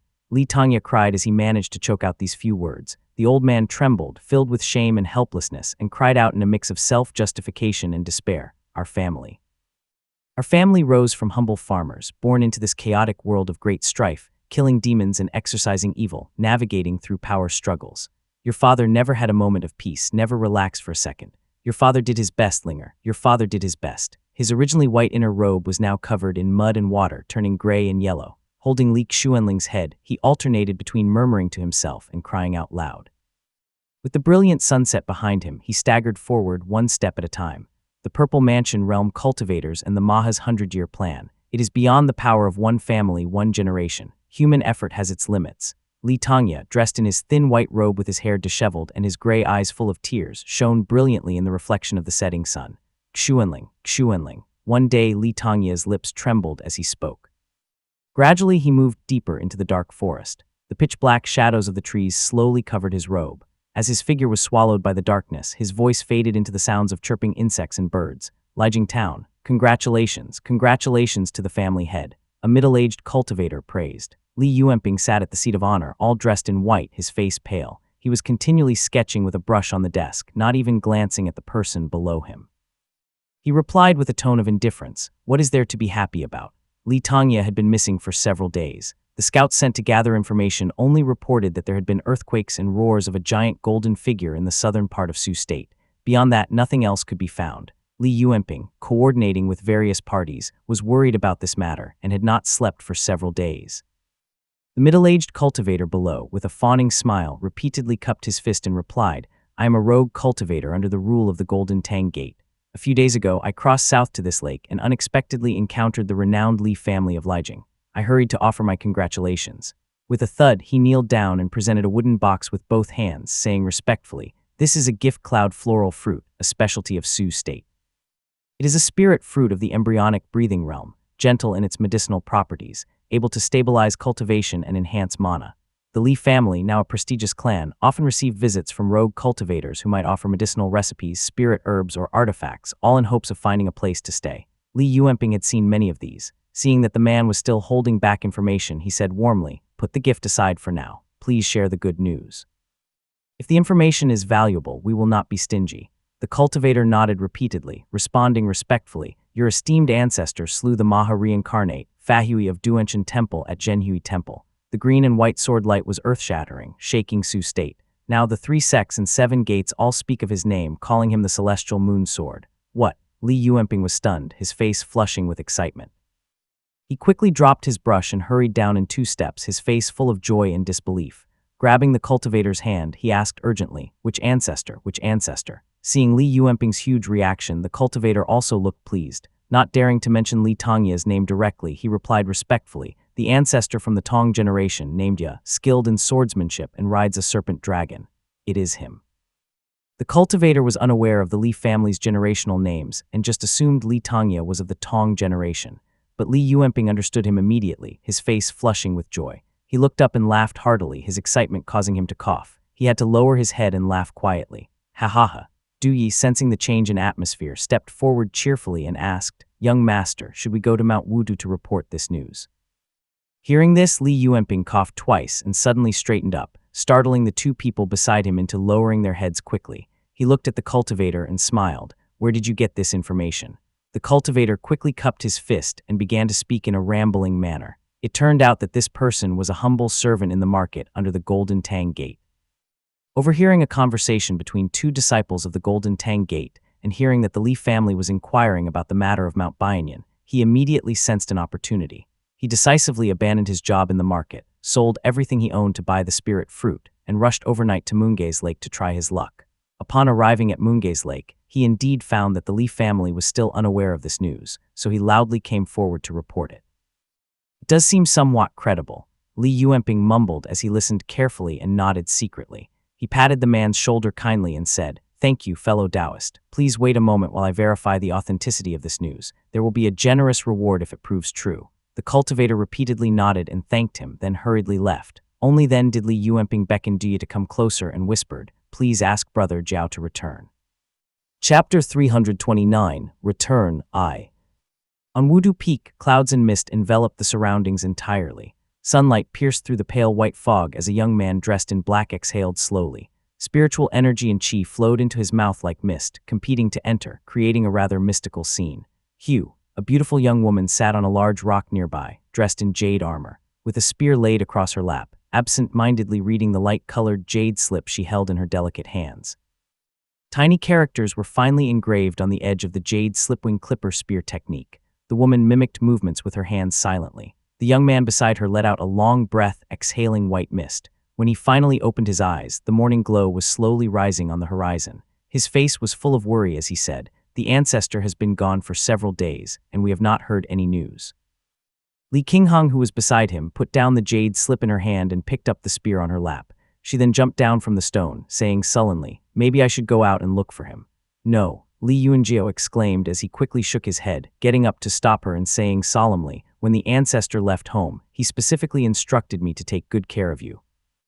I called you to Mount Wudu to guard you personally, precisely to prevent you from going out alone to look for him." Li Qinghong flipped her hand to put away the jade slip and shook her head with some frustration. "Who can calm down like this? I have read this spear technique from the Xiao family over and over again, but I cannot help worrying about him. When you cultivate, you keep glancing at the sky, making no progress either," she exclaimed in exasperation. Li Yunjiao shook his head and took out a warm jade from his bosom, which was dim and had faint cracks. Li Qinghong leaned over to look and opened her mouth, but no words came. After the Li family became a prestigious clan, Li Tongya had specially sought someone to craft this item. He initially wanted to use items like soul wood or soul lamps, which could indicate life or death, but was deterred by the high cost and could only opt for the relatively cheaper life jade. As long as the life jade was nourished with a drop of blood for a certain period of time, it could show the life and death status of the blood donor. It was already quite expensive and required at least the power level of the Qi cultivation realm to use. Hence, only a few Qi cultivators of the Xuan generation and Li Tongya had one made. This item should have been in the ancestral hall. Li Xuanling and Li Xuangshuan took theirs to the market, and Li Xuanfeng's life jade had lost its effectiveness due to long neglect. Only Li Tongya's remained at home, and Li Yuanjiao had specifically taken it out and checked it from time to time. Seeing the life jade dim and lifeless, the siblings exchanged a glance, seeing the worry in each other's eyes. Li Qinghong sighed deeply, her delicate brows furrowing as she said softly, "In the past, with father and grandfather guiding us, I always felt secure. Now that you and I must support the family, the path ahead seems dark and perilous, filling me with dread." Indeed, Li Yunjiao felt this most deeply among the children, as Li Tongya had personally entrusted the Li family into his hands. When he took the jade box, it felt unbearably heavy, almost suffocating him. After pondering for a moment, he said softly, "The effect of the flowing Qi swallowing spirit talisman is excellent. I am now at the 4th heavenly layer of the Qi cultivation realm. Within 20 years, I might hope to reach the foundation establishment realm." Li Qinghong had just broken through to the 3rd heavenly layer of the Qi cultivation realm, and hearing this, she was somewhat envious. No wonder it is a foundation establishment realm talisman Qi. It is truly remarkable. "You used to cultivate slower than I did, but now you have surpassed me," she commended. As they were chatting, a young man who resembled Chen Dong approached them. He looked to be about 20 years old, but was already at the 4th stage of the embryonic breathing realm. He was Chen Mufeng, Li Qing's disciple, now transferred from the market to assist Li Yunjiao. "Young master, young lady." Chen Mufeng respectfully saluted and reported, "Young master Yuanping requests your presence. He says there is news." "What?" The siblings were overjoyed, exchanging a glance before immediately taking flight toward Lijiang Town without saying another word. Mount Wudu was not far from Lijiang Town. Li Yuanjiao's flowing qi-swallowing spirit had the effect of manipulating clouds and mist, while Li Qinghang's vast sky-fierce sparrow enhanced her flying speed. Hence, their flight was significantly faster than that of ordinary qi cultivators. They landed one after the other in the courtyard, where Li Yuanping had been waiting for some time and quickly came forward to greet them. "Brother, Sister Hong, I have received news about our ancestor." Li Yuanping did not wait for them to ask questions and immediately shared the news he had received. Li Yuanjia was initially overjoyed as he heard the news, exclaiming repeatedly, "Good, good." After thinking for a moment, doubt crossed his mind and his brows furrowed slightly. "Can this news be trusted? It is about 70% reliable." Li Yuanping began, aware of the many doubts, and continued, "The ancestor calculated that it was a 9 out of 10 chance of his death before he left, and surviving would be difficult. Who knew the news would spread like this? It does not seem like something a Foundation Establishment Realm cultivator could achieve. If it were a Purple Mansion Realm cultivator, it would be more believable. Slaying a Maha reincarnate." Li Yunjiao smiled bitterly and said, "Just think about it, and you will know it is impossible. What about the massive difference between a Maha and a Foundation Establishment Realm cultivator? Besides, the Maha manipulates fate. If they die, it is likely a deliberate act. They are probably eager to reincarnate into the next life." Li Yunjiao made a small joke amidst his bitterness. Li Qinghang, who idolized her grandfather, believed in the news almost completely, unable to suppress a smile as she said softly, "The Maha must have suffered a loss. Since the matter is settled and the life jade is not broken, we should wait quietly for the ancestor to return." "That makes sense." Li Yuanping nodded, seeing the life jade Li Yuanjiao held. With this, he gradually felt more at ease. After a few more quiet words, Li Qinghang spoke again. "Now that the ancestor's reputation has spread, it will not be long before everyone knows about this. There will be grand celebrations proclaiming the Sword Immortal clan, and families around the lake and nearby will come to congratulate us and bring us small gifts." Despite her words, Li Qinghang did not look pleased. Her delicate brows furrowed, and the two brothers, Li Yuanjiao and Li Yuanping, exchanged worried looks with each other. Li Yuanping nodded and said, "The ancestor has not returned yet. With such fame, there will inevitably be some trouble. We will just have to accept the congratulatory gifts with stiff upper lips and adapt as we go along. That is a minor issue." Li Yuanjiao rubbed the dragon coiling pillar sword at his waist and said rather grimly, "What worries me more is that the ancestor has killed the Maha reincarnate. Who knows how many Buddhist cultivators we have offended." Upon hearing this, both nodded with a look of dread on their faces, clearly having anticipated this outcome. Li Yuanping sighed heavily and said in a muffled voice, "It will not be long before grandfather's reputation echoes throughout both Jiangnan and Jiangbei. Along the river, there are countless sword cultivators, rogue cultivators, and small Buddhist temples. Many troubles will arise from this." Li Yuanjiao glanced at his younger siblings and calmed the situation by saying, "Fortunately, the ancestor is safe. Let us wait and see how this turns out." While they were talking, they saw a figure descending from the sky. Dressed in a gray robe with a solemn and dignified expression between his eyebrows, his face was full of sorrow. His sleeves were dotted with wet spots and he looked weary. "Father, family head." The three siblings cried out in surprise. The person was Li Xuanxuan, who had been stationed at the marketplace. As soon as he descended from the sky, the three younger ones quickly kneeled in respect. Li Xuanxuan waved his hand and took out a few fragments of jade from his sleeve, his voice deep with emotion and sorrow as he spoke. "Xuanling has passed away." Li Xuanxuan's words struck the three like a thunderbolt. Li Yuanping and Li Yunjiao turned pale, and Li Qinghang raised her head in shock, her face turning ashen. She stared at the piece of shattered jade in Li Xuanxuan's hand and could only stutter out a few words that were barely audible. "Passed away." Her complexion became deathly pale as if drained of all blood. Li Xuanling was her father, and upon hearing this news, her heart shattered. She sank to the ground, covering her face and remaining silent. Chapter 330, Return II, Yu Clan, Milan Prefecture, Li Tongya. Yu Xiaogui's face was dark, and the stone door behind him closed slowly. His aura was imposing, indicating further progress in his cultivation. Kneeling before the stone door, Yu Muga was dressed fully in black with his head lowered, obscuring his expression. A Maha in the north was reincarnated at Duanshan Temple and had already ascended to Master Monk. Somehow, he killed Li Xuanling but was eventually killed by Li Tongya. Yu Mugao answered respectfully. Yu Xiaogui frowned deeply, then sneered and waved his hand dismissively. "Impossible. I have fought with Li Tongya. He's only slightly stronger than me. What do you take a Maha reincarnate for? Not even Li Qijing, the Sword Immortal himself, could handle one." Yu Mugao nodded in agreement and replied, "There must be more to this than meets the eye." Seeing Yu Xiaogui's furrowed brow, Yu Mugao cupped his fist and spoke warmly. "Father, Yu Muxian has already broken through to the Foundation establishment realm and attained his immortal foundation. I heard that in a few years he will personally visit the lake during the next tribute collection." What? Xioner has broken through to the Foundation establishment realm. Yu Xiaogui was overjoyed, laughing heartily. However, his expression soon shifted and he looked at Yu Mugao suspiciously and asked coldly, "We are all family. Why do you address your younger brother like that, brother?" Yu Mugao raised his head and sneered coldly. "You may see him as a son, but he does not see you as a father. You do not know, father, but Yu Muxian is now the treasured son-in-law of Tang Yuanwu. He could even betray our own ancestor to gain the trust of the Azure Pond sect. Why would he care about our little Yu family?" Yu Xiaogui was stunned by his words, and he grabbed Yu Mugao's collar in fury. "What did you say? Yu Muxian has long seen our family as a stepping stone. He knew about our ancestors' death long ago. We have nurtured him since childhood, spent great efforts to send him to the sect, supported him for decades, and let him build connections within the sect. Yet when our market was destroyed and our family declined, he refused to say a word. He even conspired with the Azure Pond sect to betray our ancestor, and specifically had Kai Jian warn me." Yu Mugao, always a schemer, had long noticed that his brother Yu Muxian was no longer the same. He recounted event after event, leaving Yu Xiaogui in a daze, unable to believe the words he was hearing.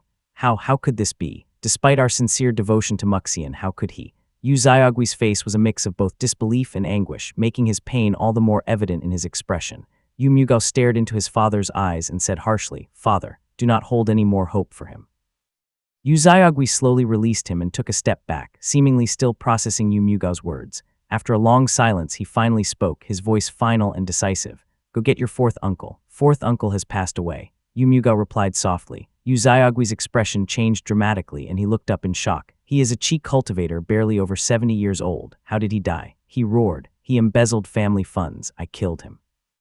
Yu Mugao answered matter-of-factly, his words leaving Yu Xiaogui feeling weak. His face turned pale and he clenched his teeth. After a long pause, he finally said, "Go get your sixth granduncle." Sixth granduncle colluded with rogue cultivators, selling spirit rice at a low price. "I killed him too," Yu Mugao answered. Yu Xiaogui looked up at him in disbelief, his lips trembling. Suddenly, he realized that something was wrong, deathly wrong. While he had been in seclusion, everything outside seemed to have been turned upside down. His face flushed red as he asked, "How many people have you killed?" 58 of our granduncles, 67 uncles, and 194 cousins, all with undeniable evidence of their heinous crimes. Yu Mugao's expression remained respectful, but his words were chilling, causing Yu Xiaogui to step back and stare at him in disbelief. You, wretched beast, you."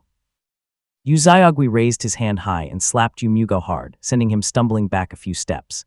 His anger was uncontrollable and his eyes were red with fury. Beast, is there anyone you dare not kill?" Yu Xiaogui's face turned crimson, his imposing aura surging as he cried out hoarsely. "Your fourth uncle personally carried you to Milan Prefecture and sought a marriage alliance on your behalf. Your sixth granduncle raised me. Yet they are your family, Mugao. How could you be so foolish?" "I know, father." Half of Yu Mugao's face was bright red from the slap, with blood dripping from the corner of his mouth. Yet his expression remained calm as he spoke softly. "In extraordinary times, extraordinary measures must be taken. Without such actions, the Yu family would not survive beyond 3 generations." Li Tongya rested for a while in the forest. Using his finger as a sword, he cut a block of wood from a tree, hollowed it out with a wave of his hand, and placed Li Xuanling's head inside carefully. He then carved another piece of wood as a cover, meticulously securing it. His eldest son's death was tragic, and Li Tongya spent half a day using his mana to mend and repair his son's appearance as best as he could, making it somewhat presentable. Carrying the wooden box, Li Tongya flew intermittently, finally reaching the Li family territory. He cast a spell to clean the mud and dust from his body, concealed his presence, and entered Mount Lijing quietly. The small courtyard on Mount Lijing was spotless, clearly having been cleaned regularly. Li Tongya placed the wooden box on the table, used his mana to send a message, and then went inside to change his clothes and compose himself. By the time he returned, the younger generation had already gathered outside to pay their respects. Li Tongya sat high on the main seat and looked around.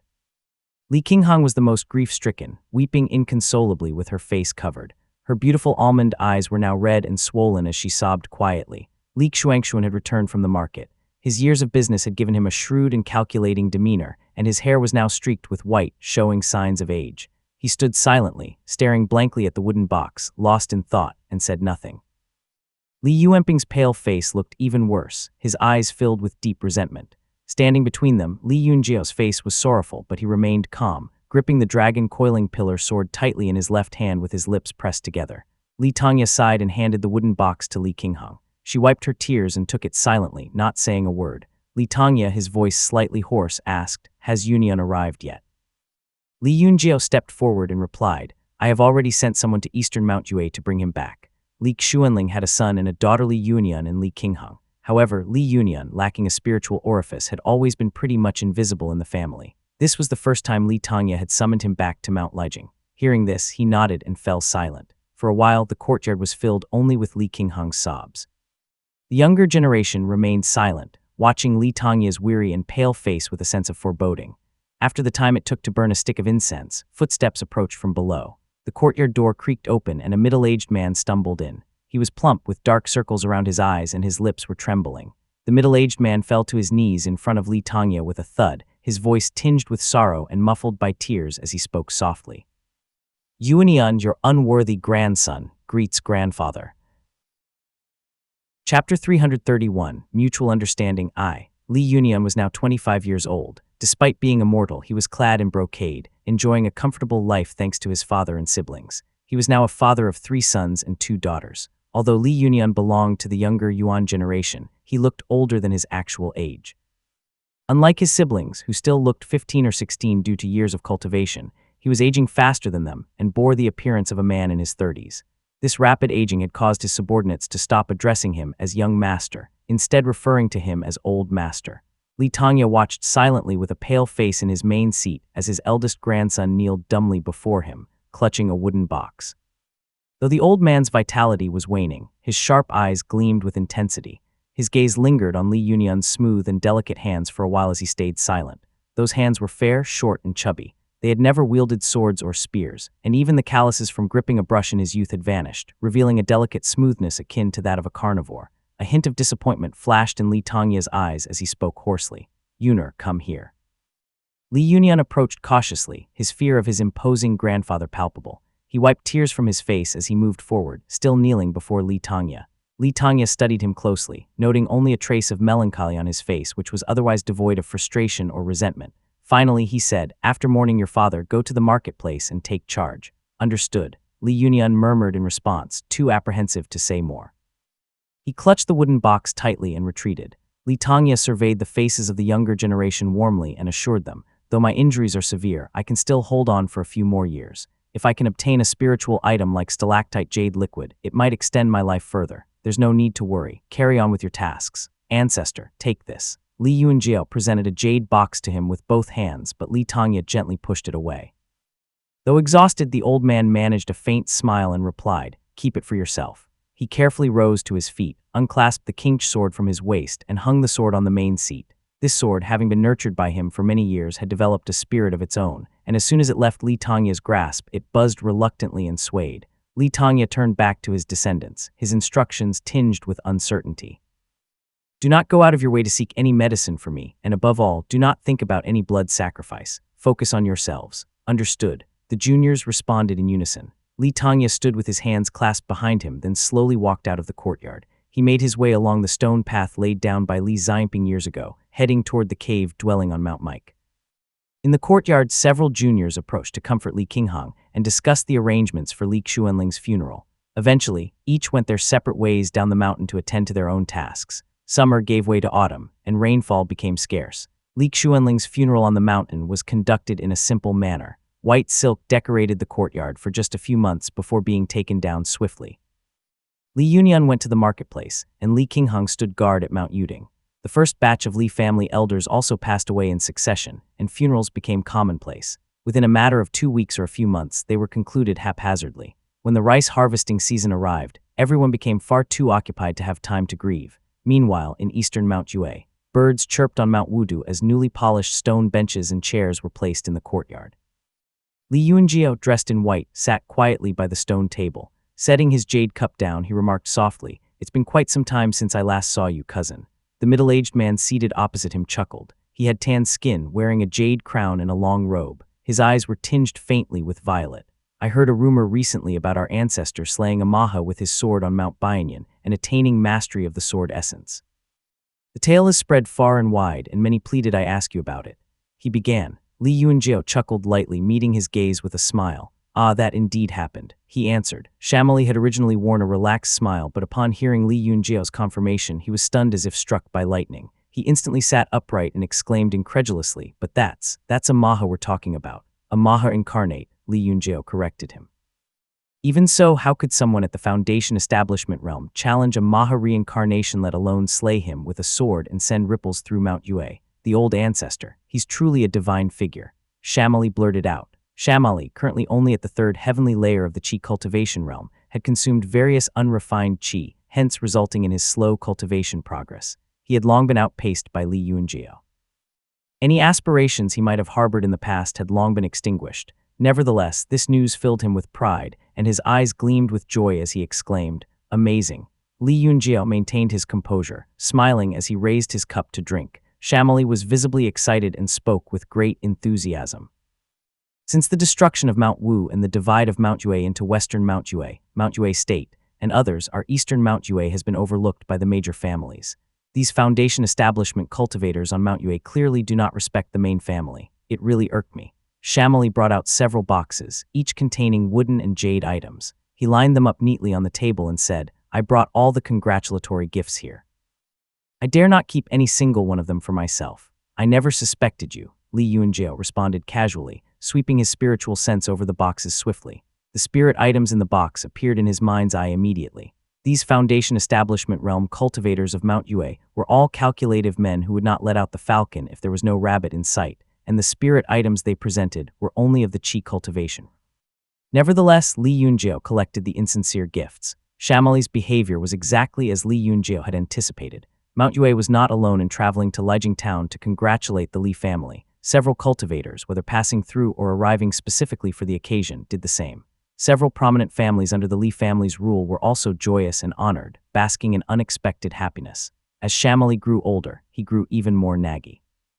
He shared various tidbits about the Tian family and the Mount Yue nobles.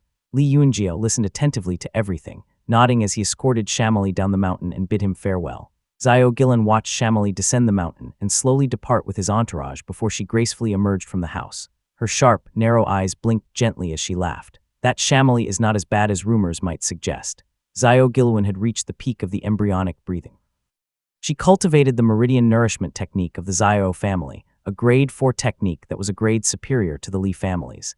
Naturally, her progress in cultivation was faster. "He has been reigning for more than 10 years, Li Yunjiao remarked as he tidied up the jade cups on the table. "Well, it's a good thing that he's keeping an eye on the Tian family and the Mount Yue nobles all these years," Li Yunjiao said softly, treating his wife with great tenderness.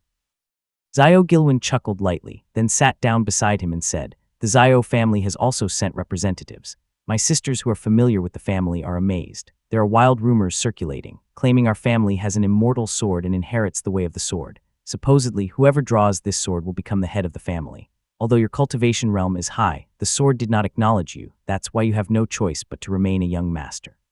Meanwhile, Yuanping, who is frail and sickly, happens to be an expert in sword techniques.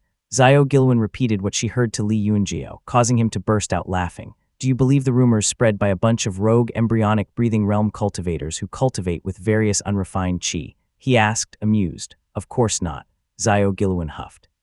She lowered her head and voice as she continued. "Rumors concerning the old ancestor or our legacy have always been taboo, and the clan affairs courtyard has enforced strict silence on such matters. But now that this rumor has gained considerable spread, it's causing me to have doubts." Li Yunjiao's smile faded as he looked at her, noticing her eyelids fluttering. "Carry on," he encouraged. Xiao Gilun's sharp, narrow eyes fixed on him.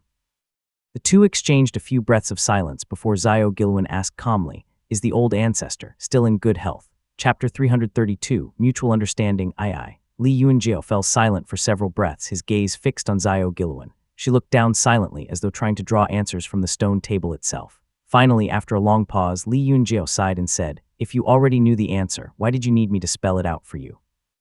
Xiao Gilun then looked up, taking his hand in hers. "Because I only wished you would treat me like family. Abandoned by my father in the mountains as a child, I endured cold eyes and indifference. There's nothing left for me in the Xiao family. The only things I hold dear in this life are you and Zijai. Why would you keep such a significant secret from me?" she asked, her voice soft and gentle. Li Yunjiao was deeply moved. He held her hand affectionately and said warmly, I know you've always been sharp and perceptive, sometimes even surprising me. To think that you were even able to deduce this through the clan affair's courtyard's silence and inactivity. Instead of pride in her deduction, her face betrayed a touch of sorrow as she continued glumly. The ancestor has always been discreet and reserved. The only time he would make such a move is to intimidate. However, what could be more intimidating than the ancestor himself? We've been married for 8 years, and Zijai is already 7. Did you think you could hide this from me? She chided. Of course not, Li Yunjiao said as he shook his head, feeling somewhat awkward. He composed himself and replied earnestly, this matter is incredibly sensitive. The fewer people know about it, the safer we all are. Xiao Gilwen nodded in understanding, her expression serious as she asked softly, how bad is his condition? Li Yunjiao hesitated for a moment before transmitting his answer through mana. All 5 organs are damaged. He may not have many years left. What? Xiao Gilwen had initially believed the issue was limited to stalled cultivation and a drastically reduced lifespan. Now the severity of the situation dawned on her, and she shook her head in fear as she muttered, I see. A Maha incarnate, such an opponent cannot be easily dealt with. Suddenly, she looked up as fear lingered in her slender and sharp eyes. We must not let Xiao Gidu find out about this, she hissed, grasping Li Yunjiao's hand tightly. Xiao Gilwen's eyes flickered with determination as she spoke in a serious voice. My elder brother is far-sighted and ambitious, supported by everyone in the family. His stance toward our family has always been ambiguous. The whereabouts of our Taoist master have been unknown for a long time, leaving him in charge of family matters. If he learns of this, he will surely take action. I have studied my family's history, and when my family first rose to power, they used these methods to gradually annex the clans in Lixia Prefecture. Xiao Gilwen appeared uneasy. How could she not be? According to the records, none of the daughters married off from their family met a good end. How could he? Li Yunjia was initially horrified. Upon reflection, he realized that the Li family's supposed advantages over the Xiao family were either superficial or already compromised. The relationship between the Xiao and Li families was merely a transaction of interest centered around Munge's Lake and Xiao Shooting's appreciation for Li Tongya. However, these were nothing but fragile bonds that held families together amidst the constant threat of calamity.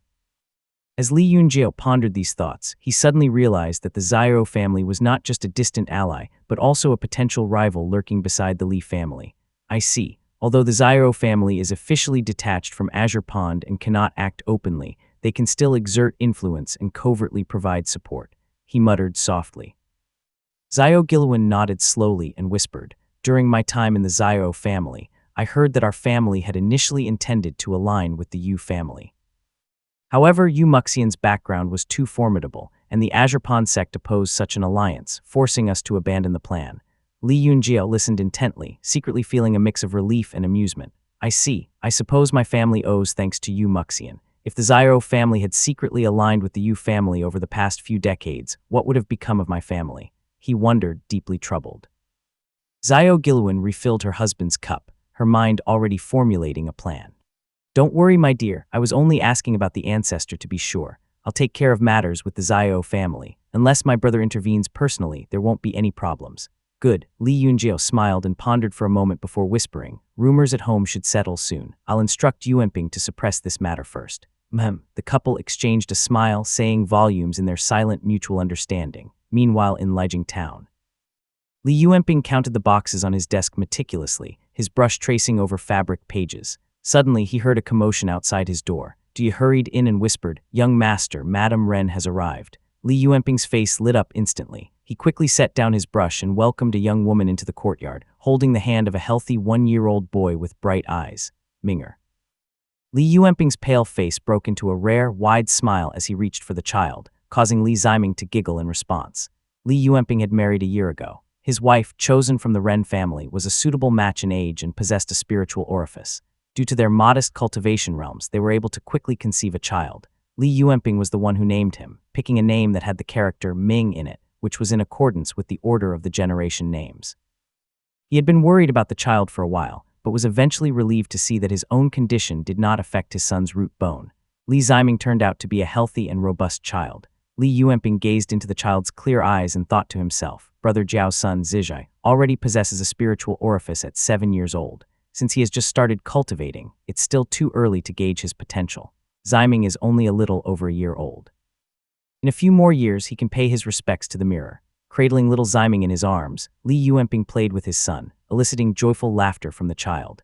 He set Ziming down on the table gently, where the boy pushed a jade box around with precision, stopping just short of the edge and glancing back at his father. Li Yuanping was absorbed in watching his son when suddenly, a commotion erupted outside the court. A clan soldier burst into the room, completely knocking over Du Yi, who stood guard near the door with his head respectfully bowed.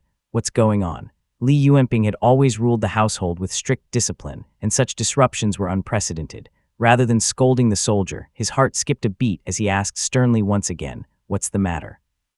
The soldier's face was filled with fear, not bothering to even apologize for knocking over the young master from Du family before blurting out, "Young master, a Qi cultivation realm demon of the 7th heavenly layer has appeared in town. It's taken on its true form and is causing a disturbance in the streets. 7th heavenly layer of the Qi cultivation." Li Yuanping breathed a sigh of relief, though his brow furrowed slightly. "Where is Uncle Dong, and Jian and the rest?" he asked. It had been over 10 years since the Li family had been elevated to a clan and accumulated considerable resources. And Jian was at the 7th heavenly layer of the Qi cultivation, Chen Dong at the 4th heavenly layer, and there were also several early-stage Qi cultivators. With their strategic advantage, dealing with a 7th heavenly layer demon should be manageable. If necessary, the old ancestor has also prepared a contingency plan. Li Yuanping knew his brother Li Yuanjiao possessed a talisman of the Foundation Establishment realm, acquired from the Xiao family years ago in anticipation of such events. With this knowledge, Li Yuanping was able to maintain his composure and speak confidently, which greatly reassured the soldier. "Master and an Uncle Dong are currently handling the fox demon. It seems the creature isn't aggressive." It had merely triggered the town's formation, causing the formation to attack it and thus revealing its true form. "From the sound of it, they haven't started fighting the demon yet," the soldier informed. "A fox demon." Li Yuanping was greatly alarmed upon hearing that it was a non-aggressive fox demon and quickly understood the situation. He hurriedly returned Ziming to his wife and swiftly descended from the platform where he had been seated, rushing out of the courtyard. "It's a friend." "It's a friend," he urgently shouted. Chapter 333 Choice I. By the time Li Yuanping arrived, the street had already been sealed off. Both ends stood empty, the road deserted except for 2 rows of clan soldiers that were standing in formation. The demon in the Qi cultivation realm emanated strong demonic Qi that posed a danger to mortal humans. Even slight exposure to it could cause sickness, while severe contact could prove fatal. As a result, none of the townspeople dared to stay in its vicinity. The fox sat cross-legged, anxiously waiting at a wonton stall by the roadside. The stall's owner had long fled in a panic, leaving only a mess behind him. Standing beside the fox was Chen Dong, his sword held in silent vigilance, his expression solemn. He had ascended to the 4th heavenly layer of the Qi cultivation realm, placing him among the foremost in the family.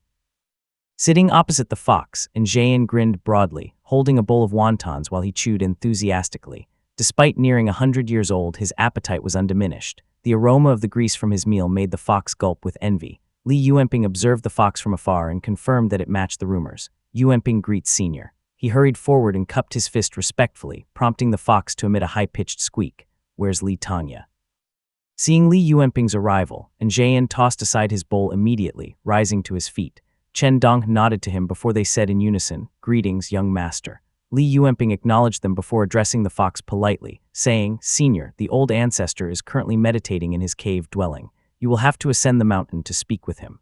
The fox twitched its muzzle, casting a wary glance around it.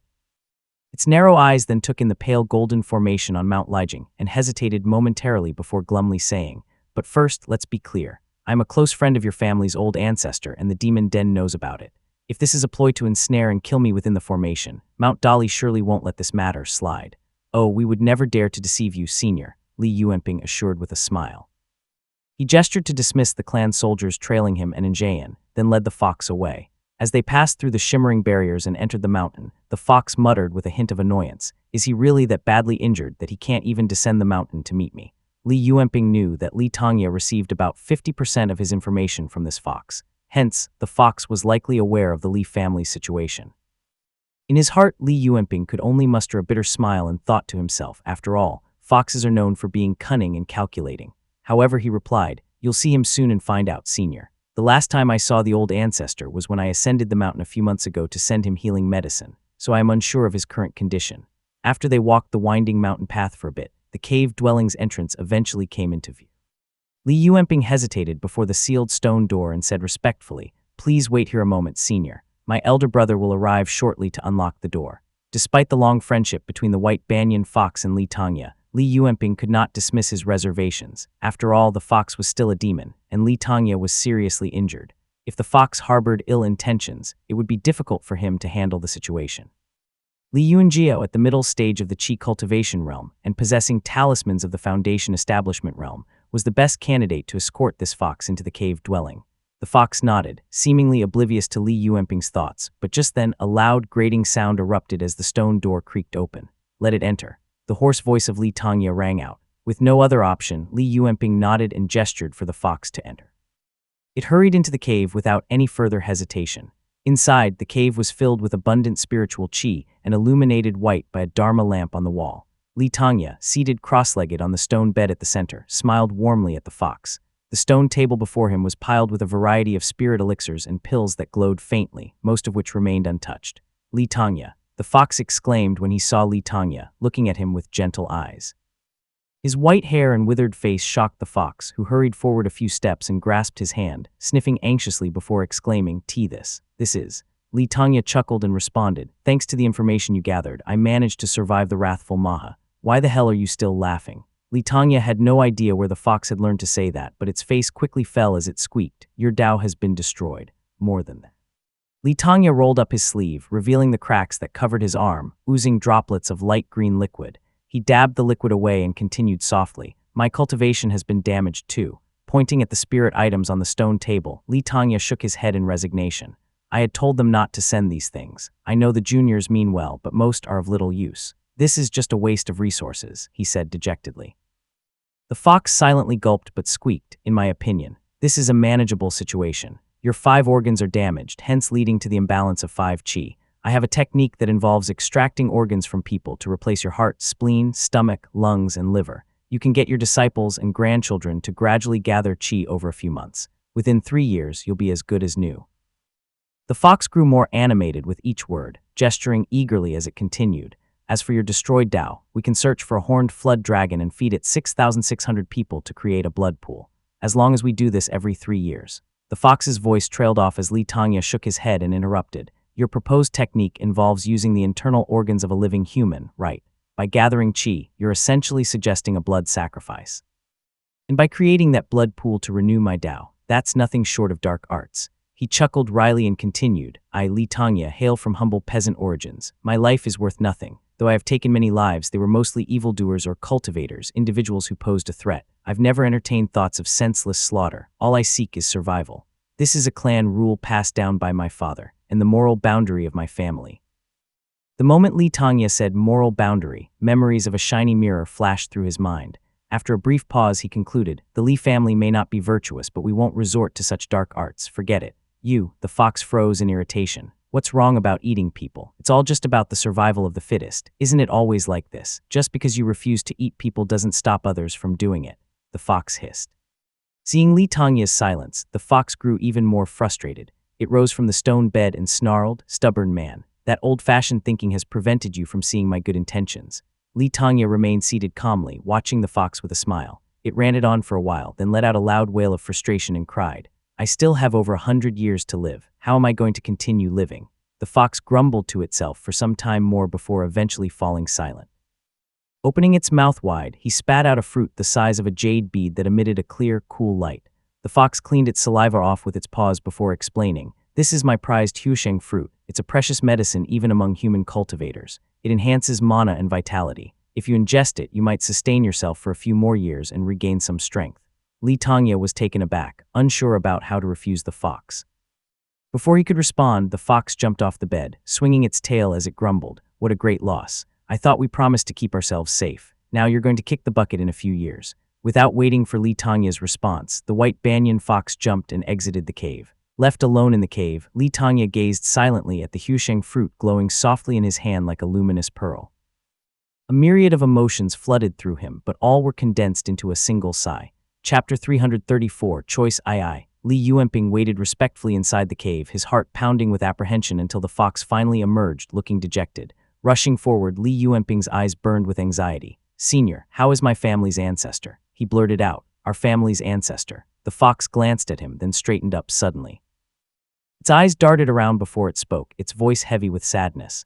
"There isn't much time left for him. What? Li Yuanping was dismayed. Li Tongya had clearly spoken of several more years. How could time be running out for him when only less than a year had passed? The fox seized the moment to continue. I have a way that could save your ancestor. Upon hearing this, Li Yuanping's eyes widened with hope. Please tell me, senior. We'll need fresh human hearts, spleens, stomachs, totaling 6,000 for each. Bring them here and I will teach you the method to gather blood qi. In less than 3 years, we may heal Li Tongya's injuries. Li Yuanping stood there in shock as he listened to the fox. Thoughts raced through his mind as he tightened his grip on the hilt of his sword until his knuckles turned white. His lips trembled for a few moments before he finally let out a sigh. Senior, my family forbids the practice of blood sacrifice, he said softly, his face turning pale. The fox was crestfallen and fell silent. Together, they descended the mountain in silence. As they reached the foot of the mountain, the fox deliberately paused and said with a slight smile, I'm always on Mount White Banyan. Feel free to come visit if you need anything.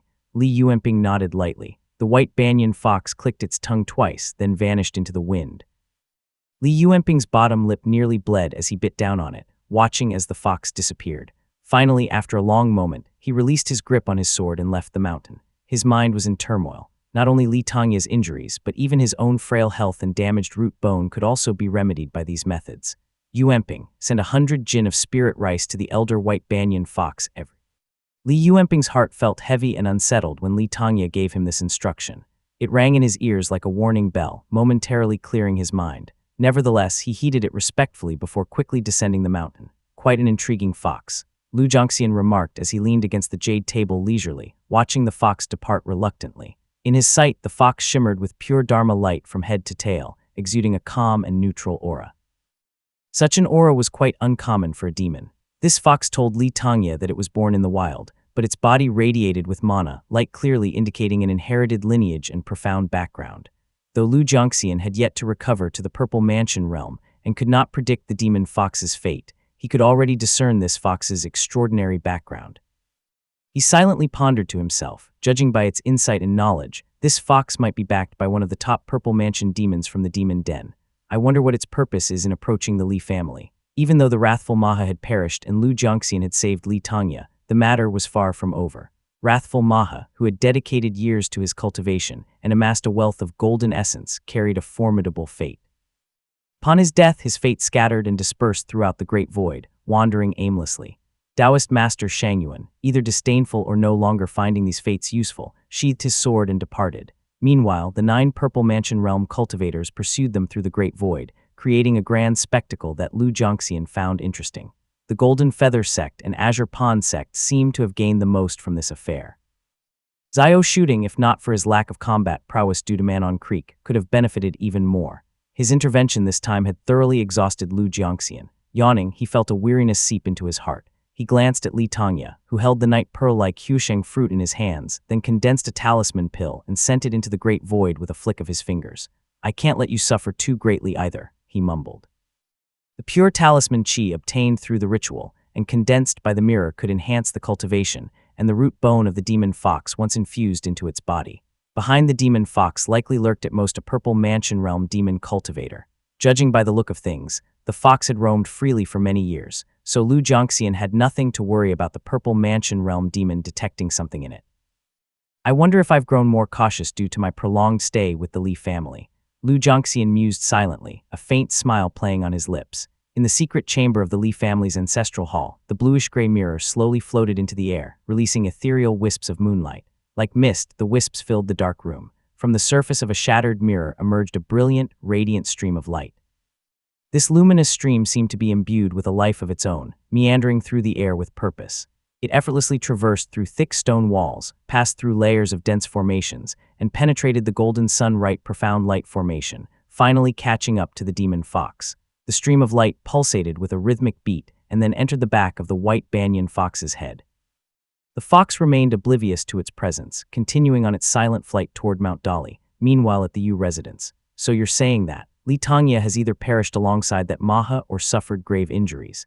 Yu Xiaogui asked in a hushed tone, narrowing his eyes at Yu Mugo, who was dressed in white. Yu Mugo shook his head, gazing at the folding fan in his hand. Absent-mindedly, he traced his finger along its cool, smooth guard.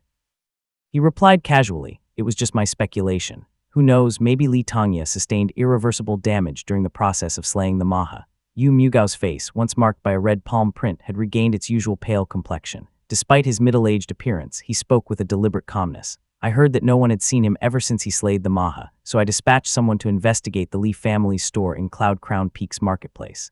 Store. Yu Xiaogui frowned, pausing briefly before Yu Mugao chuckled and added, reports indicated a shortage of healing and invigorating spirit item supplies. Oh, you're quite thorough. Yu Xiaogui praised as he raised an eyebrow and delight filled his eyes. Observing Yu Mugao leisurely sipping his tea, Yu Xiaogui continued thoughtfully, your attention to detail is impressive. Back in the day, the only one capable of managing every aspect of the household without a leak, and even capable of betrayal, was Li Yuanxiu. Even Fei Wangbai had his vulnerabilities. Yu Mugao's expression hardened slightly and muttered, if not for our family's constraints and internal strife, Fei Wangbai wouldn't have managed to hold us back for so long, allowing the Li family to flourish for naught. Yu Xiaogui seemed uneasy, reminded of the lingering troubles from his tenure as family head. Each mention of these matters by his eldest son left him silent, prompting a quick change of subject. These are mere speculations on healing spirit items. Li Tongya's absence may simply be due to secluded cultivation. Agreed, Yu Mugao nodded gently, prompting Yu Xiaogui to inquire further, what are your intentions? A faint smile played on Yu Mugao's lips, years of setbacks having sharpened rather than dulled his resolve.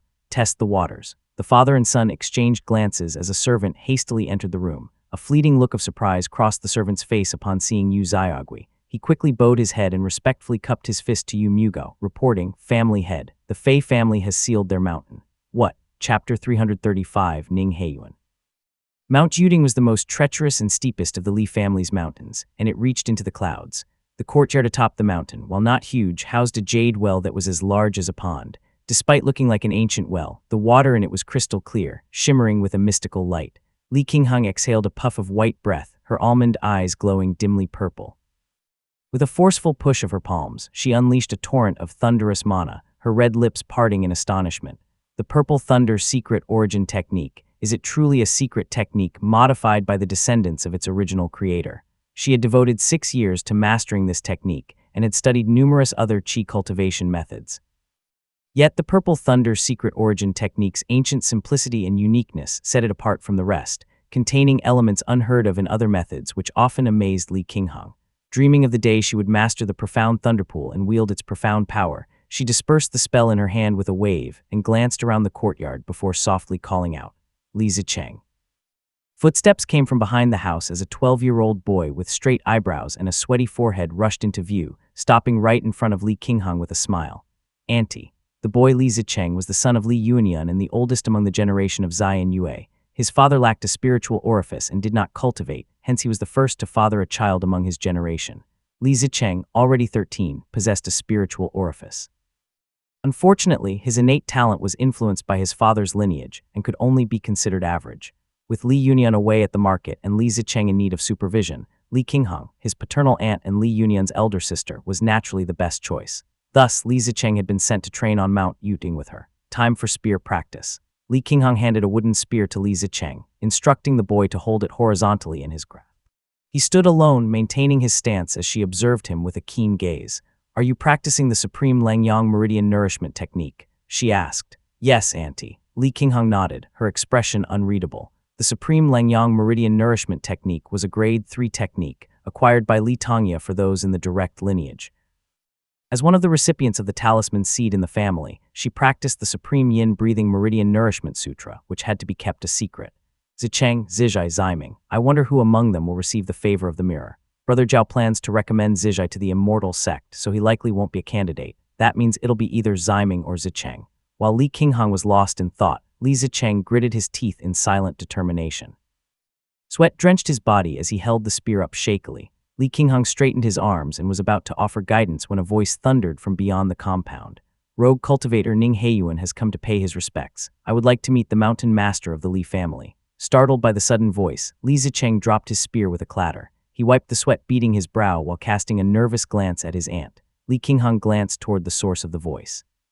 Outside, a young man in green attire stood outside the formation, his waist adorned with a storage pouch and a dharma sword that glowed with mana light. His clothes seemed to be woven from spirit yarn, his accessories lavish with top-quality jade, a display of extravagant luxury. A rogue cultivator. Don't make me laugh. With a scoff, Li Qinghang flew out of the formation to confront Ning Heiyuan, who continued boldly. I've long admired the renowned Li family, known to be the master of swordsmanship. I've traveled far to challenge my peers in your family with my sword, seeking to validate my skills in swordsmanship. He was interrupted as a woman in a white dress emerged from the grand formation. Her presence was commanding, her eyes electrifying. She pursed her vermilion lips, fixing her intense gaze directly on him, a female cultivator. Expecting to see a young swordsman, Ning Heiyuan was taken aback, his embarrassment evident. Li Qinghong sneered coldly, drawing her spear and slicing it through the air. Her movements were accompanied by a surge of purple thunder that crackled ominously. Ning Heiyuan had barely managed to draw his sword in defense. W8, ancient technique, hey lady. Before he could finish his sentence, Li Qinghong's spear crashed down, emitting a loud thunderclap. Ning Heiyuan was thrown back by its sheer force. However, Ning Heiyuan was no mere novice. After the initial surprise, he swiftly recovered and employed his own technique as rain clouds appeared around his body, floating in the air. The strong sword chi emanated from his longsword, effectively blocking Li Qinghong's assault. Nice technique, Ning, Li Qinghong remarked, noting the mana glow around him and deducing his cultivation at the fourth heavenly layer of the chi cultivation realm. His technique was clearly from a major sect and of a notably high grade. Internally, she speculated, Azure Pond sect. At that moment, still grappling with the loss of her father, Li Qinghong felt an overwhelming surge of emotion within her body. She channeled this intense grief into her strength, causing true essence to pour forth even more powerfully from her Kihai acupoint. As she executed her vast Sky Sparrow technique, she moved with increased speed and attack power. Having only just blocked Li Qinghong's attack, Ning Heiyuan did not expect her to continue her assaults even more relentlessly. As they fought, thunder roared and flashes of lightning illuminated the sky, flickering between brightness and darkness. Facing a cultivator skilled with thunder technique for the first time, Ning Heiyuan felt a numbing sensation creeping over his palms. Despite this, he managed a wry smile. Isn't the Li family a sword immortal clan? Why are you using a thunder technique? This technique is bizarre, capable of conjuring phenomena when employed. It doesn't even look like a chi cultivation technique. It can easily pass off as a foundation establishment ream technique. As the battle continued, Li Qinghong fought with even greater intensity. Her eyes were an electrifying purple by now. Ning Heiyuan found himself pushed back repeatedly, forced to defend against her spear. In desperation, his longsword burst into radiant light, splitting into two rainbow beams aimed directly at Li Qinghong's face. Li Qinghong's spear danced so fast that its afterimages seemed to resemble several purple flowers floating in the air before colliding with rainbow lights. She freed one of her hands, sketching a thunder talisman in the air precisely before channeling dark, purple thunder true essence into it. Ha, she shouted. This spell was recorded in the Purple Thunder Secret Origin technique, written by a predecessor but was never given a grade, and Li Qinghong had practiced it for many years. Upon invocation, the talisman surged like a rising sun before crashing down toward Ning Heiyuan. Fine. When Ning Heiyuan saw Li Qinghong unleash her spell, he also quickly performed a series of hand seals with his single free hand, releasing a bright, clear mana that collided with the talisman. Boom! A thunderous explosion resounded through the clear sky as purple electricity and flames erupted. Smoke billowed and mana scattered in all directions, surging toward Ning Heiyuan's face. He cursed under his breath, hastily performing another series of hand seals to summon a bright light. Like a misty rain, the spell flew toward Li Qinghong, who attempted to block it with her spear. The dazzling lightning and sharp aura of her spear were repelled several zhang away as fire and smoke finally settled into silence. Li Qinghong stumbled a dozen steps back as the spear in her hand cracked under the strain and its mana light dimmed. That's a good spell, she exclaimed, her gaze fixed on the mana light in Ning Heiyuan's hand. She recognized it instantly as a legacy from the main peaks of the Azure Pond sect, likely a grade 4 or grade 5 spell. Only the spells circulating within the 3 sects and 7 gates could truly be considered real spells, guarded closely and never shared beyond their circles. In contrast, the spells known among rogue cultivators and various prominent clans were mere child's play, typically subpar and rated merely as grade 1 or 2. The mana light flickered in Ning Heiyuan's hand. He cursed softly and waved his hand to disperse the spell. Your spearmanship and thunder technique are impressive, my lady. I was forced to use the Heavenly Serpent Celestial Light spell. It seems I have overdone it. Li Qinghong, harboring no fondness for those with the surnames Ning or Kai in the Azure Pond sect, simply registered the spell's name in her mind. She nodded coldly as she replied, Please leave. I apologize for not seeing you off. Ning Heiyuan was taken aback by her coldness. He opened his mouth to speak, only to find his emotions caught in his throat as he watched Li Qinghong prepare to retreat back up the mountain. Can you at least tell me your name, fairy? He asked, arching an eyebrow. Li Qinghong paused briefly and ultimately chose to answer his question. Li Qinghong from the Li family of Lijiang. Chapter 336, Rogue Cultivator. Li Qinghang retreated alone into the mountains, leaving Ning Heiyuan standing awkwardly by himself, unsure of what to do. He could not bring himself to challenge the other mountains after losing this spar. He wandered aimlessly by the lake, where he spotted a figure walking on the surface. The beautiful woman wore a blue dress and seemed to be in her early 20s, but was a cultivator at the middle stage of the Foundation establishment realm. Her face was cool and composed as she frowned at Ning Heiyuan and asked in a chilly tone, "Are you satisfied now?" Ning Heiyuan grimaced as he subconsciously took a step back, muttering reluctantly, "Auntie." Ningguan glanced at him, her aura fluctuating from recent exertion with others. She composed herself before saying, "I told you to wait at the lake while I checked on the Fei family, but instead you went and provoked the Li family at their mountain gate." Ning Heiyuan forced a smile and explained, "But Auntie, after hearing so much about the Sword Immortal, I just wanted to see what makes their swordsmanship so special. Besides, I told them I'm a rogue cultivator, so no harm done, right?" Ningguan's eyes betrayed a hint of guilt at the mention of the Sword Immortal, but was quickly angered by Ning Heiyuan's stupid remark. Her beautiful eyebrows relaxed a little as she laughed, albeit in anger. "Rogue cultivator, idiot. Have you ever seen any rogue cultivators outside equipped with Dharma artifacts from head to toe? Not to mention one that is surnamed Ning with a generation name He, and even wielded the Heavenly Serpent Celestial Light spell. You've really spent too much time playing with those other idiots in the sect. Do you really think these outsiders are fools?" She scolded fiercely. Ning Heiyuan waved her off indifferently, replying, "Who cares? I said my piece. Who dares to challenge me?" Ningguan, finding his behavior absurd, retorted angrily, "You're just like Kai Jian." Ning Heiyuan fell silent, bowing his head. Ningguan let out a frustrated sigh, recalling the time she spent with Li Qijing on Moon Lake Peak. She was quite fond of him, but never imagined things would turn out the way they did. She let out a gentle sigh, her expression tinged with sadness as she said, "Li family. Li Qijing has an elder brother, Li Tongya, who is also skilled in swordsmanship. The Azure Pond sect owes them an apology, but Kai Wei's words are absolute. A frail woman like myself couldn't make a difference. I suppose by now they already know that Li Qijing has perished. Kai Jian is thorough in his work, so the Li family likely only knows of his death but not the entire truth. The Kingsui Sword Immortal." Ning Heiyuan paused, his voice tinged with empathy for Li Qijing's skill and fate. He sighed regretfully and said, "After everyone in Li Qijing's generation passes away in a few decades, the sect will simply make up a reason for his death, send condolences to the Li family, and likely accept another descendant of the Li family into the sect to settle the matter. The living won't let go of such an opportunity just because of one dead man." He chuckled lightly, his lavish attire shimmering faintly with mana light as he added, "Isn't that how they've managed their rule over the centuries? Nothing can rival the allure of shiny Dharma artifacts and spirit items, especially not an elder from a few generations ago whom they barely know." Ningguan shook her head, her expression filled with concern as she said softly, "You Kai Jian, along with the elders of both the Ning and Kai families, have become too arrogant. Such chaos has never appeared in the Azure Pond sect for the past 5 centuries of its rule. You're all too conceited." Ning Heiyuan laughed heartily in response. "Our Azure Pond sect boasts 5 Purple Mansion realm legacies, 36 peaks, and strategies of domination, coercion, division, and enticements honed over 5 centuries. We also have a system of recruiting talents from around the world and monopolizing the cultivation of countless techniques.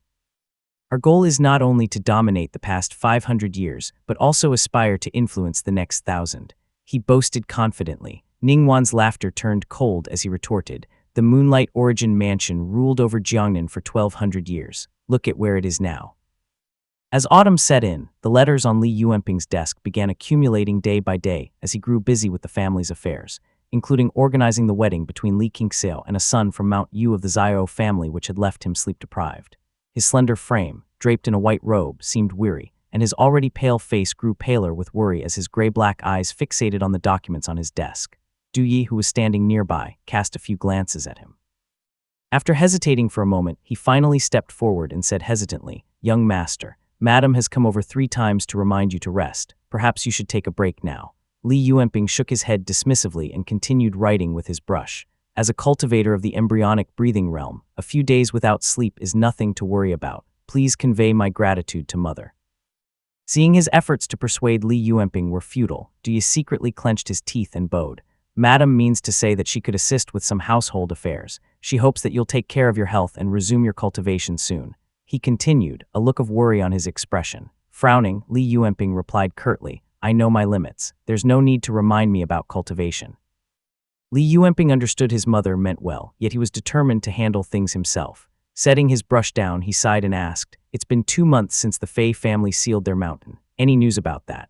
Not yet, Ji replied, stealing a glance at Li Yuanping's expression before continuing. All 5 immortal mountains of the Fei family remain sealed. Glacial Cloud Peak has the cloud-gathering Southern Heaven Formation activated every day, emitting steady streams of white light. In their secular territory, chaos reigns among the families. Order is barely maintained. 3 groups have already approached our family, inquiring about any news regarding their main family. He added. Li Yuanping nodded. The cloud-gathering Southern Heaven Formation of the Fei family had a long history, dating back several hundred years. It had saved their family from danger multiple times and was one of the prominent formations on the lake. The continuous activation of it for a full month has surely consumed a significant amount of their resources. The old ancestor is also in seclusion. Li Yuanping muttered to himself, recalling Ning Heiyuan's sudden appearance on the lake half a month ago. He pondered silently. Ning Heiyuan is undoubtedly from the Azure Pond sect. And the fact that he possesses such advanced spells and techniques indicates he's likely from the direct lineage of the Ning family. Could it be that cultivators from the Azure Pond sect are involved in the Fei family's mountain closure? Staring at the words Heavenly Serpent Celestial Light written on the paper, Li Yuanping fell silent. Suddenly, someone approached from below, cupping his fist respectfully. Young master, there's a group of rogue cultivators fighting on our territory. Rogue cultivators, Li Yuanping repeated as he set aside his brush, aware that the matter would not have been brought to his attention if only ordinary embryonic breathing realm cultivators were involved. He asked urgently, what are their cultivation realms? How many of them are there? There are both embryonic breathing realm cultivators and unrefined qi cultivators. I'm not sure of their exact cultivations, but there are about 6 or 7 of them. They are fighting fiercely in the mountains and forests, alarming Eldarin, who has gone to investigate. Li Yuanping descended from his seat, pacing in the courtyard as he murmured, a few rogue unrefined qi cultivators. And Zhayan is at the 7th heavenly layer of the qi cultivation, so he should be able to handle them. As he spoke, the courtyard erupted in commotion. A bald man clad in gray fur strode in, holding a frail old man by his collar who appeared close to his death. Young master. Zhayan nodded respectfully, tossing the old rogue cultivator to the ground with a thud.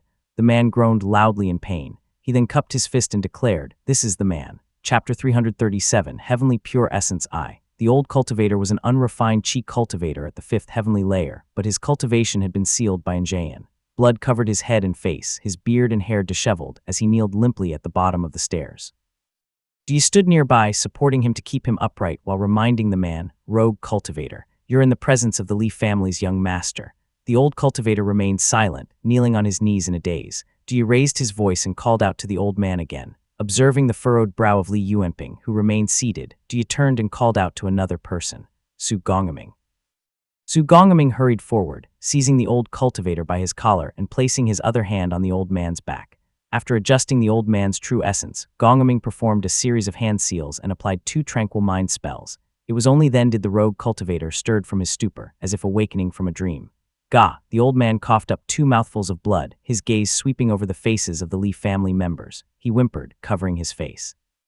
Ji moved to speak but was silenced by Li Yuanping's gesture, allowing the old man to sob. Li Yuanping continued reading the letters on his table in silence as the guests from various families gathered around to observe the rogue cultivator. After a while, the old cultivator's sobbing subsided, and he opened his mouth to speak. Rogue cultivator Bai Huaxuan greets young master, he said mournfully. Bai Huaxuan. Li Yuanping nodded, setting down his vermilion brush. He spoke warmly, no need for such formalities, old man. Your name is familiar to me. You have traveled within our Li family's territories and camped on the Gili Road for many years. Bai Huaxuan nodded sadly, replying, yes, I have been traveling and trading along the road for 6 years now. Since the destruction of the Yu family's market, Moongaze Lake had lost another place to trade. Cloud Crown Peak in Lixia Prefecture was distant for those in the embryonic breathing realm to reach, hence, Gili Road saw an increase in rogue cultivator traders like Bai Huaxuan, scraping together meager earnings in order to survive. Li Yuanping, seeing the old cultivator now sober and capable of responding clearly, said, all travelers on this road are welcomed by the Li family. I apologize if there was any oversight on our part that led to conflict within our territory. His tone was mild and gentle, devoid of any threat. However, Bai Huaxuan, accustomed to the domineering behavior of noble families and immortal sects, trembled in fear. He had fought over treasure within the Li family's territory and was already feeling guilty enough. His sadness had not yet dissipated, but fear crept in upon hearing Li Yuanping's words. Rogue cultivators held the lowest social standing, inferior even to the numerous small temples peppering the mountains. Knowing the Li family was a Foundation Establishment Realm clan and not just some minor family, Bai Huaxuan bowed deeply. Young master, we are innocent, we were ambushed. Without pausing to consider the reactions around him, Bai Huaxuan hurriedly recounted his sequence of events. Originally from humble origins and working at the Moongaze Lake Market, Bai Huaxuan had painstakingly become an unrefined qi cultivator. He led a small group of mortals and a few embryonic breathing realm cultivators in search of fortune, and while traveling along the road yesterday with his merchant group, one of his disciples went off to relieve himself but never returned. Bai Huaxuan, whose life had been adrift and felt he had reached a ceiling in his cultivation, particularly valued his disciples. Distressed by one's disappearance, he ventured into the Li family's territory to seek him, thinking that it was probably safe with no powerful demons present. After searching everywhere and shouting for hours, he discovered tatters of his disciples' clothes outside a cave. Casting a spell to investigate further, Bai Huaxuan came upon a vast expanse of sparkling water. Looking up, he beheld an underground river that was flowing endlessly. Upon its surface floated a white object about the size of a fist, resembling water, but yet was not quite water. It bounced on the surface, crystal clear and glistening, rolling around in an oddly mesmerizing manner. While everyone, including Injayan who listened intently, was captivated by Bai Huaxuan's story, Li Yuanping sensed that something was amiss and quickly interrupted him. "Hold on, someone get Brother Jiao here," he quickly instructed. An attendant hurried off, and Duyi, having caught Li Yuanping's discreet signal, quickly followed up with another instruction. "Everyone, you may attend to your own matters." Injayan and the others nodded and withdrew from the room in an orderly manner. Bai Huaxuan, nervously scanning the room, found Li Yuanping's gaze fixed on him, silently urging him to continue. Experienced in the ways of the world, Bai Huaxuan suddenly realized the significance of his find. His earlier concerns about his missing disciple faded into the background as thoughts of personal gain took over. He swiftly dismissed his disciples and recalled the scene carefully in his mind. He felt his saliva sliding down his throat like jade liquid and his cultivation surging within his entire body, realizing that a golden opportunity had presented itself before him. Bai Huaxuan began, his voice trembling with excitement and his eyes burning with greed. "According to the knowledge gained from my extensive journey, I think that substance I saw was likely known as the heavenly pure essence, a legendary spirit water of heaven and earth. It can. Li Yuanping gripped the armrest of his seat tightly with a hint of agitation and finished the old man's sentence for him in impatience. Heavenly pure essence. This substance can strengthen spiritual sense, heal the wounds of one's foundation, purify true essence impurities, and bestow divine effects to those in the embryonic breathing, qi cultivation, and foundation establishment realms. Heavenly pure essence, a rare spirit water of heaven and earth renowned for its unparalleled healing properties, held immense value in the paths of talisman arts and alchemy. Li Yuanping had learned about it while discussing wound-healing methods with Li Tongya. Li Tongya's immortal foundation was water-based, making heavenly pure essence an extremely effective medicine for him. The prospect of speeding up Li Tongya's healing process by a few years and potentially further advancing his cultivation left Li Yuanping visibly excited. Overwhelmed with excitement, Bai Huaxuan struggled to articulate his thoughts. Rushing into qi cultivation without acquiring a proper qi gathering technique had been his lifelong regret, haunting him to this very day. Therefore, upon discovering the heavenly pure essence, his heart surged like an unstoppable wave. The spirit water could purify his unrefined qi, transforming it into pure qi. Although he would still pale in comparison to those who cultivated authentic techniques, it offered him a chance to reach the foundation establishment realm. Bai Huaxuan quickly performed a series of hand seals and carefully secured the spirit water. However, just as he finished, a sudden scream echoed from outside the cave, and a figure dressed in black burst in. The man had pure, boundless true essence. My friends and I exchanged blows with him for over 10 moves, but he overpowered us all, killing everyone else except me. I was left with no choice but to relinquish my storage pouch and flee, yet he continued to pursue me. If the guest cultivator of your esteemed clan hadn't arrived in time, this old man would have been long dead. Bai Huaxuan wailed dramatically. Upon hearing the rest of Bai Huaxuan's story, Li Yuanping's initial excitement turned into disappointment. He slumped back into his seat, angry yet unable to bring himself to vent his frustration. He listened as Bai Huaxuan cried out, "My fate rests solely in your hands now. Please avenge me and claim this heaven and earth spiritual water for your clan. I have lost my lifelong savings and disciples because of this man. Now I've nothing left. I beg you, please punish that man for this old man. I'm willing to give up the spirit water to your esteemed clan in exchange." Li Yuanping scoffed in response. "Punish him. If that man is hidden in the forests, who could possibly find him? My family may be a prominent clan, but we are not a Purple Mansion immortal clan." Bai Huaxuan composed himself and pulled up his sleeve, revealing a jade bracelet with subtle patterns glowing faintly. In a subdued voice, he explained, I picked up these 2 jade bracelets from a market stall, intending to gift them. One has already been worn, while the other was in the storage pouch I've lost to that man. These bracelets can sense each other as long as they are not too far apart. Since the man is only at the early stage of the chi cultivation realm and we fought a few hours ago, he cannot have traveled too far. He's likely recovering in the mountains. If we set out now, we may be able to catch him. Li Yuanping's face immediately lit up, a smile breaking through his stoic expression. He moved to take the jade bracelet but then hesitated. Settling back into his seat, he thought, I better wait for Big Brother to arrive first. Chapter 338, Heavenly Pure Essence, II. Li Yunjiao had devoted himself to cultivating on Mount Wudu for a long time and was barely involved in overseeing the clan's affairs now. The Qi Flow spirit swallowing technique had significantly accelerated his speed of cultivation, and in just 6 months, he had already made remarkable progress. Meanwhile, Xiao Giluan had returned to her home. She had reached a critical juncture in her cultivation that necessitated her return to the Xiao family to take the profound scenery spiritual oath before she could learn the rest of her Qi cultivation technique. Li Zijai, now 8 years old, was a late bloomer and barely reached Li Yunjiao's waist. Clutching a wooden slip, his youthful appearance was evident, marked by a hint of innocence in his brows. Father, Li Zijai began as he gripped the wooden slip tightly, looking up at his father with puzzled eyes. Why must I read the record of immortal ascension in the prefecture? Brother Zicheng has already started spear training, yet I still have to read these strange books all day long. Li Yunjiao patted Li Zijai's head fondly. He opened his mouth but hesitated for a moment before replying. Your mother borrowed this book because it details the relationships among the 36 peaks of Azure Pond and all the prominent clans. It's important for you to understand these dynamics so that you can navigate the sect smoothly in the future and avoid unwittingly offending anyone. Li Zijai fiddled with the wooden slip, rolling and unrolling it repeatedly, seemingly agitated. After a moment of evident frustration, he looked up again and exclaimed, Father, you're really sending me to the Azure Pond sect. Li Yunjiao sighed inwardly as he met his child's mournful gaze. Jir, my good boy, the teachings at Azure Pond are profound, and the spiritual Qi there is much richer than here by the lake. Your talent is exceptional. In the future, you must cultivate Qi within the sect and establish an immortal foundation. You are our family's hope. Li Yunjiao was never good at comforting children, and tears began welling up in Li Zijai's eyes as he listened to his father. He nodded vigorously, yet was unable to hold back his emotions. Li Yunjiao's troubled expression was tinged with guilt. As he pondered on what to do next, a clan soldier approached and respectfully announced, Young master, please come home. Young master Yuanping needs to discuss something important with you. Relief washed over Li Yunjiao. He wiped Li Zijai's tears and instructed him in a comforting tone, wait for me at the peak. Daddy will return soon.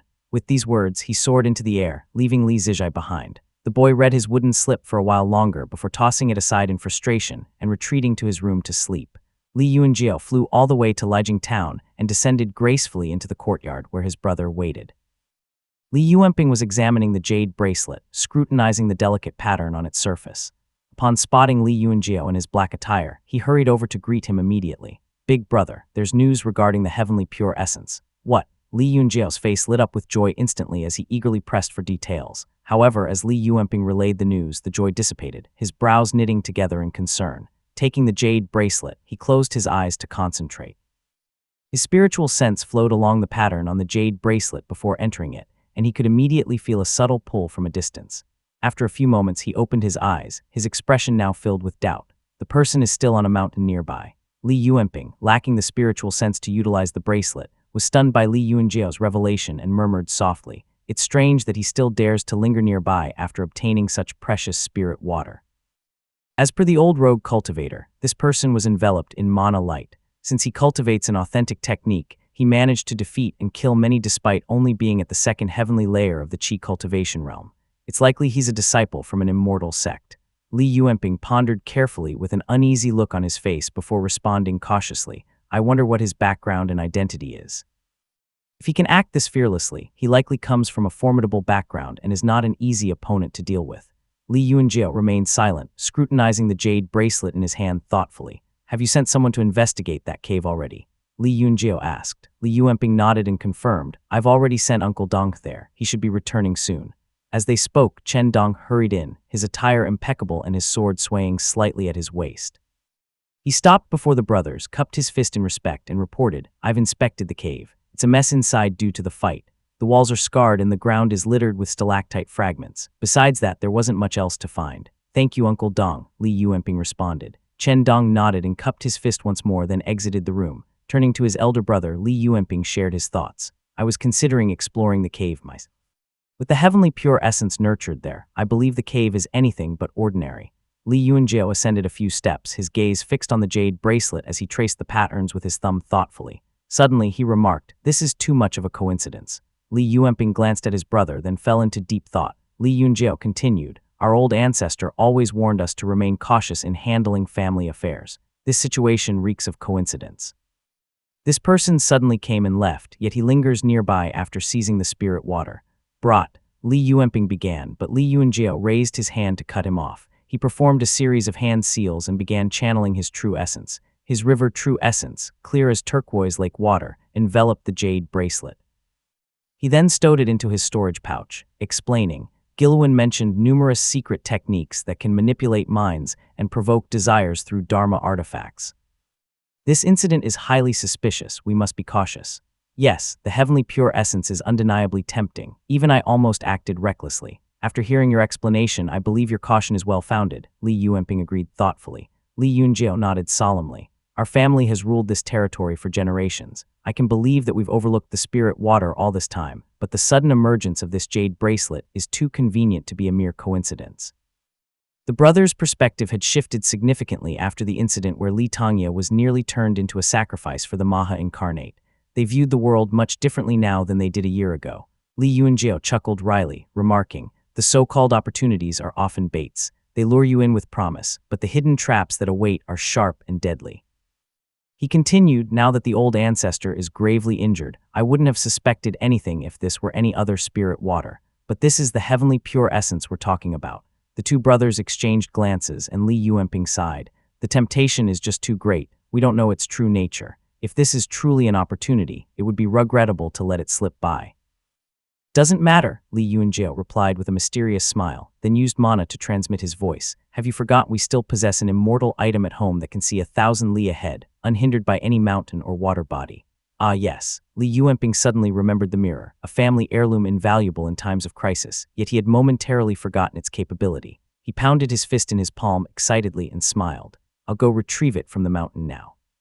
Chapter 339, Checking on the Fei Family. Li Yunjiao used a spell to clean the dust from his clothes and burned incense before entering the secret chamber to retrieve the mirror. Holding the cold bluish-gray artifact in his hands made his heart race and left him somewhat bewildered. "To think that the destiny of our clan is tied to this single mirror," he murmured. The general family's historical records made no mention of this particular mirror.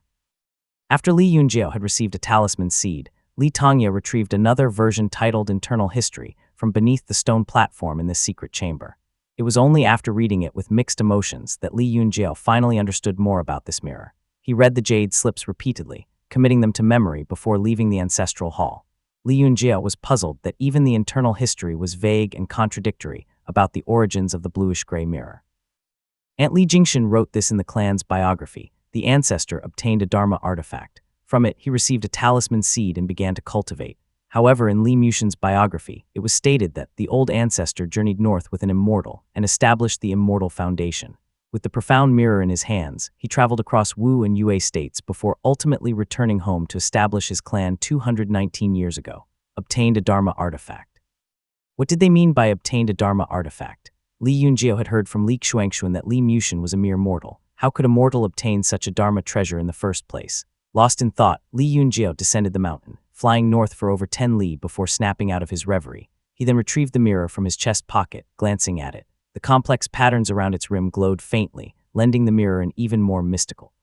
Gently running his thumb over its patterns, he immersed his spiritual sense into the Dharma artifact and whispered quietly but respectfully, "As a disciple of the Li family, I, Li Yunjiao, respectfully request the profound light to grant me the supreme yin profound light to vanquish evil, cleanse impurity, and subdue demons." As soon as Li Yunjiao had finished speaking, a brilliant light burst before his eyes. He felt as if he were soaring into the sky, witnessing Lijiang Town and the entire Li residence sprawled below his eyes. The bustling townsfolk, the clucking of chickens, and the barking of dogs echoed in his ears. From patrolling clan soldiers to dense forests and the deep turquoise ripples of the lake, everything lay vividly before his eyes. Whoa. Li Yunjiao quickly realized that with a mere thought, the dazzling supreme yin profound light could strike anywhere at the mountain's foot in an instant. He refocused his mind and zoomed in closer toward the direction provided by the jade bracelet. As his mind traveled through the sky, forests, and dark mountain rocks, a cave finally appeared before his eyes. It was rugged and narrow, with walls marked by deep knife cuts, as if hastily excavated. At the center of the cave sat a middle-aged man with a short beard and black robes on a futon. He was clearly a chi cultivator of the second heavenly layer. He was playing with the other jade bracelet with a cold expression on his face, occasionally glancing anxiously at the entrance with a hint of fear lingering in his eyes. Seeing the jade bracelet in the man's hands, Li Yunjiao immediately sensed that something was amiss. This is indeed suspicious. The man's attire was plain, revealing nothing discernible. Li Yunjiao secretly committed his face to memory before scanning the mountain surroundings around him. However, he found no other signs of human presence. Suppressing the urge to unleash the supreme yin profound light on the man, Li Yunjiao slowly withdrew his hand and began to retreat into the mountain. However, just as he was about to leave, a thought struck him, causing him to halt his actions. He lifted his head and gazed toward the glacial cloud peak in the north where the Fei family was, shrouded by the cloud-gathering southern heaven formation. An irresistible curiosity seized him. Maybe I should take this opportunity to explore what lies beneath the Fei family's grand formation. After pondering for a few moments, Li Yunjiao ascended swiftly, concealing the mirror in his chest pocket since it couldn't be stored in his storage pouch. He flew over the lake, causing ripples on its surface, and found a small island near the northern shore where he landed and sat cross-legged. Once again, he retrieved the mirror and closed his eyes in concentration. Crossing the lake's shore, the Earth's veins loomed ahead on the northern shore, with terrain rising steeply. As Li Yunjiao gazed upon the chaotic Fei family territory, he witnessed several towns in disarray. Fires blazed amidst intertwining mana lights, demonic auras surged, and dark-colored energies flowed ominously.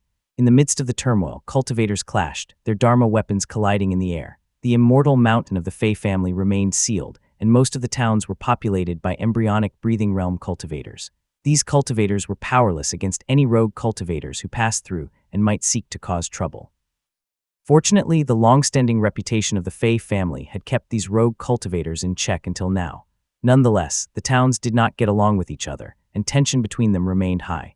The demons from Mount Dali and Sioux State took advantage of this chaos like hungry wolves on the prowl, causing great havoc and capturing people. The embryonic breathing cultivators struggled to defend themselves against them, let alone eliminate these demons. The Fei family has been a prestigious clan for many years. At the very least, these rogue cultivators dare not act rashly. If they did, the situation would be far worse. After a brief survey of the scene before him, Li Yunjiao turned his attention to the grand formation radiating white light that enveloped the towering glacial cloud peak. It appeared ancient and complex, rumored to withstand even Foundation Establishment realm cultivators. Li Yunjiao cautiously approached the formation, and suddenly, his vision brightened, as if he had passed through it effortlessly, overlooking the entire Fei family town's formation. Glacial Cloud Peak was shrouded in clouds and fog which was brimming with spiritual chi and covered by pines and cypresses. Snowflakes and scattered paper money asterisk fluttered down, covering the mountain like white flowers, while courtyards were decorated with white ribbons that swayed gently in the wind. At the foot of the mountain lay collapsed buildings devoid of people, save for deep sword marks that were etched into the ruins, emitting sharp sword chi that scattered the falling snowflakes.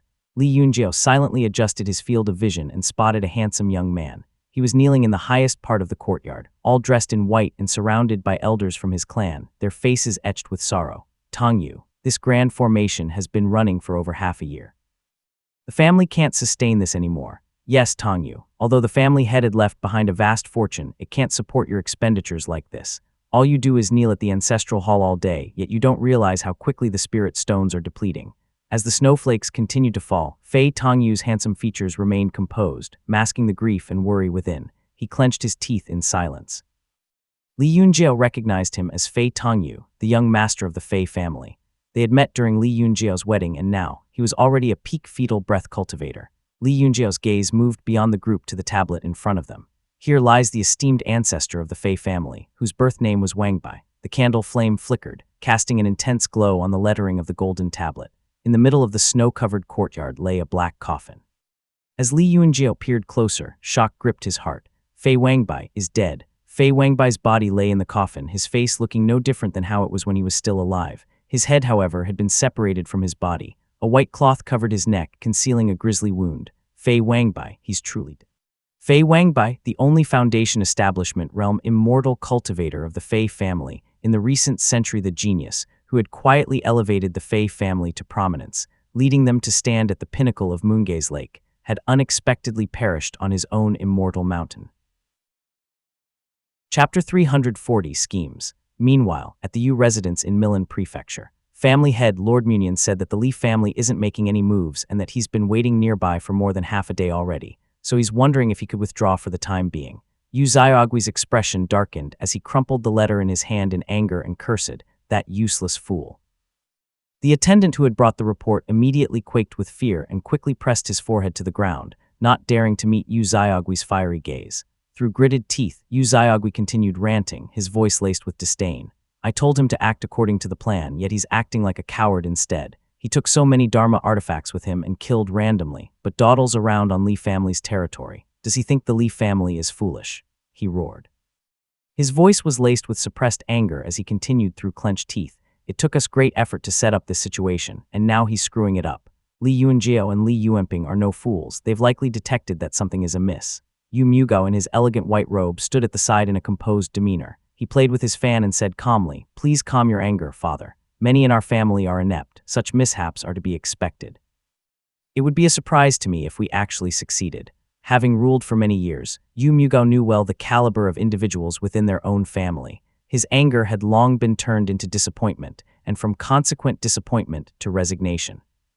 His expression remained unchanged as he muttered, "The world attributes Li family's swift rise to rogue cultivator Li Mushin's attainment of the Foundation Establishment realm, Li Qijing's status as the Sword Immortal, and Li Tangya's steady leadership. All of these three are indispensable." Yu Mugao went through the roster on the table, finding no solace in the available options as he continued.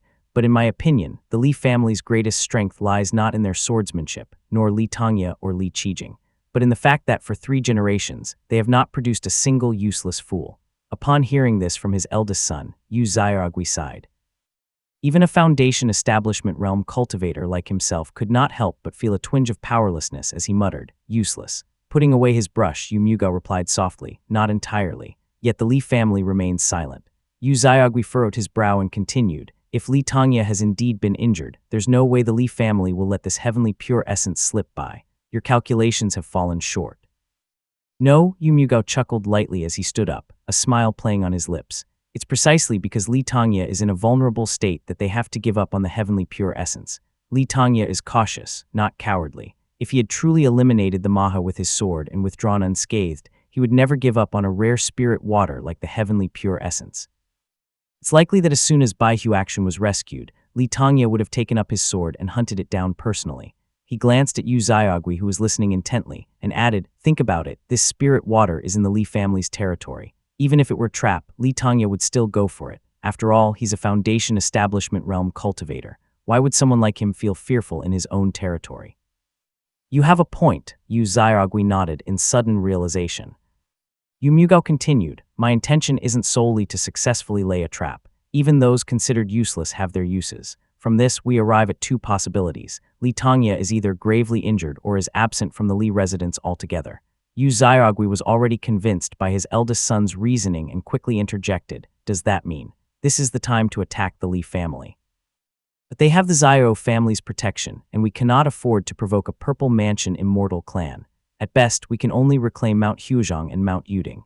No, we'll strike the Fei family, using the old grudge from what happened to the marketplace as justification." Yu Mugao adjusted his cuffs, projecting a more commanding presence as he elaborated further, "Li Tangya may simply not have returned home yet. With the Li family backed by an immortal clan, seizing this opportunity to attack them will only allow us to reclaim Mount Huizhong and Mount Yuding at most. Since this is the case, why not look further north? The Fei family boasts 5 peaks and 16 towns. The cloud-gathering Southern Heaven formation has been activated for so long. Fei Wangbai is either not around or attempting a breakthrough. Either way, it's a good time to strike." A slight smile played on his lips as he closed his folding fan and continued, "Besides, I have a feeling that Fei Wangbai is very likely dead." Meanwhile, in Lijiang Town, Li Yuanping waited anxiously in the courtyard for half a day before he finally saw Li Yunjiao descend into the courtyard with a look of unease on his face. He hurriedly rushed forward, grasping Li Yunjiao's arms tightly. Staring into his eyes, he asked with great urgency in his tone, "What is it, big brother?" Li Yunjiao finally snapped back to his senses, looking at Li Yuanping worriedly before replying hoarsely, "I saw it, it's indeed a trap." But realization dawned on Li Yuanping, and he quickly turned around and shouted to the clan soldiers on either side, "You're dismissed. Everyone leave." Ji promptly ushered everyone out before leaving himself and securely shut the courtyard gate tightly behind him. An isolation formation hummed to life, enveloping the brothers in a protective shield. Small beads of sweat formed on Li Yunjiao's forehead, and his voice was strained as he divulged, "Fei Wangbai is dead." Fei Wangbai, the Foundation Establishment Realm cultivator from the Fei family. Li Yuanping muttered in shock as he stared at his brother in disbelief. Li Yunjiao continued bitterly, "Yes, an esteemed Foundation Establishment Realm cultivator, gone quietly on his own immortal mountain." Fei Tongyu had to activate the cloud-gathering Southern Heaven formation to prevent this news from leaking out. The Fei family is in absolute chaos right now.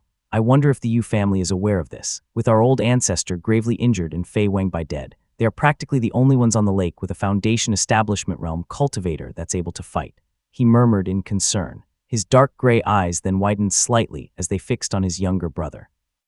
The cloud-gathering Southern Heaven formation has been active for months now, and it seems it is more of a trap for those inside than a barrier against the outside world. Fei Tongyu must have suspected that there are Yu family spies within the Fei family, hence the necessity to activate such a large-scale formation to isolate internal affairs from external scrutiny. Li Yuanping shivered involuntarily as he answered softly, "Yes." With their family's Foundation Establishment Realm cultivator gone, the Fei family likely dares not seek support from Fei Wangbai's acquaintances of the Foundation Establishment Realm. Even our family isn't informed of this. Fei Tongyu must be really scared. No wonder despite sending inquiries thrice, the Fei family never responded to us. Fei Wangbai's close relationship with the other Foundation Establishment Realm cultivators during his lifetime did not automatically extend to friendship with his insignificant descendants. While these cultivators might be willing to assist under the guise of past favors, once they entered the Fei family's formation, there was no guarantee that the Fei family members could still get to keep their own surname. Li Yunjiao composed himself and said quietly, "Yu Mugao is such a cunning fox."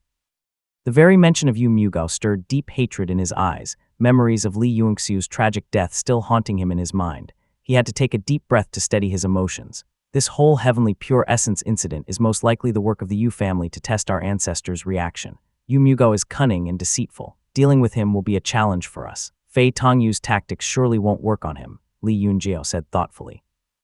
Moreover, with Yu Muxian in the sect, the Yu family's grasp of current events is ahead of ours. Fei Wangbai's death cannot be concealed for long. It's probable that after testing our reaction, the Yu family is already dispatching forces to Glacial Cloud Peak as we speak, he exclaimed. Li Yuanping paused briefly, then remembered something and continued. Ning Heiyuan appeared at Yuding Peak in the first lunar month. I bet his appearance is possibly related to Fei Wangbai's death, however. He pondered briefly before concluding. The cloud-gathering Southern Heaven formation has been active for several months. The timing doesn't quite fit. Shaking off the distracting thoughts, Li Yunjiao instructed, "Don't concern yourself with these. I'll ascend the mountain and consult with the old ancestor. Keep watch over the Fei family." With that, he swiftly exited the courtyard and took to the winds. It was only then did he dare to enter the courtyard.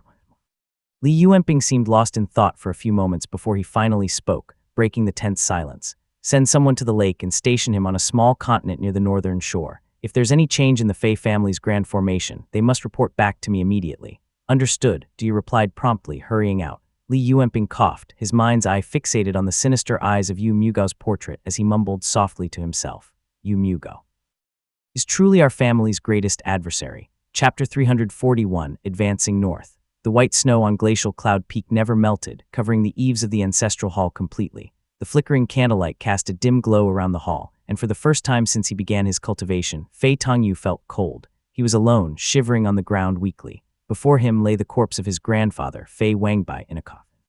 As a Foundation Establishment Realm cultivator, his flesh did not decay, appearing just as he did in life, though slightly paler. His eyes were tightly shut, as if just in a slumber. Fei Tongyu could hardly believe that his grandfather had passed away so abruptly. It felt unreal, almost like he was in a dream or a nightmare. On the day news arrived that Li Tongya had slain the Maha reincarnate, the smile on Fei Wangbai's face vanished. With his eldest son Fei Yih away in the southern border, he could only hold his eldest grandson Fei Tongyu's hand and say solemnly, "Yu Yufeng is likely dead. Li Qijing probably killed him. The Li family's power is growing too strong, which is not a good thing." Fei Yih's departure disrupted Fei Wangbai's plans, so he had to start over in grooming Fei Tongyu. Fortunately, Fei Tongyu was diligent and hardworking, and it still was not too late. While they were talking, the door was gently pushed open and a man in white entered, his face covered with a veil. Fei Wangbai's expression changed slightly as he asked, "Who are you?" The white-clad sword cultivator said nothing, simply glancing at the two men, then drew his sword and attacked. Although the Fei family's cloud-gathering southern heaven formation was not fully activated, it was not something anyone could easily penetrate. However, this person moved like a ghost, his sword techniques ethereal and transcendent, clearly at the peak of the Foundation Establishment realm. Fei Wangbai, only at the early stage of Foundation Establishment realm, was no match in terms of cultivation techniques and spearmanship. After dozens of moves, his Dharma artifact was shattered, and he barely managed to escape to the foot of the mountain. In the ensuing struggle, a sword light severed his head. The vitality of a Foundation Establishment realm cultivator was strong, and Fei Wangbai did not die immediately. He picked up his head and tried to reattach it desperately, but the wound spewed sword chi and it was no use. After 2 failed attempts, he finally dropped his head and collapsed. His head fell into the snow, still shedding tears as he cried out, "It hurts so much." Fei Wangbai, always graceful and meticulous about his appearance, died without any dignity. His previously spotless clothing was now soaked in blood from his neck downward, and his body lay twisted grotesquely on the ground.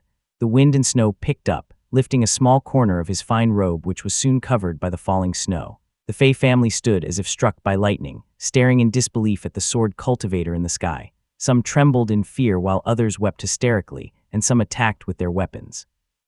The sword cultivator in white simply stood there, dispersing dozens of spells with a single sword strike as he said softly but in a commanding manner, "Listen well. For the next 80 years, do not cultivate the long brocade heart sutra to reach the Foundation Establishment realm. Should anyone successfully form the patterned brocade, they shall end up like this."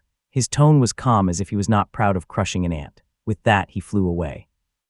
The Fei family's ancient formation, the cloud-gathering southern heaven formation, was like a piece of tattered paper before this sword cultivator, yielding to him as if he were its true master. The long brocade heart sutra was the core technique of the Fei family, and Fei Wangbai had used it to cultivate his immortal foundation-patterned brocade. The sword cultivator's words meant severing the future path of the entire Fei family. Fei Tongyu broke down in tears, and the Fei family quickly descended into chaos. When Fei Tongyu finally looked up again, Fei Tingxiao had fully reactivated the cloud-gathering southern heaven formation. The fastest cultivators among them could only reach the mountaintop, and none could leave. His gaze refocused on the black coffin before him, and Fei Tongyu murmured, "Father has gone to the southern border. Grandfather, I am only at the peak of embryonic breathing realm. What am I supposed to do?" Fei Tongyu kneeled quietly on the ground, staring at the flickering candles and incense sticks on the table. Fei Wangbai's body lay separated in the coffin, covered with a white cloth that barely concealed the gap between his neck and severed head. It would not reattach. Fei Tongyu muttered weakly as he closed his eyes in pain. The sword chi left by the sword cultivator was surging from Fei Wangbai's neck wound, breaking more than 10 coffins already. As a result, they had to bury him with his body and head separated. Fei Tongyu bowed his head and wept. Behind him, Fei Tingxiao, clad in jade armor, remained calm. The childishness had vanished from his face overnight, now replaced by a mature worry and unease. Adversity could completely change a person. Fei Tingxiao's gaze had become more focused and resilient, though dimmed with sorrow. He stared at the ancestral tablets above, speaking in a deep voice, "Big brother, we cannot go on like this. What solution do you have?" Fei Tongyu roared as he glared at him with hatred, sneering, "Notify the Li family. I would rather trust those Foundation Establishment realm cultivators than those hungry wolves of the Li family." Fei Tingxiao remained silent for a long time before saying quietly, "Yu Muga will make a move sooner or later. So what if he does?" Fei Tongyu turned abruptly, his voice filled with venom as he snarled, "There is no one in the Fei family who fears death.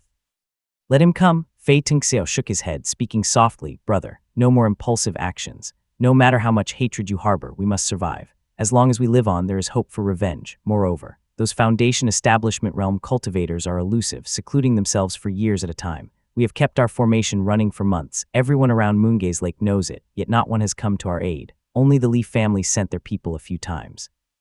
Right now, our only hope is the Li family." Fei Tongyu collapsed to the ground in despair. After a long time, he murmured in defeat, "Notify the Li family then." Milan Prefecture. The Yu family had improved greatly over the years due to Yu Mugao's relentless purges. The common people's lives had improved significantly, as most of the Yu family's scoundrels had been beheaded, including 3 of Yu Mugao's own illegitimate sons.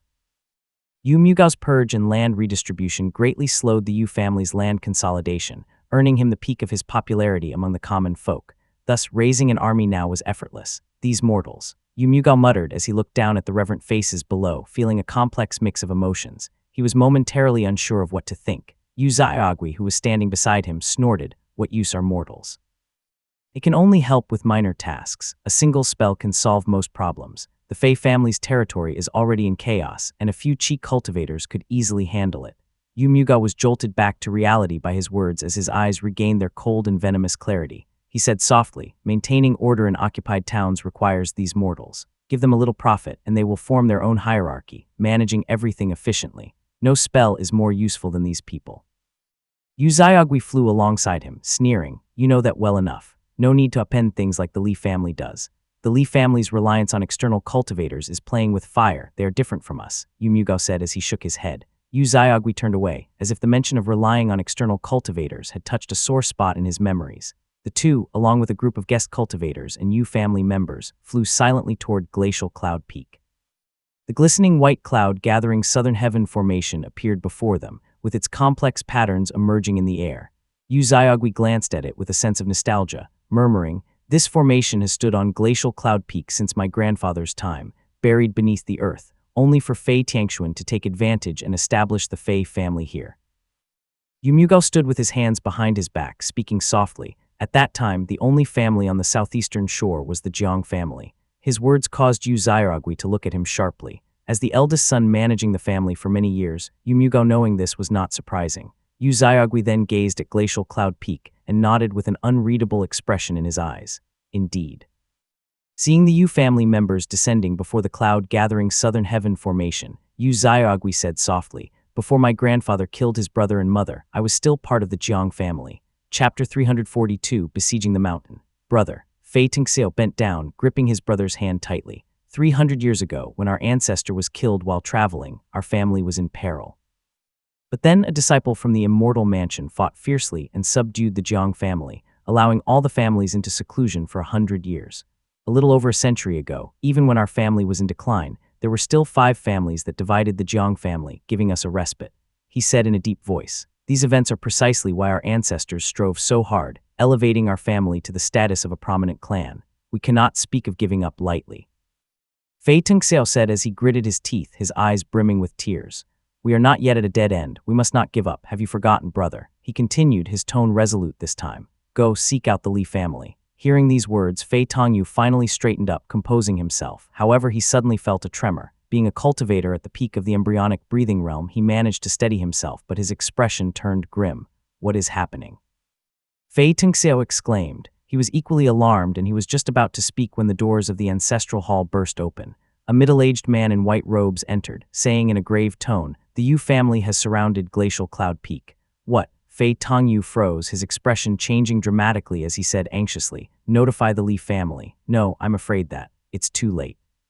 The middle-aged man, with a gentle demeanor and at the 6th heavenly layer of the Qi cultivation realm, was the only surviving brother of Fei Wangbai. His face still bore signs of grief as he continued softly, "The Yu family has completely encircled Glacial Cloud Peak. Not even a bug can get out." Fei Tongyu and Fei Tingxiao exchanged a glance with each other. Fei Tingxiao took a deep breath, calming his deep feelings of unease, and said firmly, "The Yu family is making a huge commotion.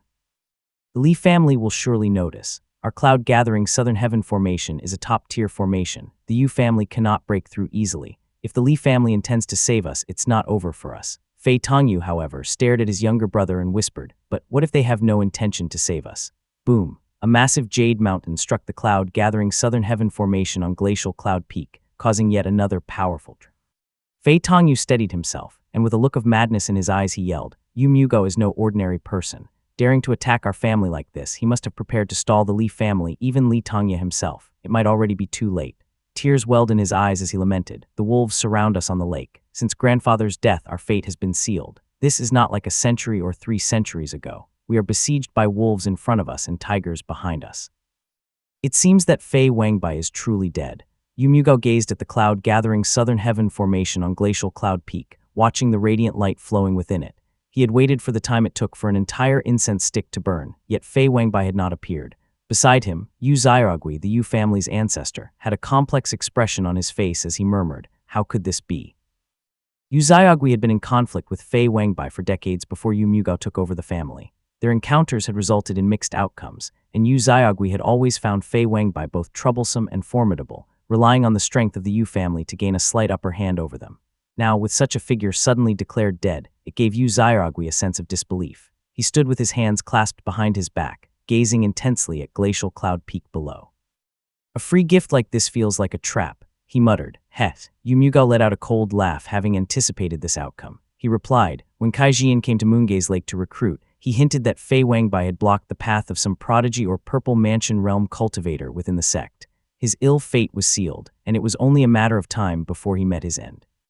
Yu Xiaogui felt a slight chill upon hearing this, a sense of shared fate and foreboding creeping into his bones. He muttered, "The Foundation Establishment realm is already a path of extreme difficulty, with only 1 in a million achieving it. To discover at the end that you practiced the wrong method and formed the wrong immortal foundation and end up as fodder facing death." Fei Wenbai was cultivating peacefully on the lake. How? How did he end up blocking someone's path? Who knows? Yu Mugao said as he shook his head slowly with a hint of desolation. "Divine abilities involving fate are intricate matters. Without being a Purple Mansion realm cultivator, one cannot see clearly. Like sparrows blind to the eagle's vision, the various families are groping in the dark, being used by others unknowingly. The cloud-gathering southern heaven was an ancient formation, capable of withstanding Foundation Establishment realm cultivators." Yu Xiaogui and his entourage surrounded Glacial Cloud Peak, observing the pristine white formation beneath their feet. Various spells from the Yu family cultivators fell upon the formation, only to dissipate. The cloud-gathering southern heaven formation is indeed a top-tier formation. Yu Mugao praised, watching the flames and ice conjured by the Yu family cultivators vanish into nothing upon contacting the formation. "It surpasses our Jade Court guarding formation from back when our market was thriving. With such a grand formation, it is no wonder the Fei family could dominate the northern shore for so many years," he remarked. Yu Xiaogui struck the pristine white formation with both palms, but the cloud-gathering southern heaven formation remained unmoved. He snorted coldly, then flicked his sleeve, from which a small jade mountain flew out. Jade Smoke Mountain. The Yu family's treasured artifact expanded in the wind, quickly growing to the height of a person. The lifelike cranes and ancient trees on it appeared vividly as it pressed down on the Fei family's formation, emitting a series of dull thuds. However, the cloud-gathering southern heaven formation merely shimmered slightly as its intricate patterns glowed even brighter now. No matter how many times the Jade Smoke Mountain struck, the formation remained unmoved. "Invoke." Yu Xiaogui commanded as he nodded slightly, performing a hand seal. His Foundation Establishment realm cultivation surged, and his immortal foundation activated immediately. The Jade Smoke Mountain in the air began to spin rapidly, growing larger and larger until it was the size of a small hill. The cranes on it raised their heads and cried out as the ancient trees stretched vigorously. Mist swirled around, as if to descend. Yu Xiaogui's face reddened slightly, and the Jade Smoke Mountain fell abruptly onto the cloud-gathering southern heaven formation, producing thunderous roars this time. The Fei family members inside the formation looked terrified and at an utter loss, while the Yu family members outside cheered. Boom! The cloud-gathering southern heaven formation finally showed some weakness. The thick light shield fluctuated, rippling like waves in a pond before quickly calming down. A fine formation indeed. Yu Xiaogui remarked as he exhaled deeply. The cloud-gathering southern heaven formation was renowned, and he had not expected to break it by force, but merely to test its strength. He gently raised his hand, and the Jade Smoke Mountain shrank rapidly, spinning in the air before returning to the size of a fist. It obediently flew back into his sleeve. "No rush," Yu Mugao muttered, picking out a dozen people from the guest cultivators and Yu family cultivators. They descended to the foot of the mountain, casting spells to control the earth veins. Although the cloud-gathering southern heaven formation is formidable, it consumes energy like a whale swallowing water. We only need to influence and affect the earth veins and attack in turns, increasing the Fei family's consumption of energy. If we hold out here for a while, the Fei family will be exhausted within half a month. But delays may bring changes. Yu Xiaogui said in concern as his expression turned gloomy, and he watched the busy Yu family members below him. The northern wind over the lake grew stronger, and the rolling sea of clouds receded, leaving the sky clear. He absent-mindedly raised his head to look at the white dot on the horizon. Chapter 343, One Strike. Yu Xiaogui squinted into the distance. The dark green lake water mirrored the cloudless sky, while flashes of lightning and rumbling thunder from the island in the lake occasionally illuminated large swathes of the water. A white dot appeared in the distance, floating gently into view. As the figure drew nearer, Yu Xiaogui could briefly make out a white-robed man who was holding a sword and seemed to be walking on it. The water beneath his feet churned violently, transforming into serpent dragons and sea beasts of various forms, all surrounding him as he approached slowly and steadily. "Father, father." Yu Mugao called out several times but saw that Yu Xiaogui remained still, staring at the horizon with a grim expression. His fists were clenched tightly together, and his lips were pressed together in solemn silence. Yu Mugao felt a wave of intense foreboding wash over him instantly. He quickly followed his father's gaze but saw nothing. "Father." Yu Xiaogui's aura surged, his sleeve flapping wildly in the wind, emitting a faint glow of mana. He gritted his teeth. "Li Tangya," he mumbled, his voice laced with a trace of fear. "Li Tangya, he's here." Yu Mugao looked as though he had been struck by lightning, his face turning deathly pale. His eyes widened and he froze in midair. He opened his mouth but no words escaped his lips, and he was left mumbling to himself. "How is this possible? How absolutely impossible. Impossible. Something has happened to Li Tangya, it couldn't be him." The sky gradually darkened as the scattered clouds from the north gathered. Fine drizzle began to fall, and Yu Mugao, still wide-eyed, finally caught sight of the white-robed figure approaching from across the lake. The man walked on air, accompanied by serpent dragons and sea beasts. The waters of Moongaze Lake surged upward, and deep green serpent dragons with vivid expressions obediently crawled at his feet. He wore a simple white robe, with long eyebrows, a thin face, broad shoulders, and an imposing presence. He held a sword in his arms, its blade hidden within its scabbard. "It is raining. It should not be raining at this time. It never rains on the northern shore." The Yu family cultivators all looked up at the sky. The cold rain struck their faces, and the somber, oppressive atmosphere left them stunned, causing them to cease their actions and look toward the shore. Celestial Moon Sword Li Tangya, ancestor of the Li family, Foundation Establishment Realm Sword Cultivator Li Tangya. All eyes from both families locked onto the man clad in white. They whispered among themselves, full of 36 Qi cultivators and over 100 embryonic breathing realm cultivators were instantly cowed by his aura, finding themselves unable to move. "It is raining." Li Tangya, holding his sword, stood on the shore, reaching out to catch the falling raindrops. The drops were cold and piercing but did not turn to frost. Instead, they fell one by one, steadily. Li Tangya rarely wore white robes, but the effects of the Husheng fruit in his stomach caused his true essence to surge, and his battle spirit was becoming hard to contain. He had never felt this good before, and in his rare enthusiasm, chose to wear flowing white robes. His immortal foundation was unstable, and his cultivation continuously leaked away. Relying on this precious medicinal fruit that had healed his meridians and sea of qi, he had temporarily pushed himself to an unprecedented peak, even influencing the natural phenomena with the aura of his boundless ocean, exhibiting the majesty of a peak foundation establishment realm cultivator. In the sky, Yu Xiaogui's eyes were filled with fear. For a moment, he did not know what to say. He extended his spiritual sense cautiously toward Li Tangya, only to feel an endless vastness akin to the sea almost overwhelming him. What kind of cultivation is this? Mid-stage foundation establishment realm. Late stage, how is that possible? Just by merely standing by the shore, Li Tangya had already induced changes in the weather. Coupled with his reputation for slaying the Maha, Yu Xiaogui's heart wavered, and he almost considered retreating. "Senior Yu," Li Tangya began as he looked up at him, his bright eyes filled with calmness. He gently stepped forward, ascending the sky step by step as he approached the Yu family members. His tone remained as neutral and firm as when he had encountered Fei Wangbai and Yu Xiaogui at a lake banquet while he was a Qi cultivator at the 7th heavenly layer. It has been a long time. The efficacy of the Husheng fruit spread through his internal organs, causing the wrinkles on his face to fade. His white hair had turned black, cascading down his back gracefully. Li Tangya's appearance gradually changed from that of a worried elderly man to the dignified demeanor of a middle-aged man, before slowly returning to that of a handsome and spirited look of a 16-year-old. This youthful visage had long been buried in the archives of his life, never shown to others. Back then, he had not yet embarked on immortal cultivation.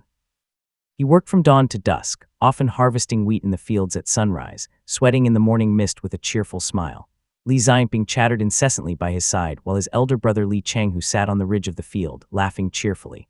"Greetings, fellow Taoist." Yu Xiaogui mumbled as he swallowed hard, feeling the overwhelming pressure emanating from Li Tangya. His fear was indescribable, and even speaking made him tremble in utter.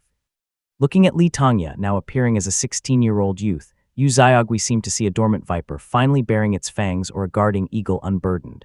Just standing silently in the air, Li Tangya was like a suspended white immortal sword, making Yu Xiaogui's hair stand on end. Li Tangya snapped back to the present, his gaze sweeping over the Yu family members. He spoke gently. "The Fei family is without fault. Please withdraw your forces." These words, domineering and indisputable, came from Li Tangya's mouth like a long sword's cry, instilling fear and unease among the Yu family instantly. Yu Xiaogui's face turned red, yet he dared not utter a single word of defiance. Hidden within his sleeves, Yu Xiaogui's hands trembled uncontrollably. The air was so heavy it felt like it could drip water at any second. The Yu family cultivators quietly stowed away their Dharma artifacts, exchanging anxious glances when suddenly a man's voice roared, breaking the tense silence. "He is bluffing. Attack. Li Tongya, you are bluffing. You cannot possibly leave here unscathed. Cast your spells. What are you all staring at? Cast your spells." The voice was hysterical, cold, and impatient, erupting in the dead silence above Glacial Cloud Peak, jolting everyone. Yu Mugao's bloodshot eyes widened in fury, his voice cracking with intensity as he screamed, "Li Tongya, it is impossible, stop pretending." Li Tongya remained indifferent, quietly staring at him. Yu Xiaogui, jolted by his son's outburst, also began to break free from the overwhelming pressure and trance. Greed surged in his eyes along with a dangerous glint of hope. He gritted his teeth and sneered, "Glacial Cloud Peak is ours for the taking. Forgive me, fellow Taoist." With that, he flicked his sleeve, and the fist-sized jade smoke mountain floated out lightly. In the wind, it expanded into a small mountain and came crashing down with all its might. Whoosh! Li Tongya's white robe fluttered in the wind. Facing the looming jade smoke mountain, his face broke into a gentle smile, and the kinked sword in his arms unsheathed by one kai. Clang! A white-green light burst from the peak of Glacial Cloud Peak. The world grew dim and dark, and fine drizzle continued falling. The light was so intense that it was almost blinding. A bright white-green moon appeared over the northern shore. Boom! The heavy jade smoke mountain, meant to suppress spells, paused for just a moment before the rush of sword energy sent it spinning. It crashed heavily into the cloud, gathering southern heaven formation, shaking the entire Glacial Cloud Peak. What? The jade smoke mountain, now reduced to the size of a fist, spun in the air like a deflated ball.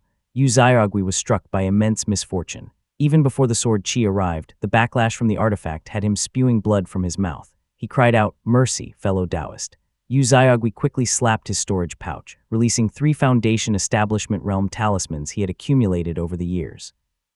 They transformed into 3 shields of gold, and white as sword Qi slashed through all 3 effortlessly before lightly landing on his waist, splitting him in 2 with frightful ease. "Father!" Chaos immediately erupted among the Yu family members present. Yu Mugao was struck with horror, his vision filled with white-green sword light. It was not until Yu Xiaogui's agonized screams brought him back to reality that he quickly caught his father's 2 halves, using mana to stop the bleeding and rejoin them frantically. "Spare me, fellow Taoist, spare me." Yu Xiaogui's vision was also filled with white-green light. He repeatedly begged for mercy, as if he had lost his soul. Li Tongya simply watched silently as the Yu family members attempted to rescue him. He lifted the sword in his hand gently, sending chills down the spines of everyone on Glacial Cloud Peak and making the backs of their necks feel cold. Chapter 344, Retreat. Silence. The only sounds left on Glacial Cloud Peak were the faint rustle of falling snowflakes and the drip-drop of rain. Cyan-white light flowed over the scene, filling everyone's eyes. Yu Mugao was speechless, his face as white as paper. The impact of the scene before him was overwhelming. The Yu family's treasured legacy, the Foundation Establishment Realm artifact Jade Smoke Mountain, hovered in the air, returning to its original form, spinning quietly and harmlessly. Yu Xiaogui had ceased his wailing, his eyes tightly shut, his face ashen. Between Yu Mugao's trembling hands, mana glowed as he tried to mend the ghastly wound on his father's waist in futility. The sword wound was smooth and clean, and Yu Mugao, completely occupied in maintaining his father's life force, dared not lift his head. In the sky, Li Tongya stood with his sword, his gaze sharp and silent. The Yu family below remained muted in deadly silence. After a few breaths, the silence was broken by clear jingling sounds as the embryonic breathing realm cultivators on the ground finally broke free from the sword light's hold, dropping their artifacts in panic. The mortals were even worse off, throwing down their weapons and kneeling, chaos erupting once more. Li Tongya's gaze remained calm as he swallowed the blood rising to his throat, not daring to move. Though this strike had taken a toll on him, he stood still, dealing with the aftereffects silently, refusing to show any signs of fatigue. The suppressive force of the Jade Smoke Mountain roiled in his wrist while his Qihai acupoint churned violently. His cultivation leaked away as if through a broken vessel, leaving his limbs stiff and immobile. The mana from the Husheng fruit clashed fiercely with his true essence, causing the boundless ocean within him to rage wildly. Blood welled up in his mouth several times, and his vision grew hazy, his chest tight and breathless. Just then, light beams emerged from the depths of his sea of Qi, a white orb glowing brilliantly, illuminating his entire Qihai acupoint, the profound pearl talisman seed. The talisman seed's light suppressed the turmoil within his sea of Qi, allowing Li Tongya a moment's respite. A glint of brilliance flashed in his eyes as he sheathed his sword. "Qing, The clear sound of the sword being sheathed brought relief to the cultivators around him. They exchanged glances, realizing they were all drenched in cold sweat, their nerves on edge. Li Tongya, with his flowing black hair and handsome features, seemed nonchalant, as if the strike had been effortless. Still holding his sword, he spoke politely and warmly. Out of respect for Yunwu Peak and Yu Muxian, I will overlook your transgressions. His bright, clear eyes showed no hint of malice, but no one from the Yu family dared to meet his gaze. Li Tongya repeated softly, "Please withdraw your forces." Yu Mugao carefully lifted his unconscious father, his gaze sweeping over Li Tongya's wind-whipped white robe and the white-green sword light flashing in his mind. He ascended into the air slowly, stopping just before Li Tongya. "Thank you for your mercy, senior." It seemed that Yu Mugao had come to terms with the shock now. Tears still streaked his face as he glanced at Li Tongya one last time before whispering, "Retreat." The Yu family members, feeling as though they had been granted a reprieve, hurriedly followed him southward, not daring to look back. Cheers erupted on Glacial Cloud Peak as men and women embraced, weeping with joy. Yu Mugao kept his eyes on his pale father until they were out of Fei family's territory. Only then did Yu Xiaogui open his eyes, his voice hoarse as he said in a low voice, "This was your idea." Yu Mugao looked at his weakened father, knowing his life was hanging by a thread and his cultivation path was likely severed. He lowered his head, silent. Yu Xiaogui struggled to stand, shaking off his son's support. Yu Mugao sighed deeply. Li Tongya likely had only one strike left, but I dared not gamble anymore. His figure was desolate and lonely, like a gambler who had lost everything. The Yu family members nearby shivered at his words, exchanging glances and remaining silent. What a pity. Li Tongya's internal state was already in chaos, barely maintaining a balance. Fortunately, the profound pearl talisman seed shone brightly, forcefully helping him sustain his present condition. Holding his sword, Li Tongya slowly descended, watching the retreating figures of the Yu family members as he murmured to himself, "Yu Mugao is a great threat to my family. It is a pity that I no longer have the strength to strike. Otherwise, I would definitely kill him, even if it meant giving Yunwu Peak and Yu Muxian an excuse to act against us." He had run out of strength, barely clinging to life in his cave dwelling. Li Yuanjiao had reported the situation, and Li Tongya understood that he had no choice but to act.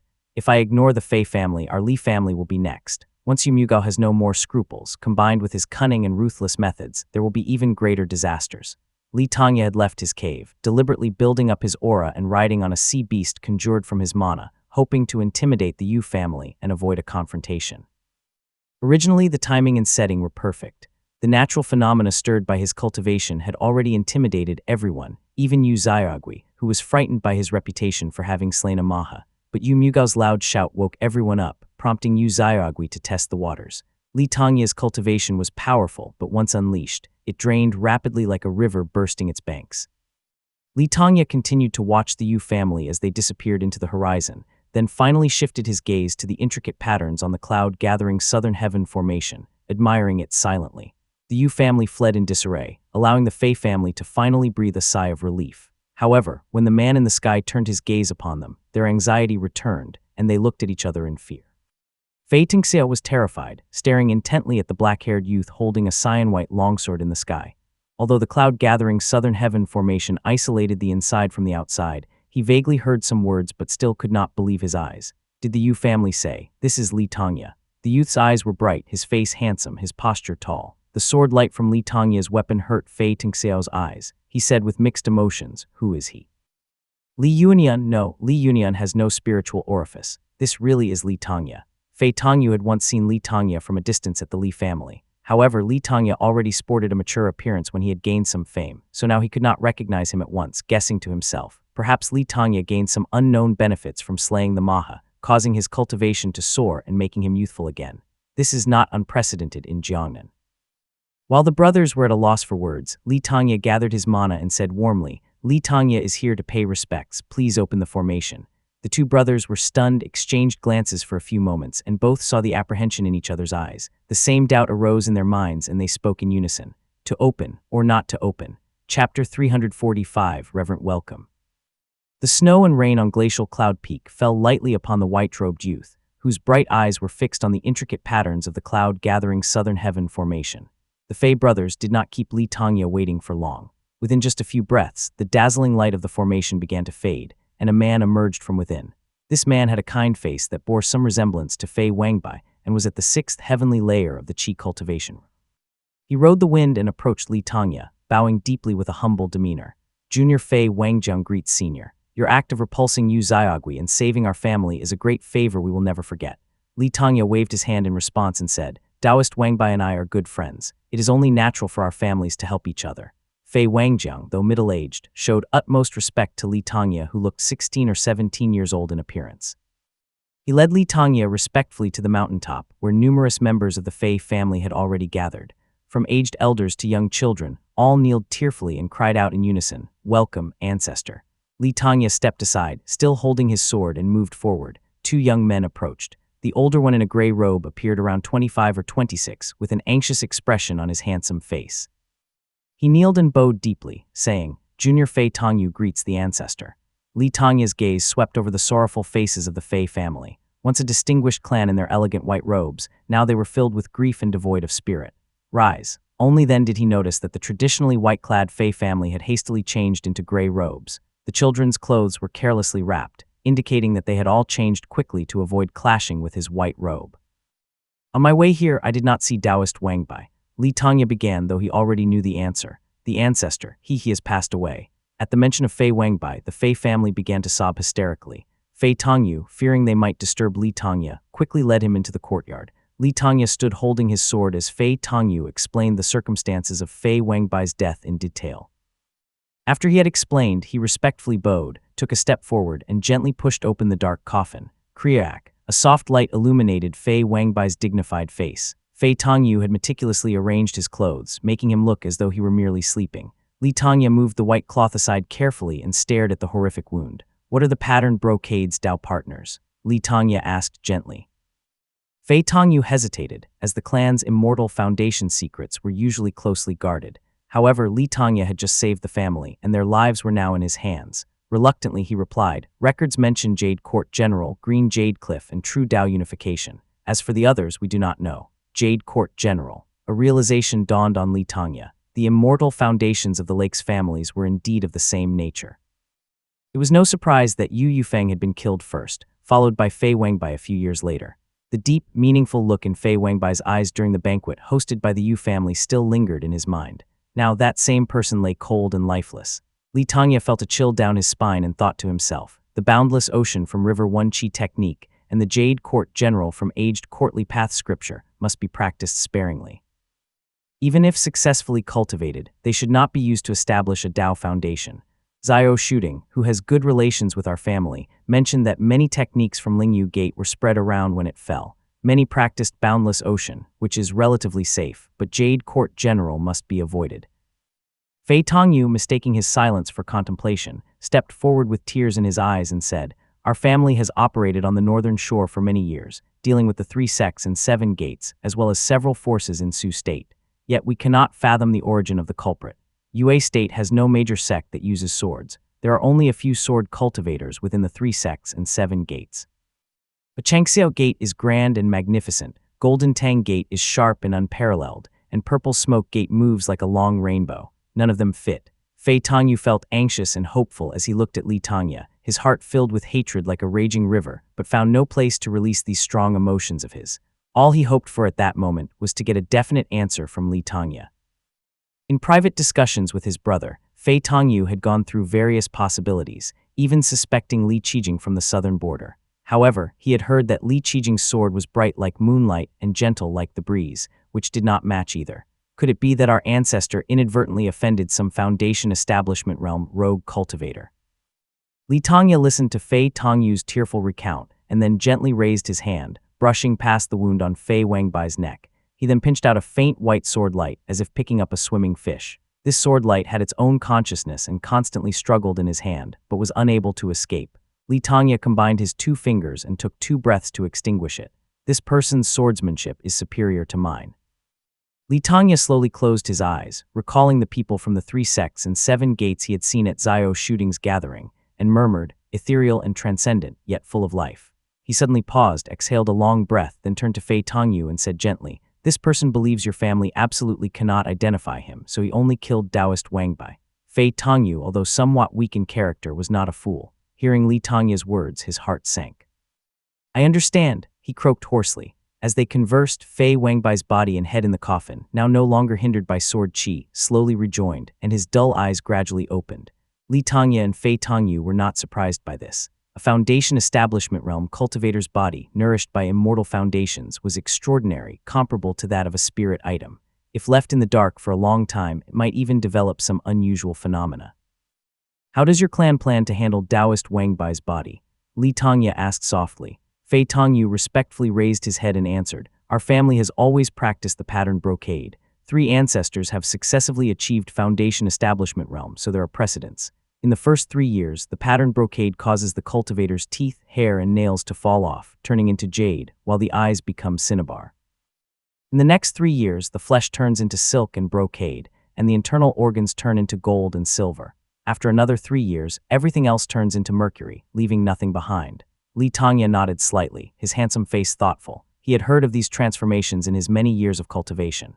Fei Tongyu continued respectfully, Then we follow the tradition of placing everything in a jade box to be worshipped by the clan. It is fine as long as there is a precedent. Li Tongya nodded. After all, he had a friendship with Fei Wangbai. Knowing the Fei family's current predicament, he was worried they might misuse Fei Wangbai's body for something unsavory. Hearing Fei Tongyu's explanation, he felt greatly relieved. He closed the coffin, took 2 steps down, bowed respectfully again, and said softly, Come in. As he spoke, the courtyard door creaked open automatically, and Fei Wangjiang and Fei Tingxiao entered together, both bowing respectfully. We are here. Fei Tongyu's heart raced with anxiety, waiting for Li Tongya to speak. His hand clenched and unclenched a talisman in his sleeve, knowing it was a joke to Li Tongya but feeling a deep sense of despair in his heart. If the Fei family perishes today, there must be bloodshed. As the head of the family, I must commit suicide to apologize to the clan. My brother Tingxiao is far more talented than I am. With him protecting the family, they may have a chance to rise again in 100 years. Chapter 346, Long Wail Under the Waning Moon. Fei Tongyu crouched in deep thought, his heart racing. He was prepared for violence, but he had not expected Li Tongya to speak in such a warm voice. Brother Wangbai and I have been friends for many years. It's a shame to see him go. Watch over your clan well with your brother. If anyone from the minor sect dares to challenge you due to your youth and shallow cultivation, you can send someone to the southern shore to find me. Although it sounded like advice from an elder, it also sounded like words deliberately spoken for Fei Wangjiang to hear. There was no demand or expectation of tributes. Instead, Li Tongya conveyed a genuine concern, leaving the 2 brothers momentarily stunned. After saying that, Li Tongya rose gracefully from his seat. Now that this matter is settled, I'll take my leave. Fei Tongyu was at an utter loss for words, and he could not believe his ears. He paused, then dropped to his knees as he watched Li Tongya soar into the air. Thank you, ancestor. Your kindness will be remembered by the Fei family for generations. He cried out with great emotion in his voice. The young man in white departed with his sword, leaving Fei Tongyu kneeling in gratitude. He glanced at his younger brother in relief and sighed deeply. I misjudged him with my narrow perspective, he said. Li Tongya, he remembers old favors and does not exploit others' vulnerabilities. Our family owes him a great debt now. Fei Tingxiao said as his voice quivered with emotion. Fei Tongyu stood, dusting his knees. Hope flickered in his eyes again, and a smile spread across his face for the first time in months. Li Qinghong practiced spearmanship too. Back then, she never managed to learn a secret technique when she was training with our family. I guess I'll send over the Dragon Reflection Manual to the Li family in a few days, as a gesture of gratitude for his unexpected kindness. Fei Tingxiao's eyes flickered with a strange gleam as he nodded and said, Yes. Unfortunately, our family is going through hardship now. We'll have to repay this debt slowly. Beside them, Fei Wangjiang stood silently like a sturdy pine tree. Fei Tingxiao turned to him and respectfully asked, Granduncle, do you still have cold pine snow chi at home? Fei Wangjiang gazed at him and replied warmly, There's a portion left. Sensing that Fei Tingxiao was up to something, Fei Tongyu quickly warned, What are you up to? The 6 white jade chakras you condensed through training the long brocade heart sutra during the embryonic breathing realm stage are unique. You cannot just switch to another cultivation method. Fei Tingxiao shook his head slowly, his gaze unwavering, his lips forming into a firm line before he spoke. I'll disperse my cultivation and start anew. Li Tongya rode the wind back to Mount Lijiang. The sky was dark and he swept his eyes over scattered lights in the town at the foot of the mountain before turning toward his cave dwelling. The stone door of the cave was ajar. A young man clad in black sat cross-legged on the steps, waiting silently. Li Tongya cleared his throat softly, rousing him from his reverie. Li Yunjiao opened his eyes abruptly, freezing as he beheld the young man dressed in white before him. He had a handsome face with angular features and a pair of eyes that gleamed like bright stars as he stared intently at Li Yunjiao. After a few moments of silence, Li Yunjiao asked hesitantly, You're the old ancestor. Li Tongya chuckled lightly and nodded. I have rescued the Fei family and returned from the northern shore. Yu Xiaogui's Dao has been severed by me and he's in a critical condition. He's no longer a concern to us anymore. Old ancestor, you've recovered." Li Yunjiao's relief was evident in his eager gaze, but Li Tongye shook his head gently. With this victory, peace has returned to the lake. Fei Tongyu, though not as talented as Fei Wangbai, deeply acknowledges their debt to my family. He began. Although Yu Mugo is cunning and shrewd, his talent is mediocre. With his reputation severely damaged and his actions becoming increasingly petty and unreasonable, the absence of Yu Xiaogui's influence will surely give him headaches. Li Tongye's black hair fluttered in the breeze, lending him a carefree aura. The Yu family lacks a capable successor. With Yu and Qingheng showing great promise in reaching the Foundation establishment realm, in less than 60 years, our family will dominate this region. Li Tongye's unusually talkative demeanor caused Li Yunjiao to feel deeply uneasy. Nevertheless, Li Tongye gestured for him to join him, sitting together on the steps. Although Fei Wangbai has passed, the Fei family still boasts 9 qi cultivators. They are far stronger than our family, and their cloud-gathering southern heaven formation is extremely formidable. I fear that after my time, maintaining control may prove challenging, possibly reverting power back to the Yu family. Hence, I did the Fei family a favor so that we can form alliances with them, Li Tongye explained patiently. The situation in this region fluctuates, determined not by immediate strength but by strategic maneuvers of multiple parties. If we seek to expand northward, we must navigate these dynamics carefully to avoid discord and unnecessary conflicts, he advised. Li Yunjiao understood this as he had the same discussion in detail with Li Tongye before. He nodded and replied, "Jiaor understands." Li Tongye paused briefly before continuing. To the north lies the Fei family, to the east the Yu family, and to the west a rogue Foundation establishment cultivator named He. He may not meddle in worldly affairs and is focused solely on his cultivation, but we must remain vigilant. Understood, Li Yunjiao replied as he nodded. Li Tongye stood up with his sword in his arms and slowly ascended the steps. I will enter seclusion now. The cave door will remain tightly shut for the next 5 years, he announced. With that, the ancient formation in the cave dwelling activated almost right away, and the moss-covered stone door began to close slowly. Creak. Li Yunjiao raised his head and watched as Li Tongye retreated back into his cave dwelling. The stone door closed with a loud rumble, while Li Tongye's warm voice echoed softly in the air. Do not forget the grievances of the clan. Li Yunjiao swung his sleeves and quickly fell to his knees, pressing his forehead to the ground 3 times in worship. As the stone door finally slammed shut, only then did Li Yunjiao slowly rise. With a solemn look on his face and slightly reddened eyes, he quietly swore, "Jiao dares not forget." Behind the closed door, Li Tongye paused briefly, listening to Li Yunjiao's solemn affirmation. He surveyed the neat and orderly cave dwelling before settling into his usual seat. Preparing some ink and a brush, he left a few writings on the stone table before moving to his bed and sat down cross-legged. The fox has wasted its efforts. The injury has already scattered my immortal foundation and severed my vitality. Li Tongye gazed northward with a smile spreading across his handsome face. It was as if the past 60 years had left no trace upon him.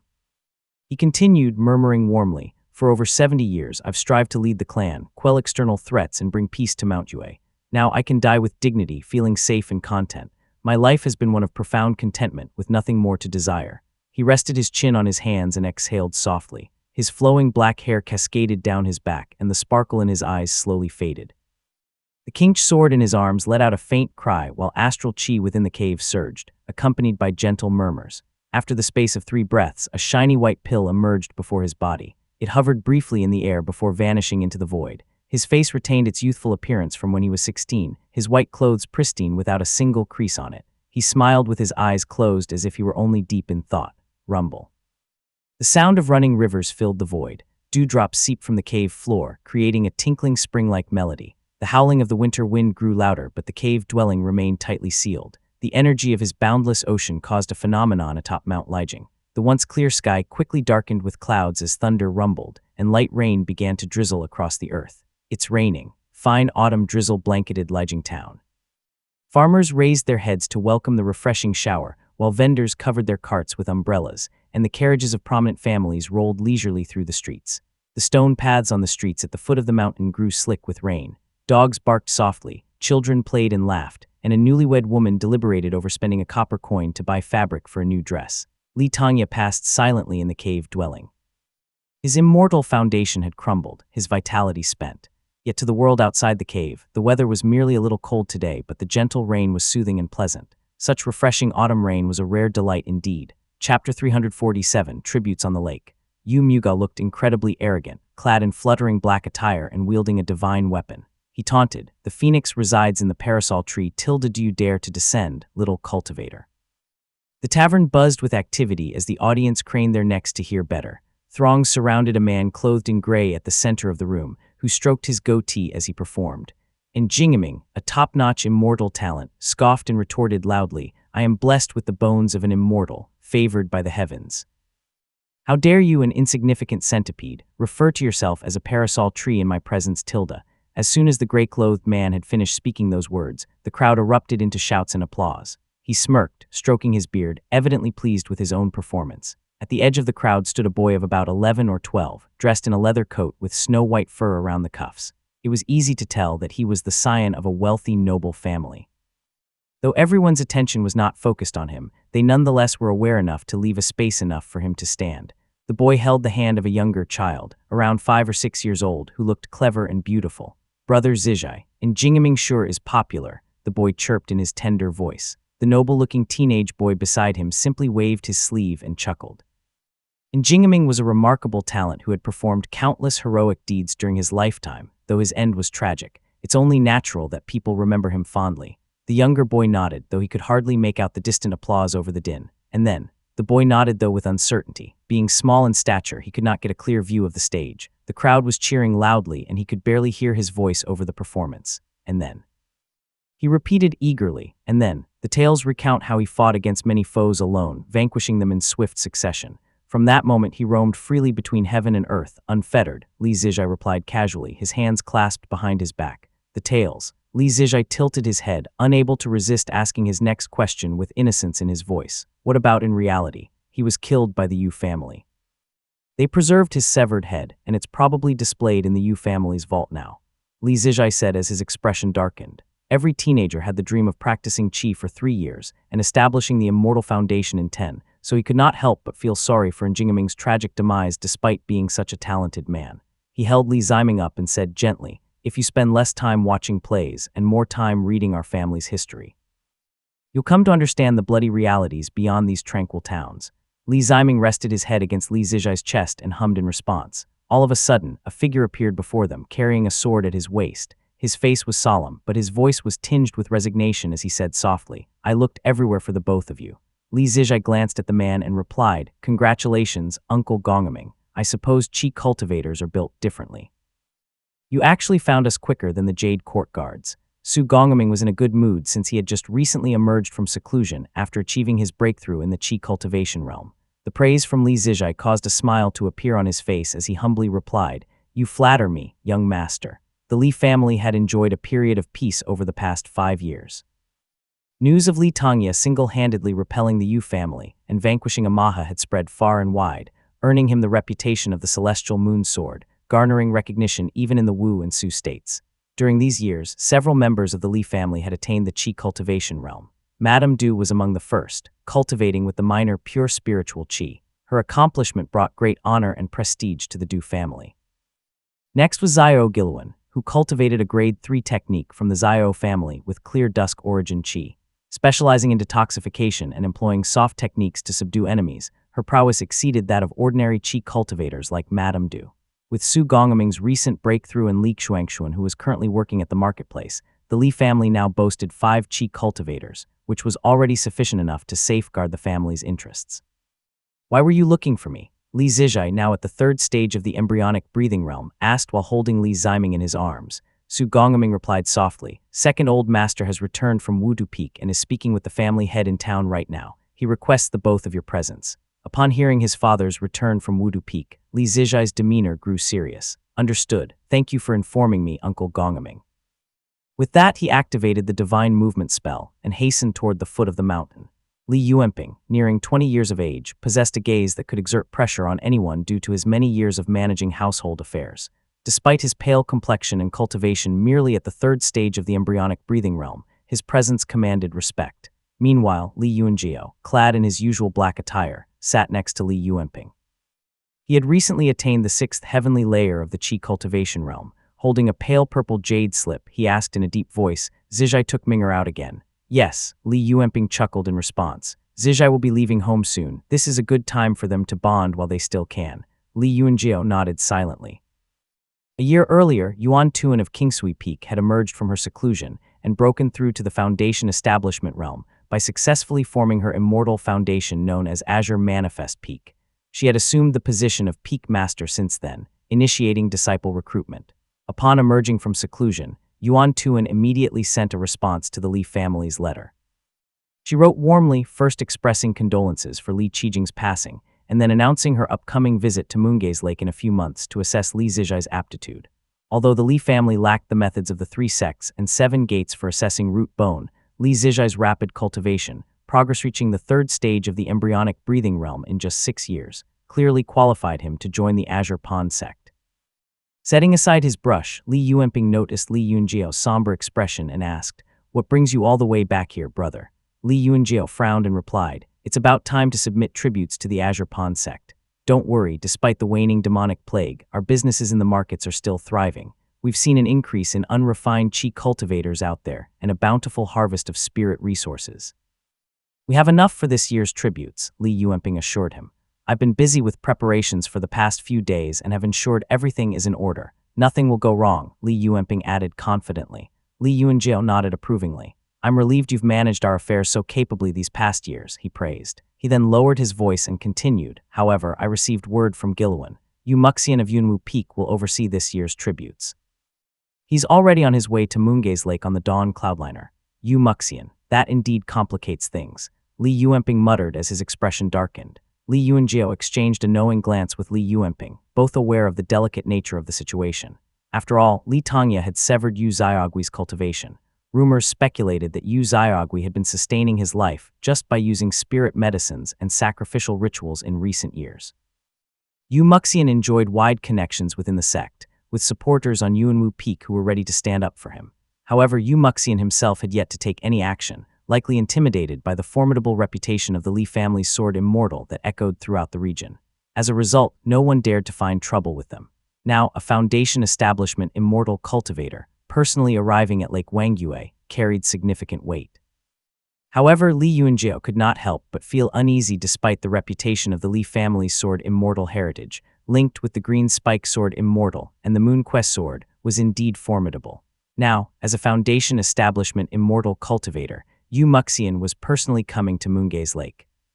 Naturally, Li Yuanjiao was secretly uneasy about this, even though the Li family was widely known as the legendary Sword Immortal clan, where the Kingsui Sword Immortal and Celestial Moon Sword were recognized as formidable brothers. No one knows the hardships of their own family better than themselves. Only Li Yuanjiao and Li Yuanping knew about Li Tongya's passing. Li Yuanjiao pondered silently for a moment before offering reassurance. "I once heard from my late uncle that Yu Muxian is self-serving and ungrateful. Moreover, our family enjoys the protection of an immortal clan. Perhaps he won't push matters too far." Li Yuanping nodded slightly as a semblance of relief crossed his pale face. At that moment, a teenage boy draped in brocade strode into the courtyard, holding the hand of a little boy who was by his side. Zijai approached respectfully, cupped his fist, and greeted the men. "Greetings, father, uncle." Chapter 348, Prying Eyes. Before Li Yuanjiao could respond to Li Zijai, Li Yuanping smiled cordially and said, Come, have a seat first. We'll wait for those 2 brothers from the 2nd lineage. They're still on the mountain and will arrive shortly." "Yes," Li Zijai nodded, releasing Li Ziming's hand to sit beside Li Yuanjiao, who nodded at his greeting and then took a sip of tea. The 2 brothers Li Yuanping referred to were naturally those from the generation of Zai and Yue from Li Tongya's lineage, Li Zicheng and Li Zijun. Of Li Yunyan's many heirs, only these 2 sons born with his primary wife had spiritual orifices and were cultivating in the mountains. As soon as Li Yuanping had finished speaking, 2 people entered the hall. The first to enter was a normal-looking young man who was about 16 or 17. Clad in a gray robe and carrying a spear on his back, he cupped his fist respectfully and said, "Zicheng greets the 2 elders." After Li Yuanping and Li Yuanjiao responded, Li Zijai lit up with a smile and said, "Brother Cheng." Li Zicheng's eyes lit up at the sight of Li Zijai too, but in front of the elders, he hesitated to say more and merely nodded silently. Beside him, a boy of 6 or 7 with a handsome face raised an eyebrow and spoke softly, "Junner greets the elders and brother Ziji." Li Zijun was the youngest son of Li Yuanyan, recently confirmed to possess a spiritual orifice. He had spent only a little time with Li Yuanyan before he was sent to the marketplace at the age of 1. Growing up in the mountains, he had a much cheerier disposition. His elder brother, Li Zicheng, who had grown up by Li Yunyan's side, was more reserved. He stood silently in the courtyard. Li Yunjiao observed them attentively, his eyes lingering a little longer on Li Zijian before saying, "Junner, you're really good-looking." Li Zijian appeared to be accustomed to such compliments. He merely smiled courteously and replied in a childish voice, "Thank you for the compliment, second uncle." Li Yuanping, who had also been staring at the boy, agreed with a chuckle. "You're right, this child has the looks of an immortal cultivator." They said he was destined for cultivation even before his spiritual orifice was even confirmed, and now that he has been assessed, it's revealed that he indeed has a spiritual orifice. Li Yunjiao nodded with a smile as he observed the child's demeanor, his spirits noticeably lifted. "I've gathered you juniors here this time to discuss some important matters," he began. Setting down his tea bowl, Li Yunjiao continued solemnly. "For many years, rumors have circulated about the demise of the Kingsui Sword Immortal. All the families on the lake have known about it by now. As direct descendants of the Li family, you must know about this." At the mention of Kingsui Sword Immortal, the juniors looked up, their expressions grave. Clearly, they had heard similar rumors from their parents. Li Yunjiao nodded and confirmed, "The Sword Immortal has indeed passed away." The atmosphere grew somber as heads bowed in acknowledgement. Li Yunjiao said softly, "News of the Sword Immortal's passing has circulated throughout the sect. With our loss of support within the sect and lack of access to information, we only fear vulnerability to exploitation. Hence, I've requested the Kingsui Peak Master to come." Li Zijai. "I'm here," Li Zijai responded respectfully, stepping forward. Li Yunjiao continued, "The clan wishes for you to join the sect and train under Kingsui Peak, become the pillar of protection for our family, and establish your immortal foundation. Do you understand?" Li Zijai kneeled and pressed his forehead on the ground, replying, "Zijai will not disappoint the trust placed in him." Meanwhile, Li Zijian and Li Ziming, still too young to grasp the gravity of the situation, felt a tinge of sadness at the prospect of being separated from Li Zijai for many years. Li Zicheng, who had no access to the internal history of their clan, only knew that Azure Pond was the upper sect. He smiled reassuringly at his younger brother. "Good," Li Yunjiao said with a glint in his eyes as he helped Li Zijai to his feet before addressing the group softly. "There is another matter. With the growing number of juniors in the clan, we must establish clearer distinctions among our descendants. In addition to using generation names, we need additional methods to differentiate everyone and avoid misunderstandings." He continued explaining, "Starting from your generation, those from Changhu's lineage will bear names with either the roof Chinese letter or the sun Chinese letter radicals, while those of Tangya's branch will use the mountain Chinese letter or the wok Chinese letter radicals. Xiangping's branch will adopt the work Chinese letter or metal Chinese letter radicals, while Qijing's branch will use the water Chinese letter or grain Chinese letter radicals." Li Yunjiao stood, folding his arms, and added, "This was what our eldest brother had mentioned. We have all kept his word in mind and named all of you accordingly." Being from Li Tangya's lineage, the final character of Li Zicheng and Li Zijian's names bore the mountain radical, while Li Ziming, as the eldest of the first lineage, used the sun radical. Li Yunjiao, having been adopted to Li Qijing's lineage, picked a character with the water radical for Li Zijai. Now that the juniors finally understood the significance of the last characters in their names, they acknowledged the new naming rule. Li Yunjiao nodded in satisfaction, then said, "One more thing, follow me up the mountain. The 4 brothers have perished." Lu Jiangxian sighed deeply. The white light in his hand gradually dissipated as he finished assimilating the power of the profound pearl talisman seed.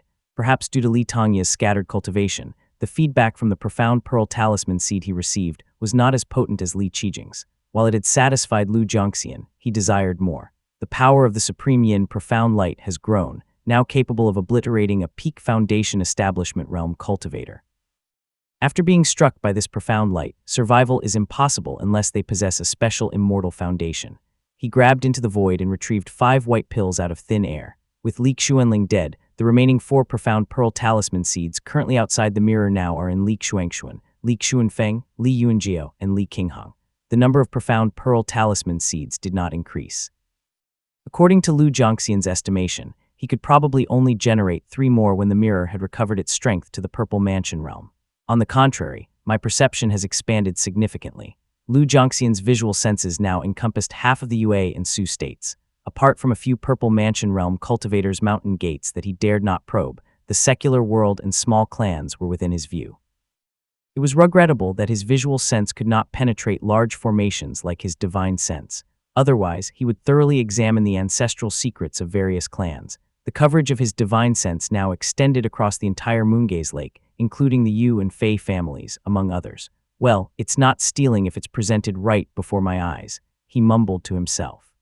He closed the long brocade heart sutra in his hand and looked at the other glowing points on the jade table. Jade True Tao Unification Technique Manual, Aged Courtly Path Scripture, Refining Basic Dharma Artifacts on Lake, Talisman Essence Decree, and Introduction to Alchemy.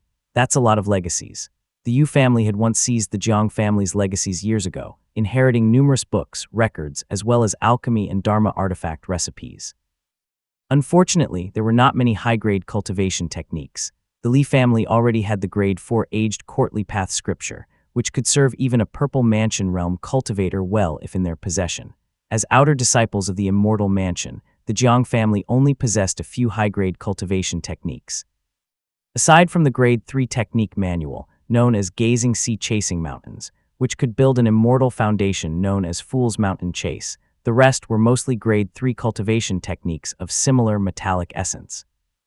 It was clear that the Moonlight Origin Mansion had left the cultivation paths of the Purple Mansion realm for its outer disciples, and the families around the lake had 5 or 6 cultivation techniques that could be useful up to the foundational establishment realm.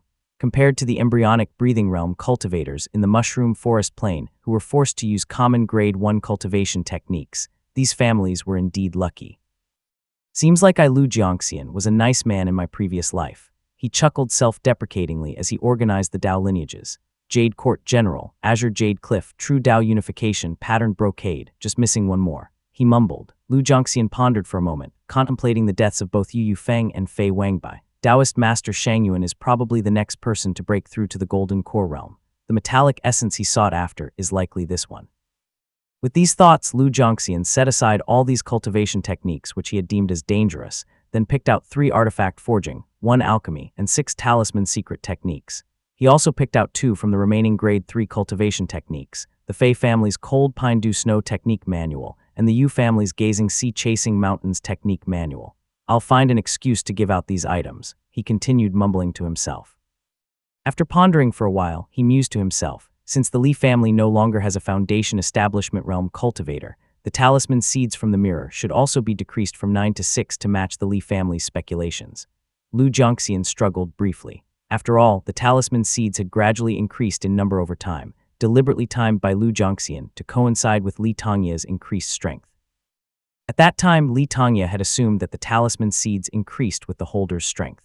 Now that Li Yuanjia wielded the mirror, the number of talisman seeds should logically also change accordingly. Lu Jiangxian mulled over this briefly before releasing 5 talisman seeds in the end, inwardly coming to his own conclusion.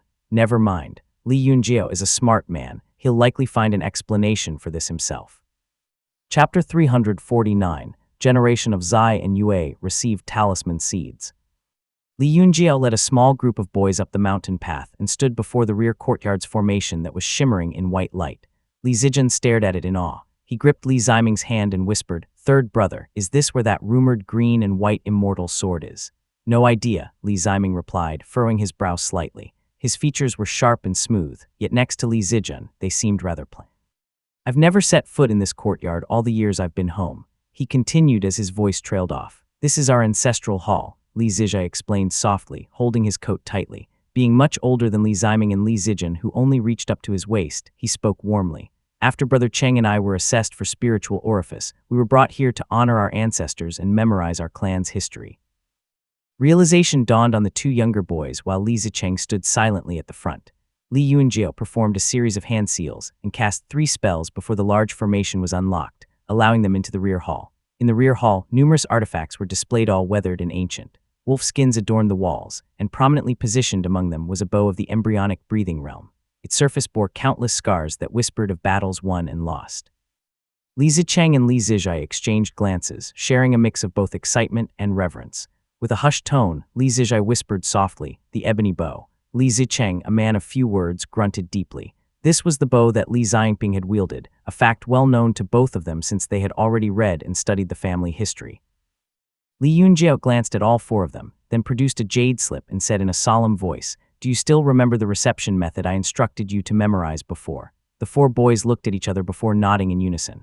"Yes, good, that saves me from further explanations then," Li Yunjiao praised as he stowed away the jade slip with a satisfied smile. He then led them through a corridor and pushed open the doors to the ancestral hall. A tablet stood atop a pedestal, its presence commanding amidst the lingering incense. "Join hands," instructed Li Yunjiao. The four boys complied right away, each bowing as Li Yunjiao gently tapped their foreheads, sealing their six senses. They followed him silently to the secret chamber where the bluish-gray mirror faintly glimmered, emitting wisps of ethereal haze that resembled moonlight. After arranging the juniors in a kneeling row, Li Yunjiao stood before them, bowing respectfully once more. Then he stepped forward and extended his spiritual senses into the mirror, only to discover 5 glowing white talisman seeds within it. 5, he murmured in astonishment before a grin broke out on his face. Uncle Xuanfeng must have attained the Foundation Establishment realm. The number of talisman seeds in the mirror reflected the strength of their family. There were a total of 9 after Li Tongya had attained the Foundation Establishment realm, and now with Li Tongya gone and the count unchanged, this pretty much confirms that Li Xuanfeng had broken through to the Foundation Establishment realm. Too bad he's in the remote Yi Mountain City, unable to deliver such great news to us. Li Yunjiao sighed to himself. With newfound confidence, he took a step back and recited respectfully, "The Li family of Lijiang offers respect along with fine delicacies and wine. When the time comes, we will remain true to our oath. With this talisman burned, we express our gratitude to the Supreme Yin." Lu Zhongxian's divine sense was stirred as it emerged from the mirror, scanning the 4 youths kneeling before him. Invisible, colorless ripples swept through them, and faint glowing white halos emerged above each child's head. Yet another generation, he mumbled to himself. The eldest among the 4 was Li Zicheng and was already about 16 or 17 years old. He had an honest appearance and seemed to be at the 3rd layer of embryonic breathing realm. His talent seemed decent, though the halo above his head measured only 3 kun, emitting a weak light. Lu Zhongxian's gaze quickly swept past him. The second youth, who was clad in brocade and fur, bore a striking resemblance to Li Yunjiao. He exuded a heroic air to him, and the gap between his eyebrows was small, lending him a sly look. This must be Li Zijai, chosen to be sent to the Azure Pond sect, Lu Zhongxian mumbled thoughtfully. Li Zijai, at the 3rd stage of embryonic breathing realm at the age of 12 or 13 years old, boasted talent that was on par with Li Yunjiao and Li Qinghang. Lu Zhongxian took note of his superior talent and the 6-kun halo above his head. Next was Li Ziming, whose white halo was 7 kun. While his talent slightly lagged behind Li Zijai's, Lu Zhongxian's divine sense detected something peculiar. He scrutinized him carefully, from the Shenyang mansion between his brow to his trachea, and finally into the Qihai acupoint, confirming his initial suspicion.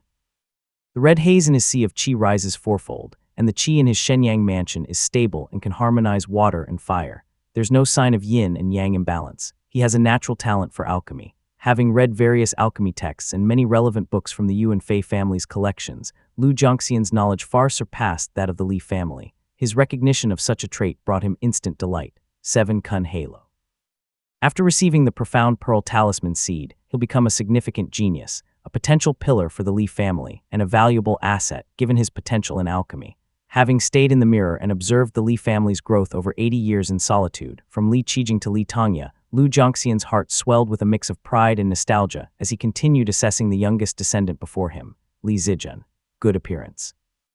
Having encountered countless cultivators around the lake, including the handsome Li Qijing, the graceful Fei Wangbai, and the ethereal Jingming, Lu Zhongxian could not help but marvel at Li Zijian's striking features.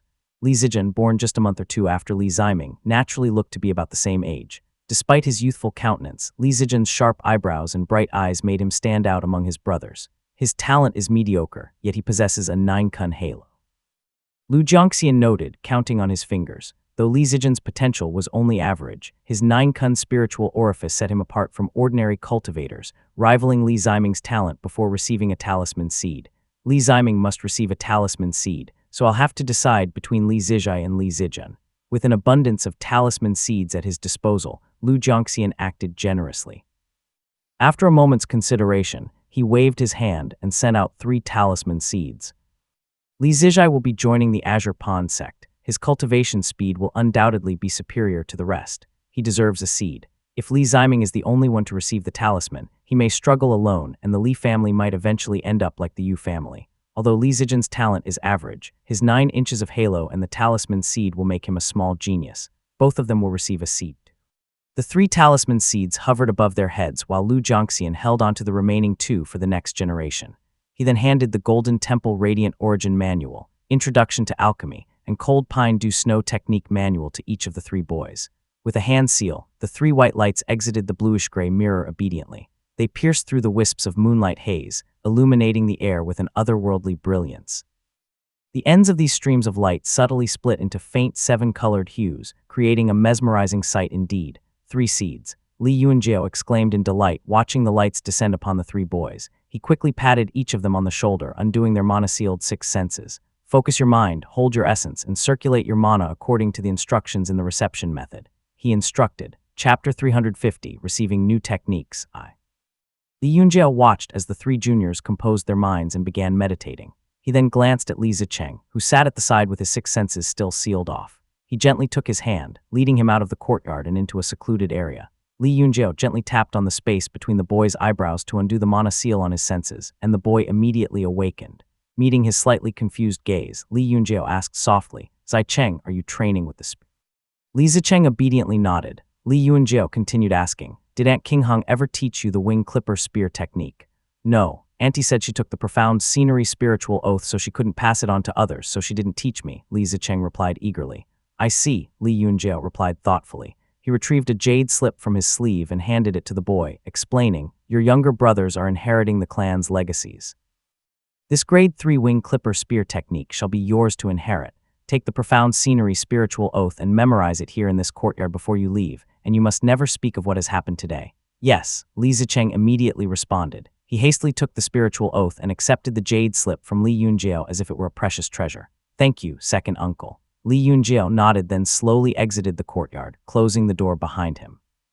The protective formation separating the inside from the outside hummed to life, and his expression betrayed a trace of complex emotions. "At least we've compensated for it. We have no choice but to hide it from him," he murmured with a sigh. Li Yuanping, who had been waiting outside, shook his head slightly and replied, "The fewer he knows, the better. Apart from the family head and those who have received a talisman seed, no one else is allowed entry. This rule has been set long ago." "You're right," Li Yunjiao replied with a smile before continuing. "Still, it's a surprise that 3 of them received a seed. That's beyond our expectations. It's about time for us to check on the boys." Li Zijai guided the profound pearl according to the reception method's instruction. It descended through the 12 stories his trachea, then settled at the Qihai acupoint. Instantly, warmth spread throughout his body and his sea of qi churned vigorously. As a direct descendant of the Li family, Li Zijai practiced the best embryonic breathing realm technique in the family, the Supreme Jade Meridian Nourishment Technique. It was a neutral grade 3 technique that harmonized well with most qi cultivation techniques. Despite the technique's minor drawbacks and potential lifespan reduction, the accelerated cultivation speed made it a worthwhile endeavor. Having dedicated many years to its practice, Li Zijai had successfully condensed 3 supreme jade spirit chakras within his body, each glowing faintly with the luster of jade. However, as the white pill entered his body, the 2 of the spirit chakras condensed by the Supreme Jade Meridian Nourishment Technique within his Qihai acupoint began to tremble slowly and gradually turned shiny and brilliantly white. The previously grayish sea of qi churned, gradually clearing under the white light, transforming into a clear and serene pool. What immortal technique is this? Among the 6 chakras of the embryonic breathing realm, Li Zijai had already condensed the profound scenery, radiant lure, and celestial world chakras. Now the 2 of them within his sea of qi had transformed. He hurriedly circulated his mana and examined the celestial world chakra in his juke court near his lungs. Indeed, it had turned bright white too. Just as Li Zijai marveled at such a phenomenon, an imposing and deep voice resounded in his mind. "Here stands the disciple of the Li family, who has forsaken his worldly attachments. To him I bestow the profound light, initiating their journey in the path of Tao, transforming them from mere mortals to saints. They will begin with discipline and ultimately ascend to truth. I grant them a scroll of the Supreme Yin Breathing Meridian Nourishment Sutra, along with the Cold Pine Dew Snow Technique Manual." Li Zijai's mind was flooded with strange words and profound phrases, deeply imprinting themselves into his mind. He concentrated intently, maintaining focus for the time needed to burn a stick of incense before slowly opening his eyes. The blurred scenery before him gradually sharpened into focus. Li Zijai realized he was standing in a dim, mist-shrouded environment that seemed as ethereal as a celestial realm. Soft white mana lights bathed his surroundings, casting a gentle glow overhead. Directly in front of him stood a tall, ancient stone platform that was adorned with intricate patterns and a dazzling light floating just above it. A bluish-gray mirror hovered in the air, with wisps of moonlight flowing out of it and creeping up along his robes. Li Zijai could not even register Li Yuanjiao's words. His gaze was completely fixated on the mirror above him as he gasped softly, "What's that, father?" Standing nearby, Li Yuanjiao solemnly replied, There was once an immortal cultivator who underestimated this immortal object and attempted to capture it with his Dharma artifact. He was swiftly reduced to nothingness by the Supreme Yin profound light, along with his artifact. If you do not fear death, you may continue gazing upon it. Li Zijia recoiled in shock and quickly averted his gaze, mumbling quietly but frantically, "Please forgive me." However, his excitement soon returned in a flash as he wondered aloud, "Is it a treasure? Perhaps even more." Li Yunjiao gently guided his eldest son to kneel beside him, while waiting for the two younger boys to complete their reception of the profound pearl talisman seeds. He continued in a hushed tone, "This immortal mirror has a long history, handed down through generations in our family. Anyway, what technique did you receive?" Li Zijia immediately understood his father's question and replied, "The Cold Pine Du Snow Technique Manual," and, observing Li Zijia's astonished expression, Li Yunjiao chuckled.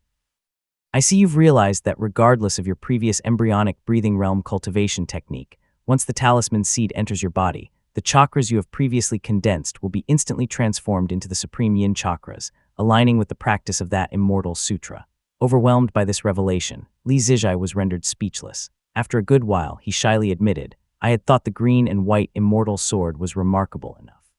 I never imagined our family harbored such a marvel. Even the rumored frosty absolute sword of the Azurpan sect can't possibly be compared to this." While they were talking, Li Zijian and Li Ziming had already opened their eyes and looked on with wonder. Li Yuanping approached and spoke to them warmly before his face beamed with happiness as he announced, "Brother, both of them have received cultivation techniques too. Excellent." Li Yunjiao smiled joyfully but quickly lowered his voice and said, "We shouldn't be noisy here, let's talk outside." In the much brighter side hall, two boys were writing furiously. Li Zijia, the oldest and more skilled with his brush, had already finished transcribing the Cold Pine Du Snow Technique Manual. The immortal foundation that can be established by this Grade 3 technique is known as Snow on Pine. This technique harnesses cold qi to control rain and snow, and the manual also includes a qi gathering technique. It seems quite impressive, Li Yunjiao remarked, nodding as he finished reading the manual. The qi is to be gathered during the snowy season in the pine forest on a high mountain, under a cloudless moonlit sky. One can obtain a wisp of it in 3 months. 10 wisps make a portion, he added. That won't be a problem, Li Yuanping responded with a gentle nod. Mount Yuding is high and snowy. It should be a suitable place to gather qi. I'll arrange for someone to plant the pine trees there as soon as possible. There's no need to hurry. The northern coastal peaks are abundant with pine forests. A trip there will be sufficient, Li Yunjiao said, setting aside the wooden slip. Moreover, establishing a pine forest will take time, even with the help of spells and techniques. Besides, we can't predict the challenges that may arise with this technique, he added with a thoughtful gleam in his eyes. Li Yuanping immediately understood the meaning behind Li Yunjiao's words and nodded. As soon as they concluded their discussion, Li Zijian presented another wooden slip. "The Golden Temple Radiant Origin Manual," he announced. Li Yunjiao picked up the transcribed manual from Li Zijian and read it carefully. After a moment, he raised an eyebrow in surprise and exclaimed, "A Grade 4 technique." He continued flipping through the pages eagerly, mumbling to himself in marvel, "Excellent, excellent."